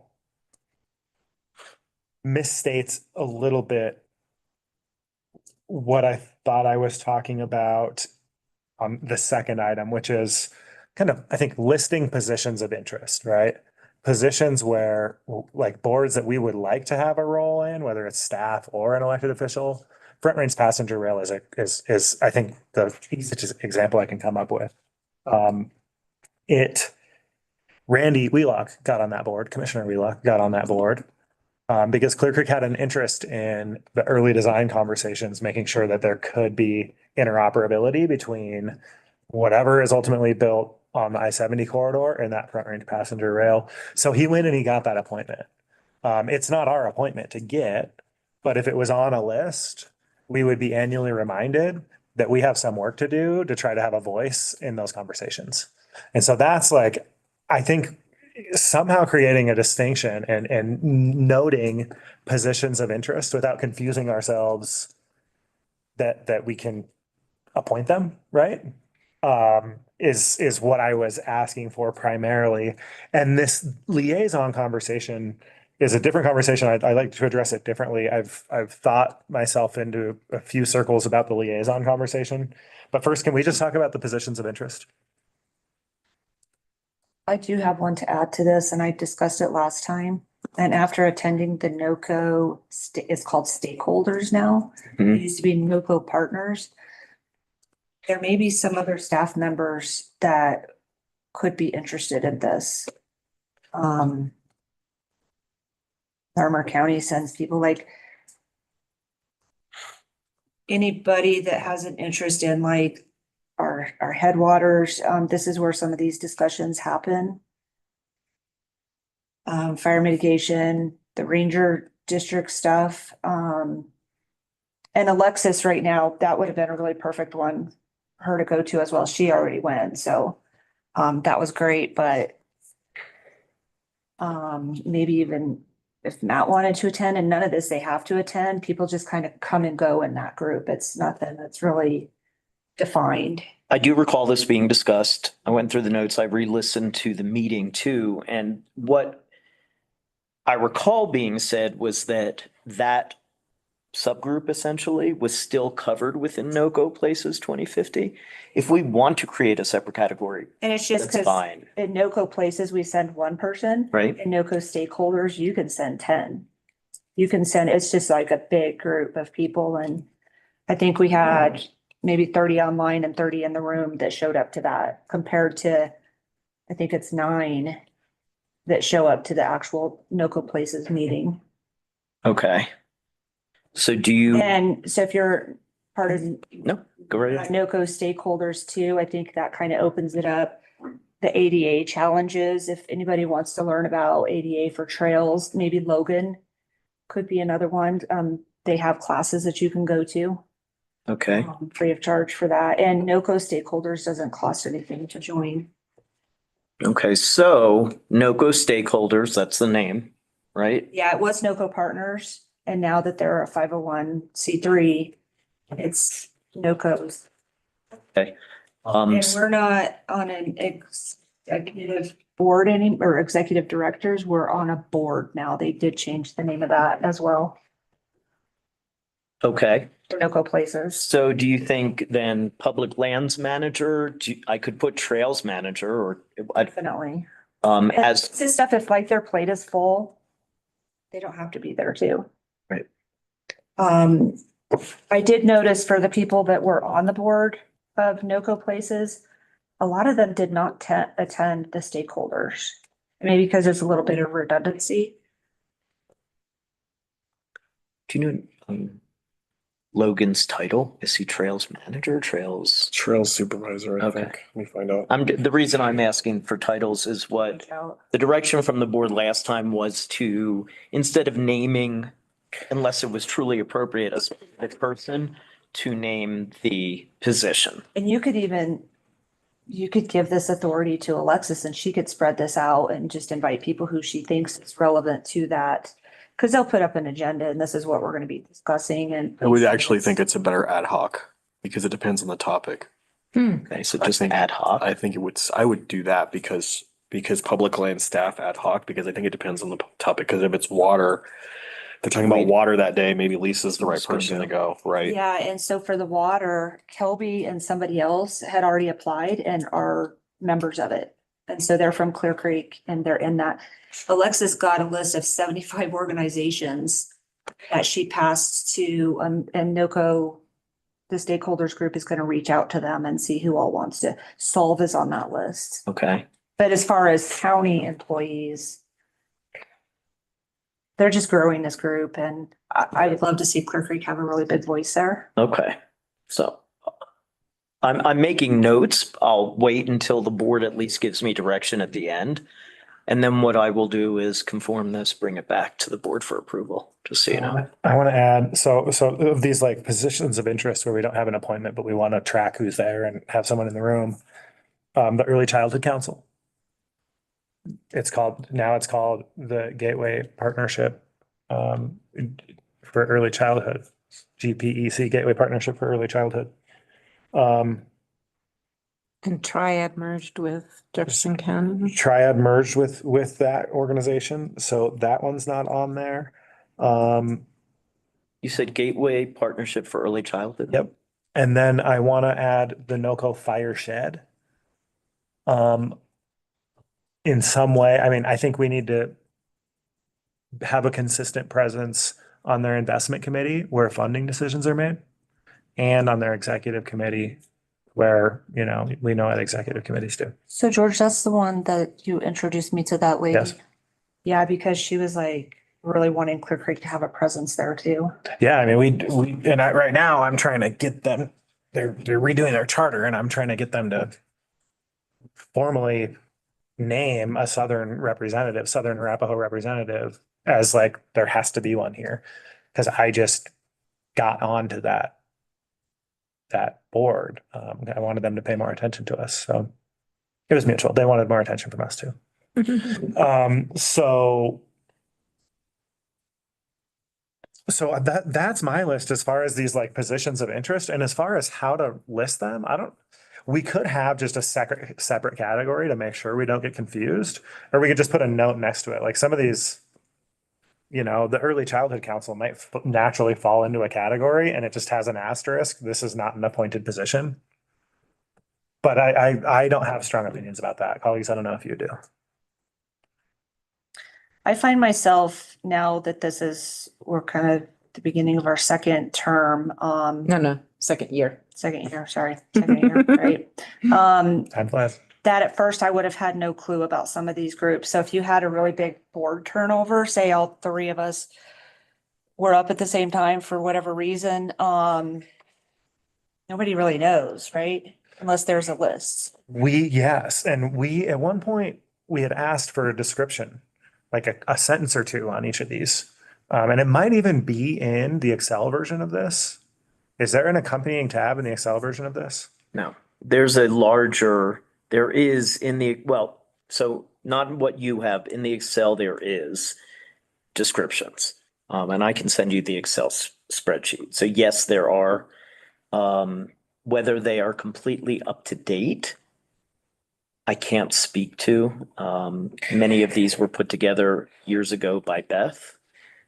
So I don't believe you have access to the Excel, but that does describe what they are.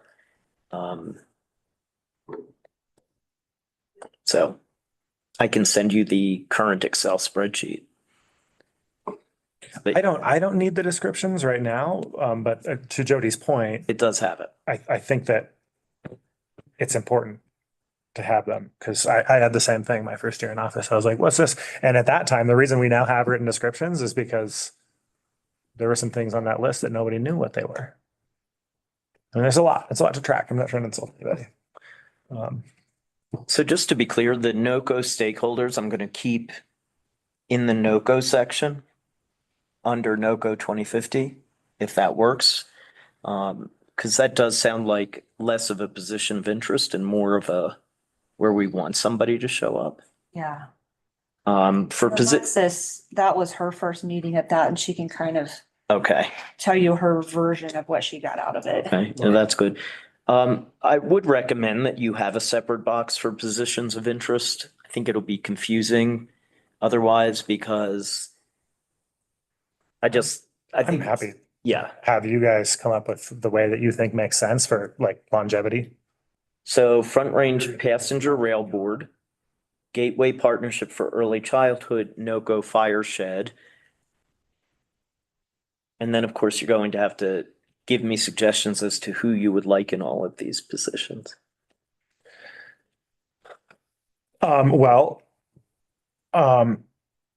Should we have those conversations when we're discussing the passage of the resolution? We can. And then the motion would just have me conform the resolution at that time. Mhm. Okay, so, is, And this could give us some intervening time now that we kind of understand the assignment. The three of us and staff to just like do a little bit of like, okay, are there other positions of interest? You know, we want to track positions of interest. Are there other boards that we're interested in that we want to track? well, I'm going to just refer you back to the memo. These were all of the things that were brought up in the meeting. Yeah, no. So if you want to look at that and decide if you want those to be positions of interest, that's, No, I think the rest of those are partners that we can have a separate conversation about. I'm just, it might pop into Rebecca's head as the transportation person that, oh, you know what? There's this other transportation group that we should have listed, right? So I'm just sort of inviting, and staff, we could ask staff, hey, the board is coming up with a positions of interest list. Does anything need to be added? This would be the best time to. Okay. That's all. That's the only point I'm making, Peter. Okay. Um.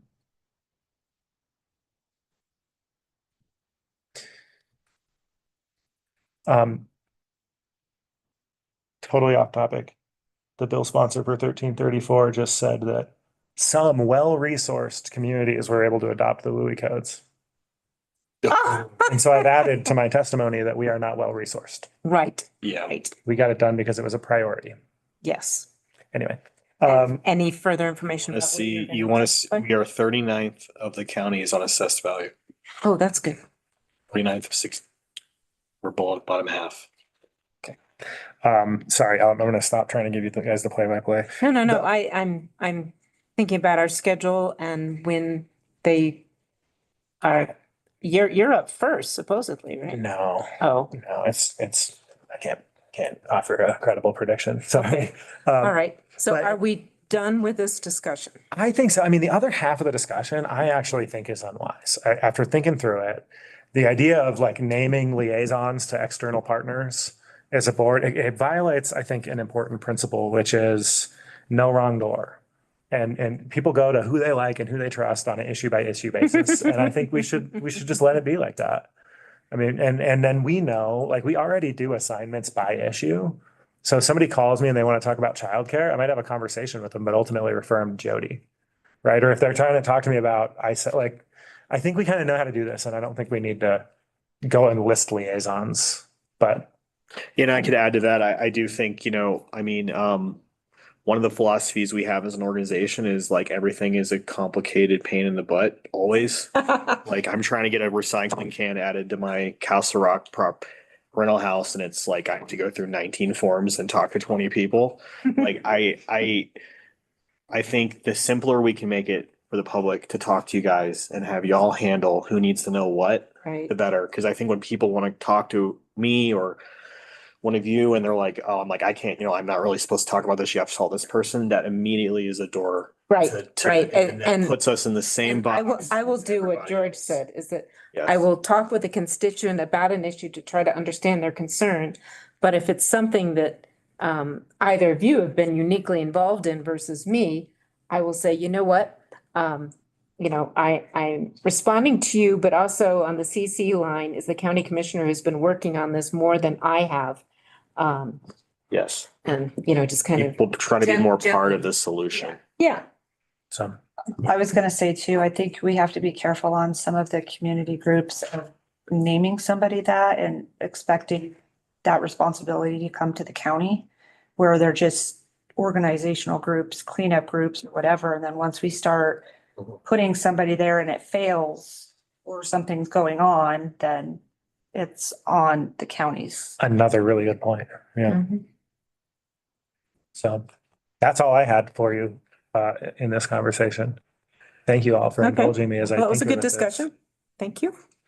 All right, so, do people need a break or would you like to go into executive session? Caveat that George have to take another break to let George, give his testimony. 5 minutes. I need to go to the restroom. Sure. Yeah, thank you. Okay, on break.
The Creek County Board of Commissioners are back on the record.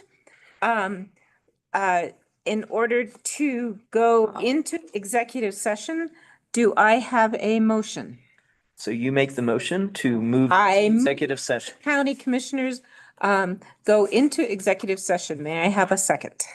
For the following reasons, I'll read the reasons, then we'll do a second.